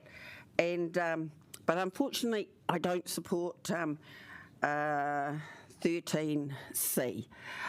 And I will, what you have asked of us, Councillor Colvert, I support the substantive. Well, I thought that it was a great submission that the young mum made this morning, and heard what she had to say.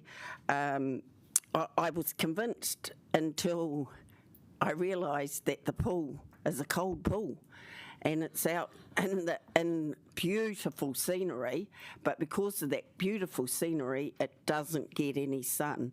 And then when I heard more about the data and how much it's actually costing and being subsidised, I support the substantive and the recommendation. But before I finish, I really would like to, there's lots of people to thank, and everybody has been thanked, but I really would like to thank our chair today, and for the work that she's done. It's been a really hard job to manage everybody, to manage the tensions that are going on. And I really want to commend you for the job that you've done. It's been a very long day, but I do feel that every one of us can leave the table today and feel that we were able to have our say and were heard. Whether you got your vote across or not, that's democracy. But to be able to have a voice and to be heard, I think, is important. And I want to commend our chairman for doing that today, and of course the officers and everybody else. But kia ora, kia ora. Alden. Kia ora. Deputy Mayor Foon. Okay, I'll keep it really swift, but I just in the line of thank yous, I do really want to acknowledge the Mayor's office actually for a really systematic and clear approach to getting us here today. It is a nerve-wracking process for anyone that any of our ministers that are watching this hui online to go through this very uncomfortable sometimes. But what I also want to acknowledge the Mayor and thank you for not bringing amendments at 1:30 in the morning. That is a star show. So yeah, really appreciate that. Yeah, more to come. So with that, I will wrap up. But actually, I just want to acknowledge a couple of things that we're proceeding on the Frank Kitts Park. That's really exciting. There are moves there. Acknowledge that we've pulled out money from the Resource Recovery Hub, and it made a lot of practical sense to save that money now and distribute those hubs into the suburbs to help with business and in buildings that already exist. So while that's a bit of a hard swallow, it's actually a good thing to reinvest that money into the communities. And then just nextly, I'll just be quiet. Thank you. Councillor Randall, really call on you to be brief, as you have spoken a few times today. Thank you very much. In terms of addressing the substantive, I first have to comment as a councillor on the very poor last stage of this process. It's really, I found it unacceptable to not having even seen a long-term plan with real numbers until a week before today. And the public should know also that we asked to raise a lot of questions. We got 57 pages of answers yesterday at 1 p.m. And this is what you've seen during the day. We've really struggled to even understand what we're approving today. As far as I'm concerned, I've struggled to understand that. And although we've had a long time to consider the priorities in principle, we've had no time to consider the priorities when it comes to actual numbers and budget. And in my mind, that's an actual failure of the process. We had the time to do it right, and we didn't get it right, which is a problem. People have said that I've claimed that we haven't had a hard decision.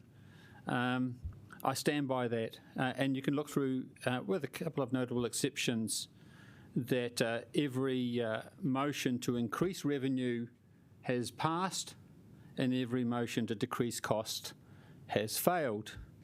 Our hard decision is that our ratepayers are to become even more generous than they are today, although I don't think most of them would find that as a choice. One of the consequences of our excessive inability to live within a budget is that I'm very concerned about is our very, very high debt. Our debt's so high that we have no coverage for insurance. You know, we're a prone city. We have storms, we have earthquakes, and we've long held to not only a 225% debt to revenue ratio, but also that we're going to preserve some $200 million of that for emergencies. We're now at 245, and I think after today we will probably hit 250%. But more importantly, we do not have the funding put aside to be a resilient city. And that's one of the consequences of not being able to make a hard decision. I think the other consequence is that we plough on with favoured programs. I do know, in a sense, that we are a city that's dominated with a political green-red agenda. That's expensive. It is expensive because not only do you have to make some hard decisions about sorting out core city infrastructure, but you've also got to deliver to the agenda. It's 3 minutes, councillor. Thank you. Let's Get Wellington Moving is the classic. And today, this council is committed to plough on with the remnants of what was a wider program with big ambitions. And this council, I think more concerningly, has decided by voting against putting the ability for the public to have their say to not only decide that it's to plough on, but to not permit the public to have their say about whether or not we should be proceeding with Let's Get Wellington Moving. And I can only hope that the public, when they get the general long-term plan, can still highlight that. More specifically, though, I think in terms of prioritisation, we're seeing this prioritisation when the cycleway program continues on.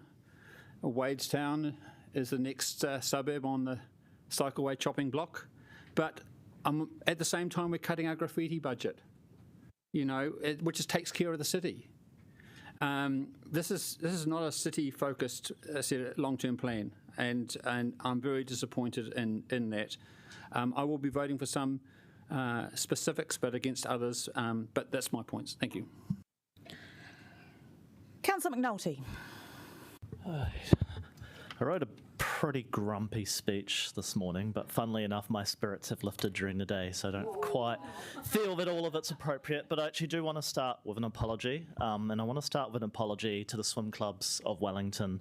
Officers have done nothing wrong by bringing those cuts to the table. They've been told in the purview to find everything, but in the purview of elected members, we could have and we should have put limits on what was on the table and what wasn't on the table, as some other mayors and elected members have done around the region. For us to get hundreds of emails, for people to be up overnight, for people to be worried about their jobs when the political will to do so was never there, was a failure of all of us collectively around this table. So I'm not going to, I can only apologise on behalf of myself, but I do want to say sorry, and I really am disappointed that we put that out there when it really was never, ever up for serious consideration.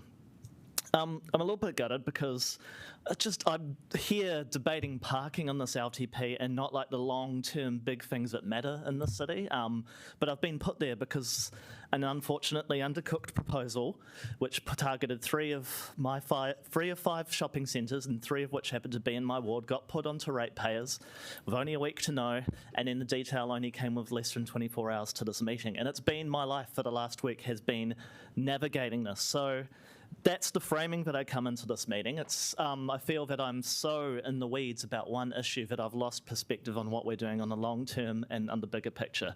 And that sort of framed what was in there. So a positive note, I think this has been a constructive meeting. I've enjoyed all the debate, and I think, with a few little teething pains in the morning, we have been generally respectful and been able to put things through. But I'm not coming out of this, no one came to this council wanting to do less. And it's not a fantastic environment, and I do echo the sentiments of Councillor Wiener about obligations down the road. So I hope that this starts to adjust the course. I'm thrilled we are funding 100% of the capital expenditure for water over the next decade. That was something that I really wanted us to get to, and I want to thank particularly Siobhan and Chris for their work in getting us to there and shaping it to us. So we start to address the water crisis, but there's only so much we can do, and I look forward to, in next year's annual plan, doing even more. Kia ora. I'm glad you didn't give us the grumpy speech. Councillor Abdurrahman.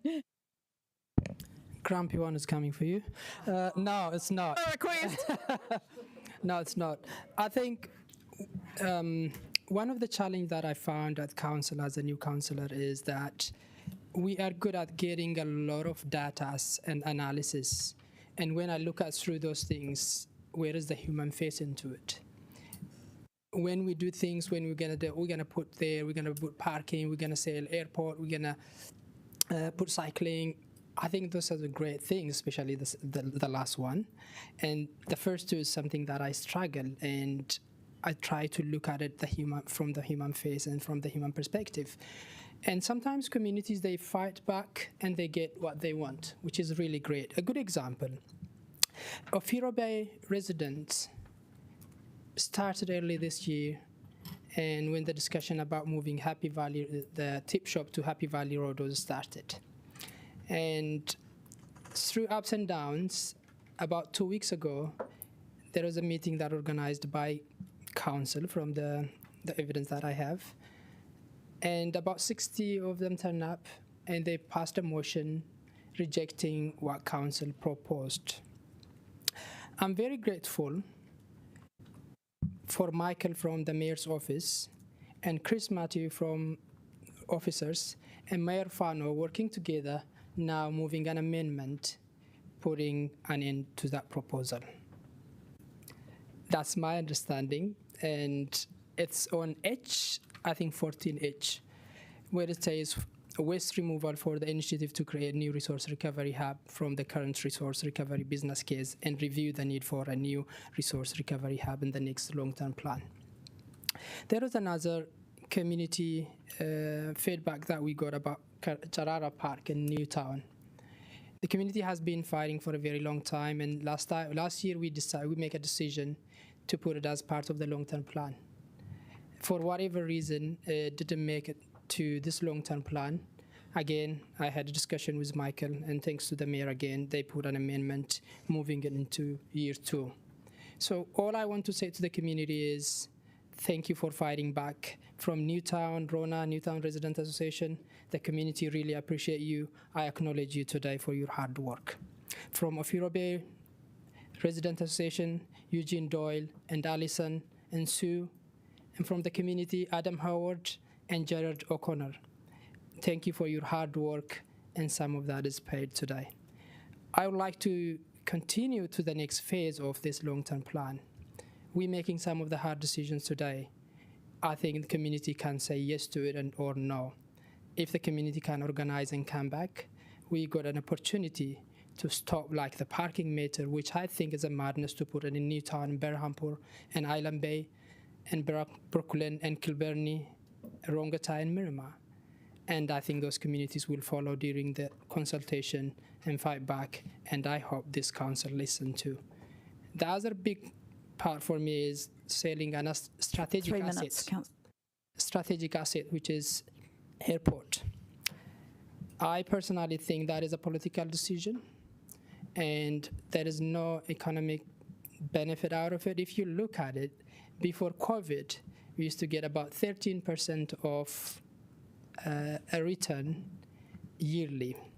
Even after COVID, was all, I think, about 6.9 average. This is a return that you wouldn't even get from other investments.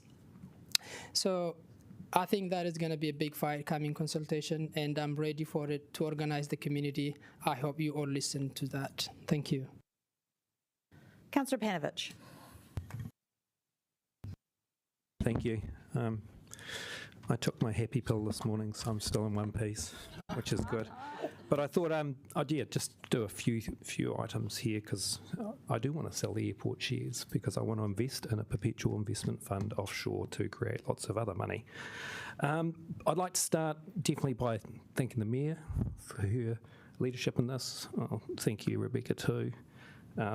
Barbara, Andrea, Stephen and Baz, great effort, and all the other staff who've worked on this, because I did in detail read the 376 pages, and I found some interesting things that our city do in here, and some of the things I might actually spend some money on. My key priorities, I have three. You all know them.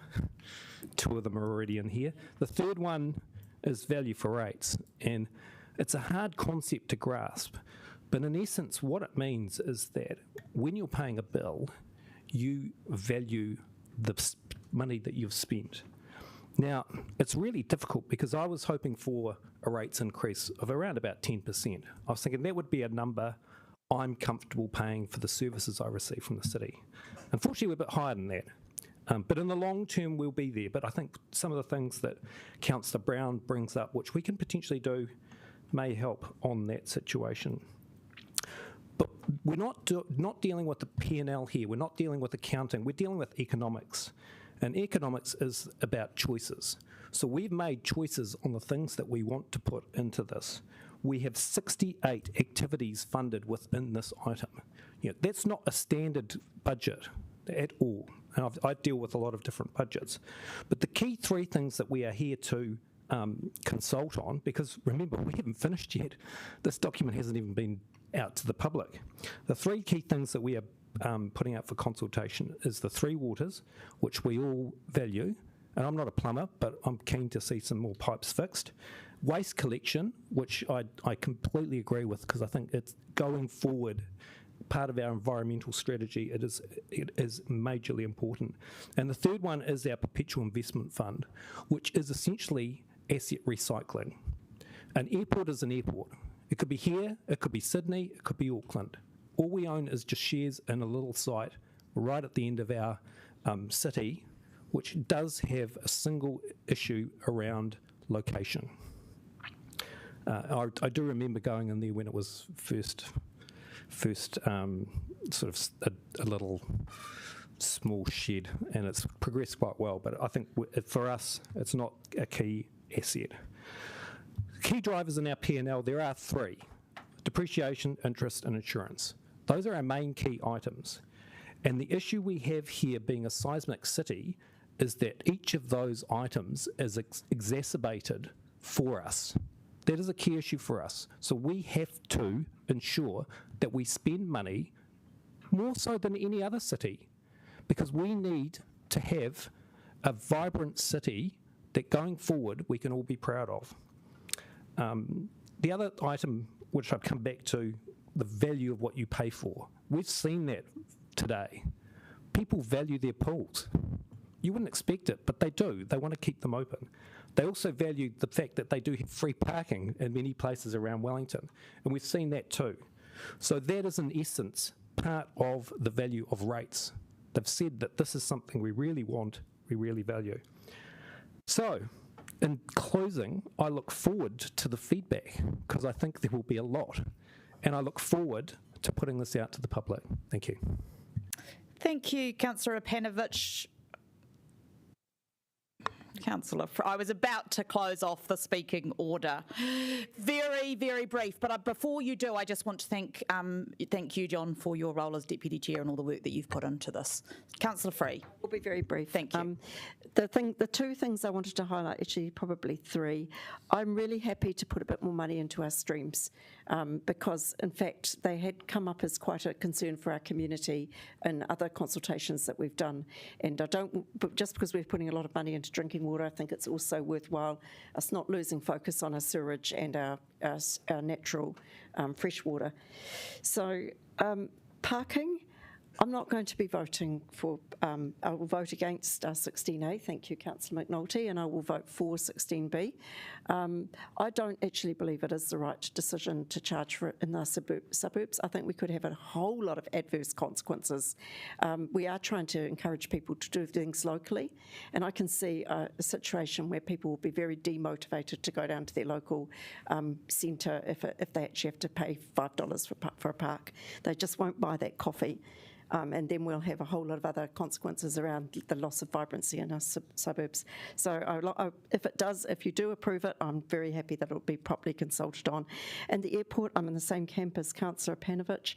I think that we do need to sell the airport shares. I think we're in a very conflicting position with our regulatory hat on and our ownership hat on. A lot in my community would share that view in the eastern suburbs. They want us to actually be a strong regulator rather than an owner. They know that we don't have a huge amount of influence on the board because you have to be governed by commercial return. And I think that it's a very sensible decision to actually diversify our investment and not have all our eggs in one basket with our limited funds. That's it. How long did I take? Thank you, Councillor. I appreciate that. Mayor Whānau, right of reply. Kia ora koutou. Look, I'll keep it brief and just mainly say thank you everyone for the debate and the engagement. Councillor Panovich, great words before, and I appreciate your expertise through this process. Thank you to our chair for taking a tough decision and getting us through it. It has been a really hefty but healthy effort from all. I appreciate the genuine work from all councillors that has gone in. I would consider today a success, regardless of how the vote pans out for you or how today has panned out. And I hear that's a rare feat to be done by almost 4 p.m. On an LTP, so thank you. And look, I fully appreciate and acknowledge that some of you get some pretty heavy complaints from your constituents. You have priorities that you want to approach the budget differently. I totally get that. That is your right. But in the same breath, I would say me and our other councillors also have, requests, complaints and priorities. For me it is housing, climate action and of course water. We debate, we vote, we consult. That is democracy, that is not a failure. But look, let's hear from the public. Let's move ahead and make progress and continue working together. Thank you everyone, please vote. Great work. All right, thank you all. I just want to note I have not spoken on any amendment or the substantive, so you can thank me later. Right, so can we take these first three together, receiving and noting? Can we do more? I just couldn't scroll down to assumptions.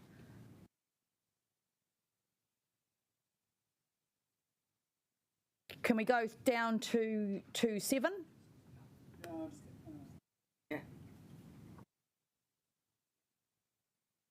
Yep. It'll take longer as we go down.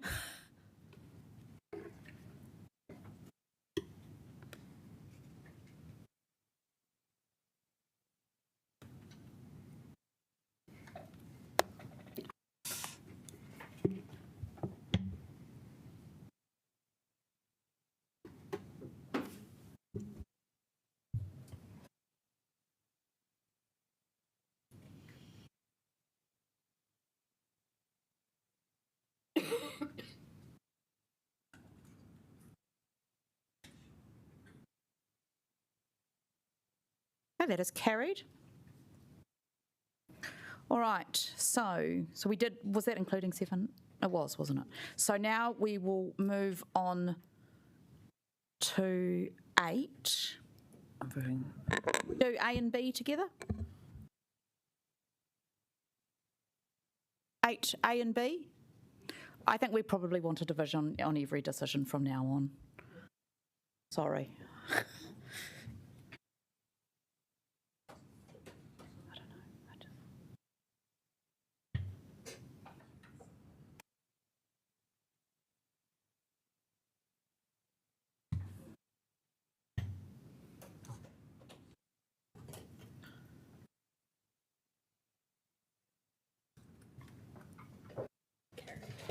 That's carried. Can we do C and D together, or do you want to take them separately?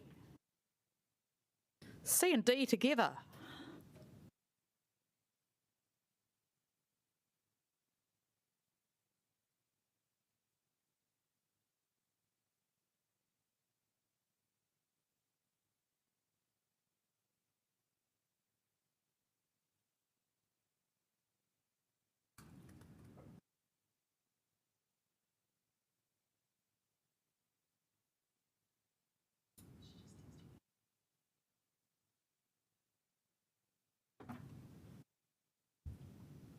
That is carried. 9.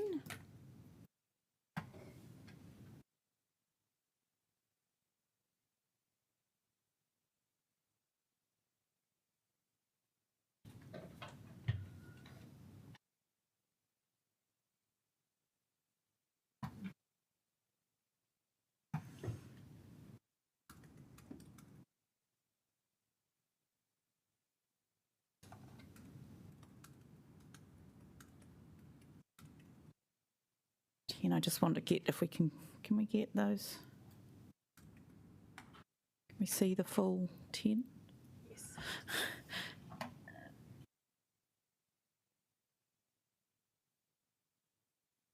10. No, that's all right. 10.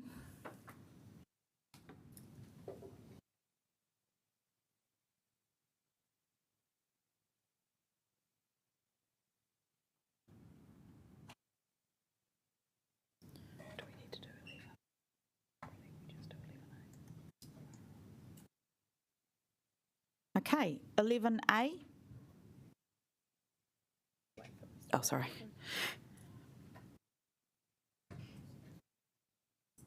A.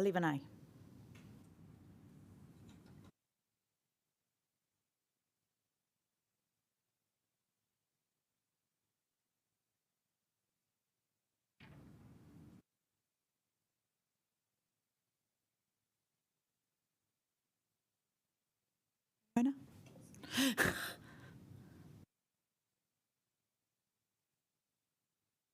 11B.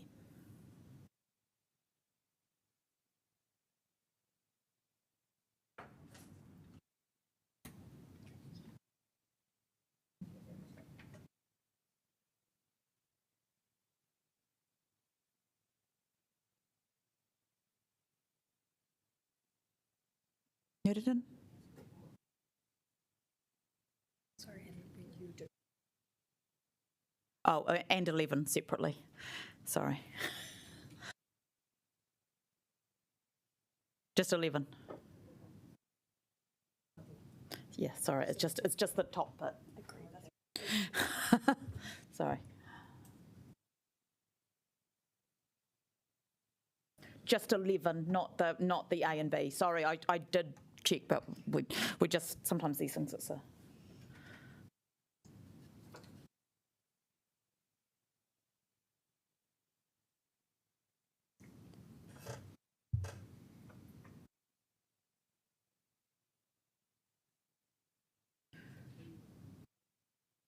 So 12, do we do just 12?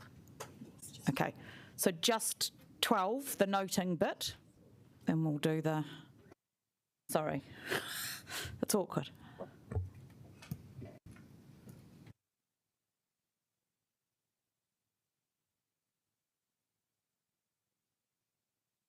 We've just done the 12 bit.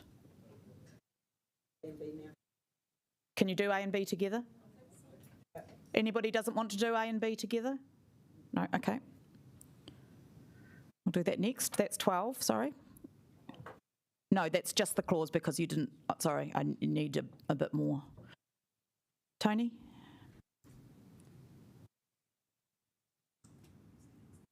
All right, we're taking A and B together because nobody said otherwise. No, 12, A and B. It wasn't.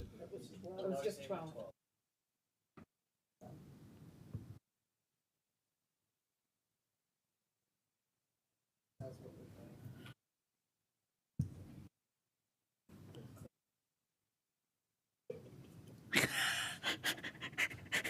Yeah, if you don't want to listen to me, you can just look at the screen. That's your choice.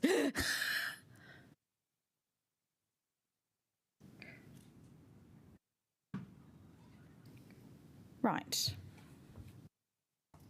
So just, Steph, do we do 13 and then the bullet points?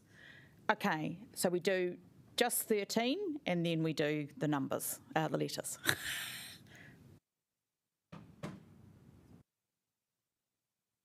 Ask for clarification, are we actually voting for B to be removed? Is that what that means? Okay, so we do vote.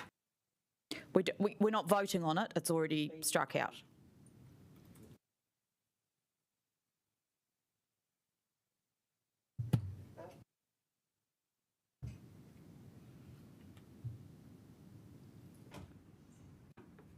Hold on, yeah.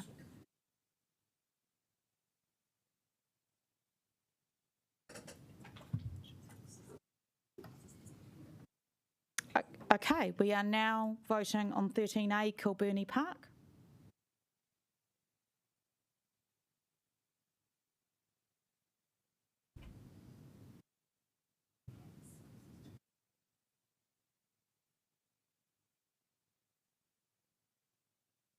And we are now voting on 13C Candela Pool.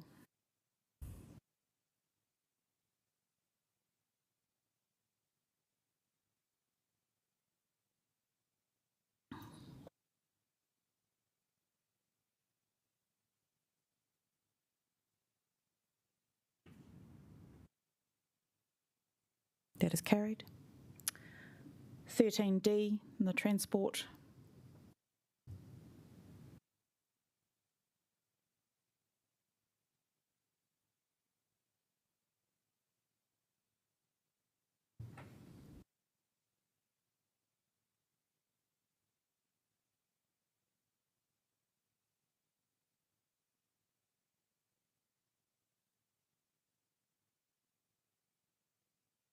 D.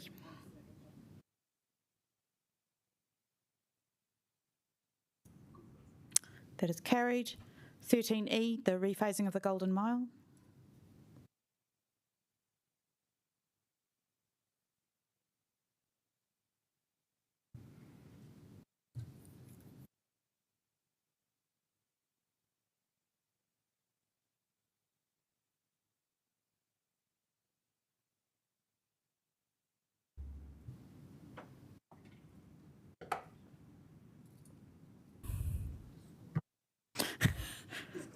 Who could blame him? Yeah. 13F, city streets.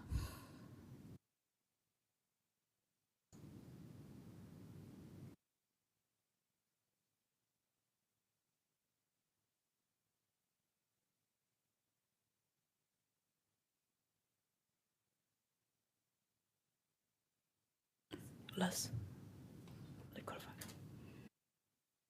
It's Newtown.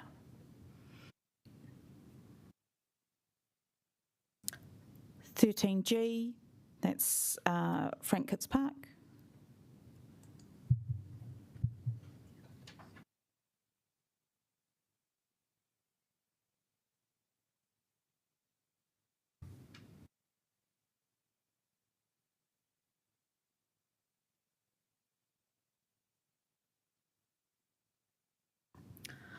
(13H), the removal of the resource recovery hub.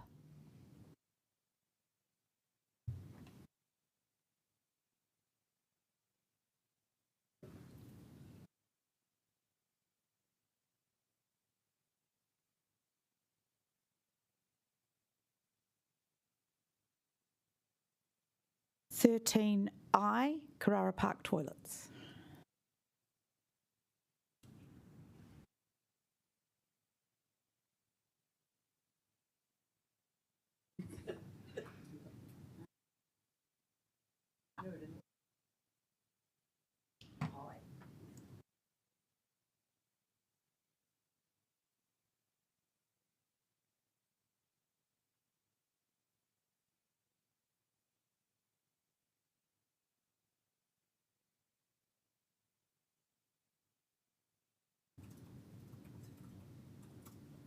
That is carried. Right, let's scroll down and look a bit and see what we can vote on.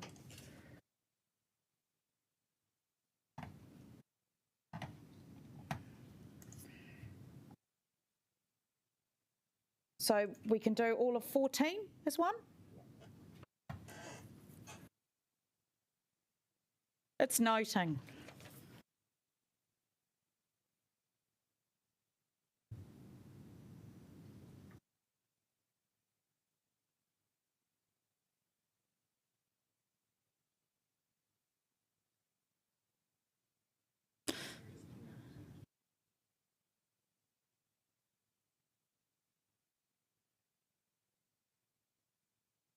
All of 14 is noting, it's still that one.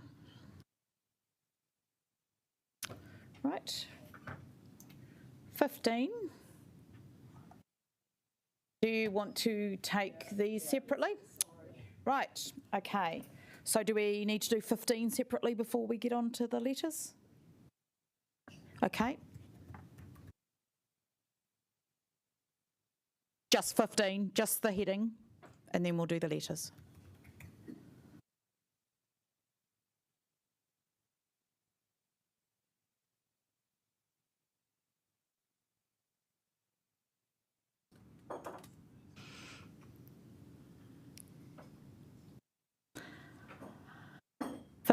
A, the ceasing the composting hub trials.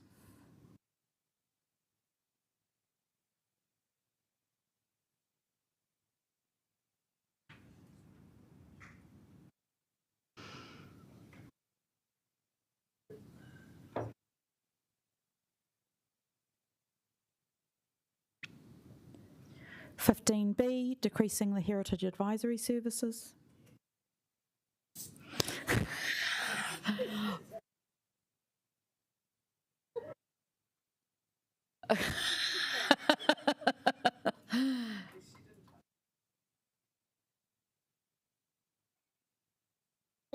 only if you steal Tony's remote. And I have to look the other way. Tony, you need to, yeah, right, this one. That is carried. 15C, digital only, our Wellington.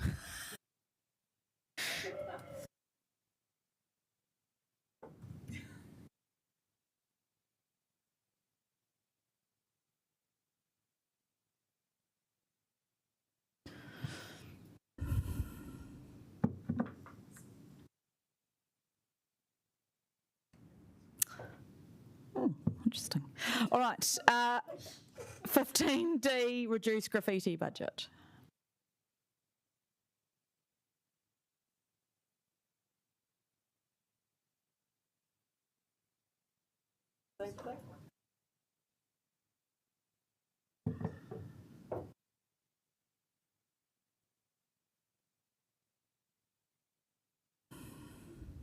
You didn't?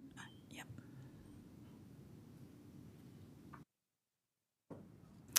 That is carried. 15F, closing out a paki.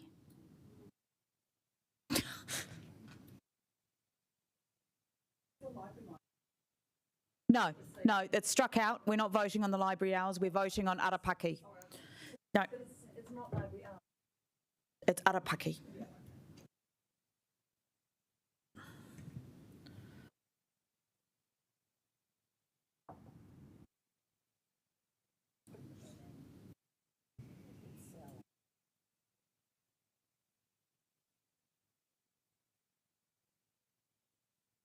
That is carried. 15G. That's Wadestown Community Centre. Can I vote for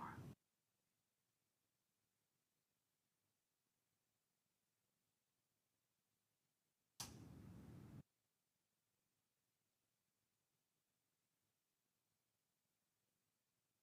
That was carried. 15H, alternative funding source for CCTV cameras.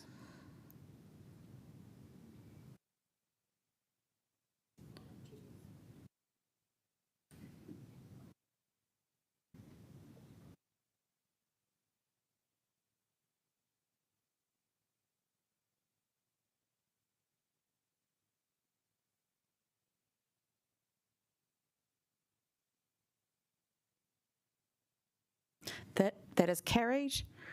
Then we're on to 15K, which is discontinuing annual fireworks.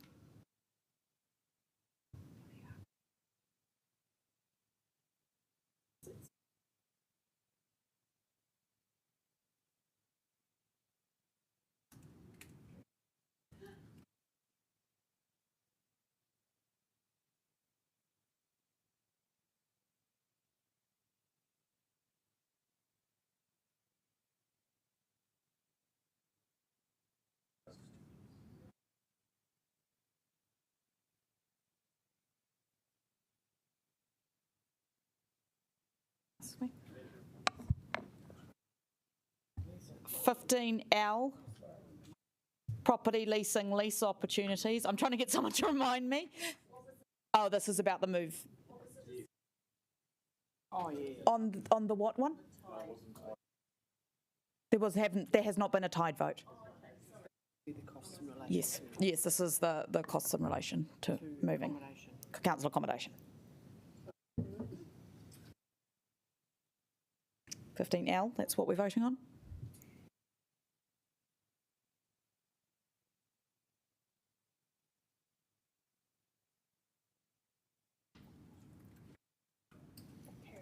That is carried. 15M, including the papa funding. Yes.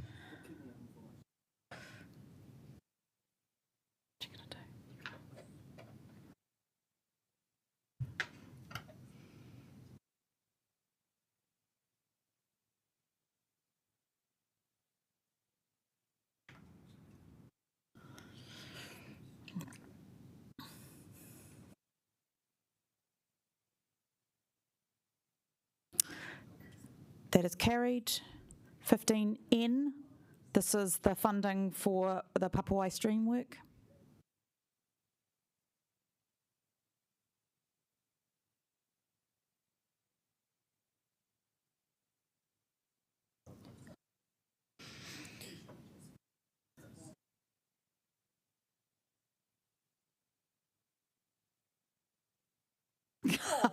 Congratulations, Councillor. All right, so do we need to do 16 separately?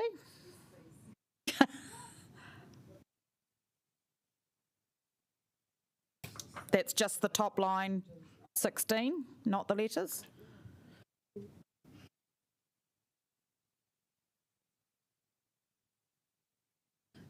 Terry?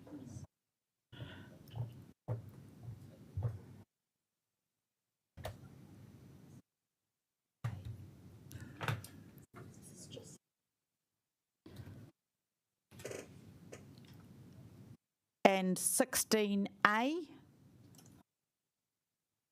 Can we do A and B together? No. Okay.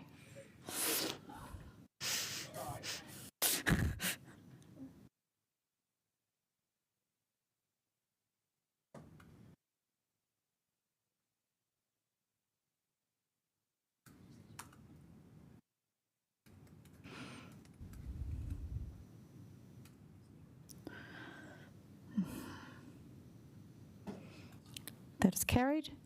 16B.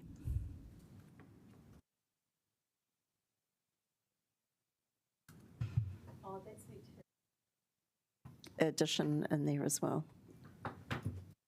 Yes, we will fix that because that's what all of our understanding. Mm. Oh yes, including. All right, so we're getting it in before we actually vote. That's even better.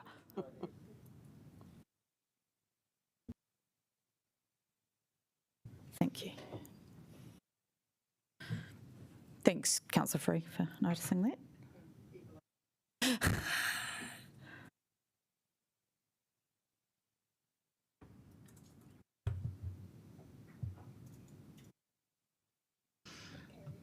That is carried. Let's scroll down. Okay, so we have 3 noting recommendations. Can you take them together? Yes. 17, 18, 19.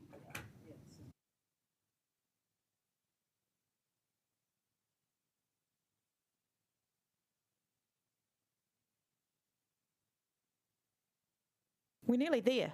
We're nearly there, but then we have another item.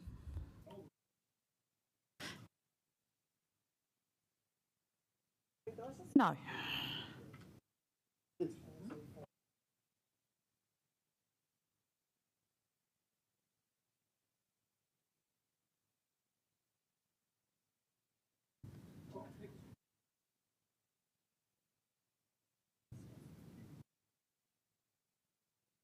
Councillor Abdurrahman?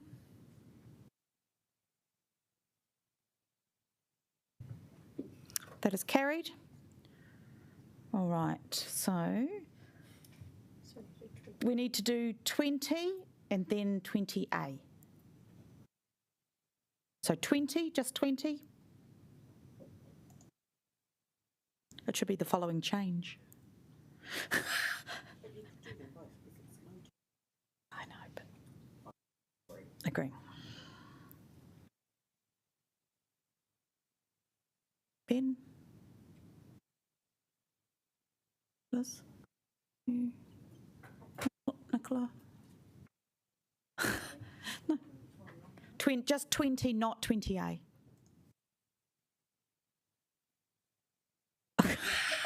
That is what everybody says about you.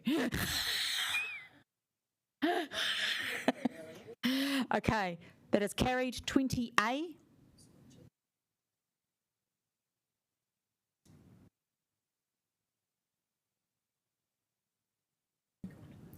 Just changed my vote to the previous one to yes. Can we correct?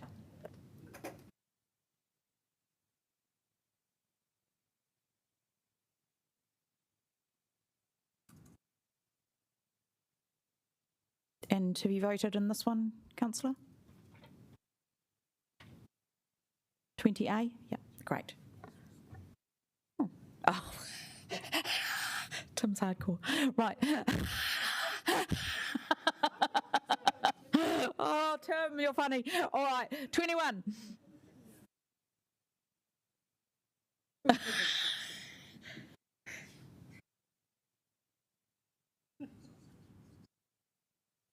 $21. Oh, I've already done 21, sorry.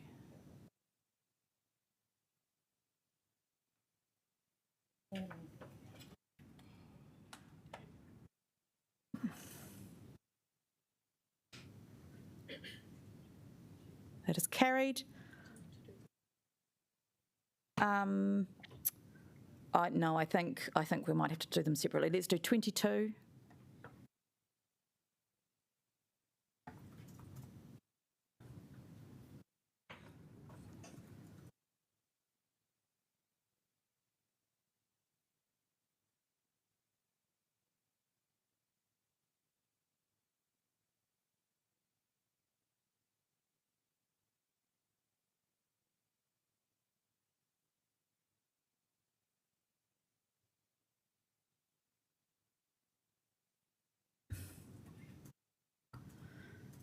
If we scroll down, can we do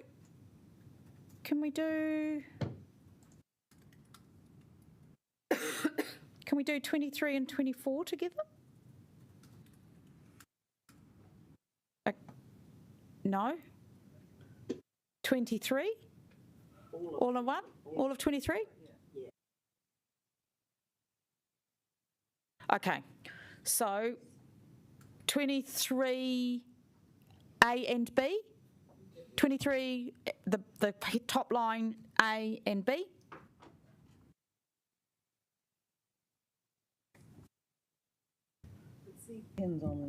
Sorry, this is A and B and not C? Yes. Okay, because it doesn't say that up there. So 23 A and B, okay.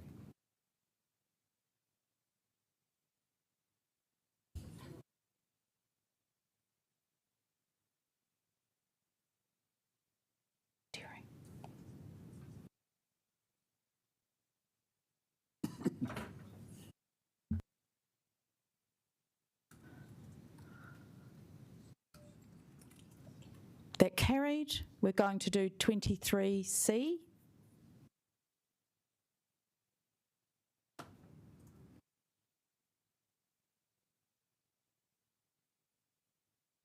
So sorry, we have a question, 23C. It refers to ground leases in the paper, but not in the recommendation. So the key thing that you're consulting on is the sale of the airport shares, although the consultation document will refer to the ground leases to make that clear. Because the ground leases don't reach the significance. Correct. Yeah, thank you. 23C.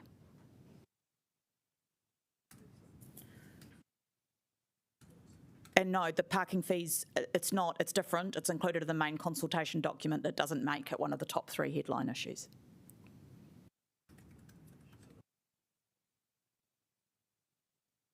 That has carried.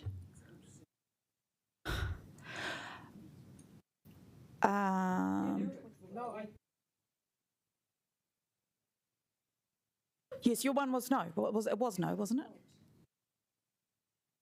Oh. So Councillor Abdurrahman is changing his vote for that one. We've got division on all of them, don't worry. All right, so 24.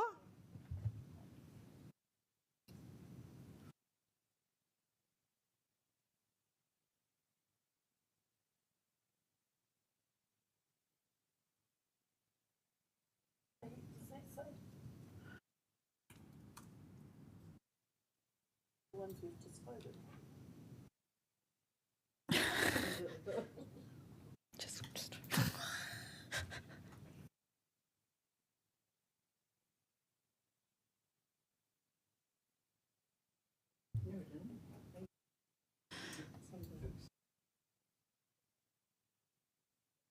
That is carried. 25. No, I think there's another. I think there's another one. I think there's another one.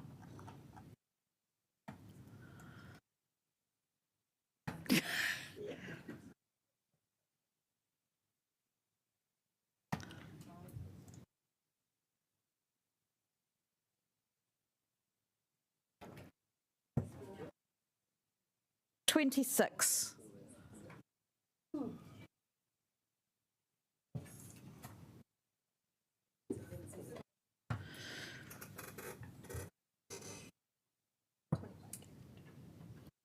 Can Nidoden please change his vote again?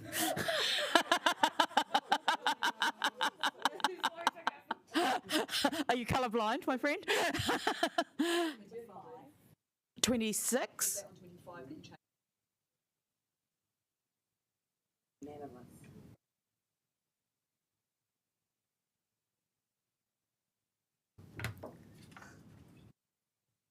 We're voting on 26. Iona. Hey, sorry, there's a typo in 26. What's the typo? You see here it says interest on all debt.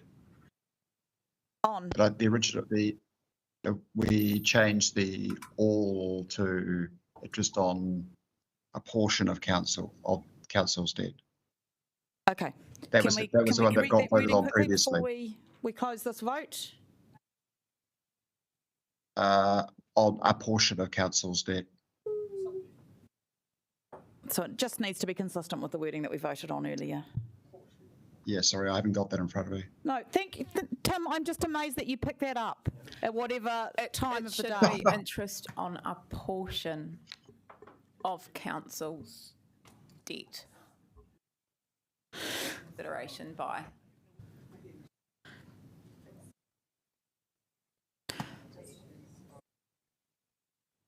Thanks. Thank you, Tim. Yeah.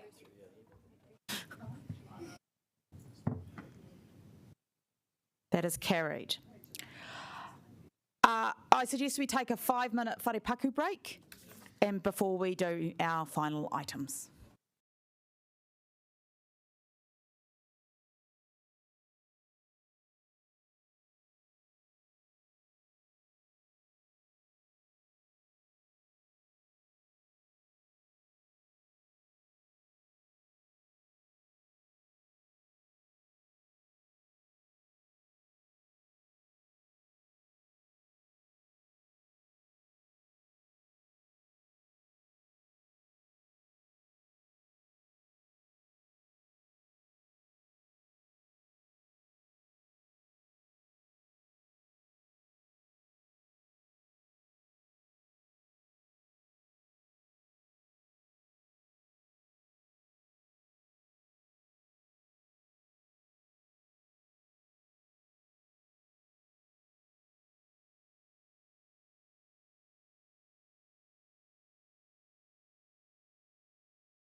reason why we couldn't get through the few remaining items very quickly. So we're Kōrau. I've said that twice today, use the word Kōrau. Actions Tracking and Forward Program. Know my Stephen MacArthur to introduce the report. We'll take it as read. Take it as read. Are there any questions about the report? There are not. I will move it. Who would like to second it? Councillor O'Neill. Is there any debate? There appears to be none.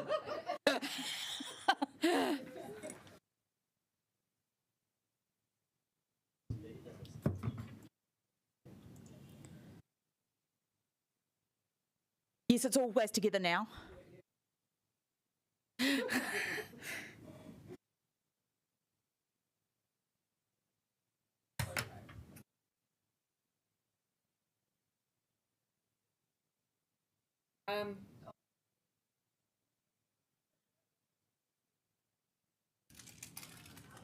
Iona. Nico, we're just voting on Actions Tracking and Forward Program.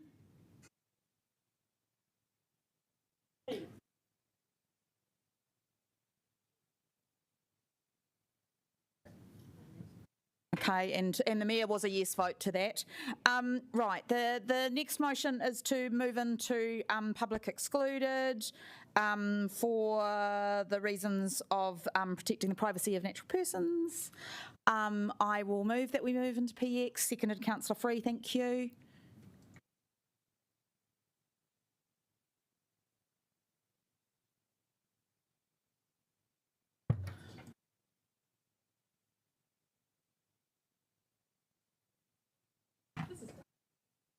Can we all vote? Make sure we vote on this to whether to go into PX.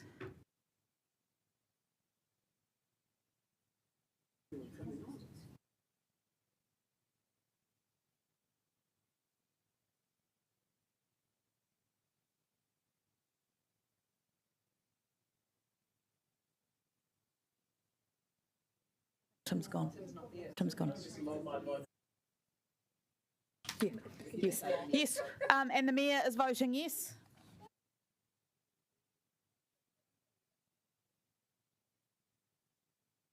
And we will take a moment to turn off the live stream.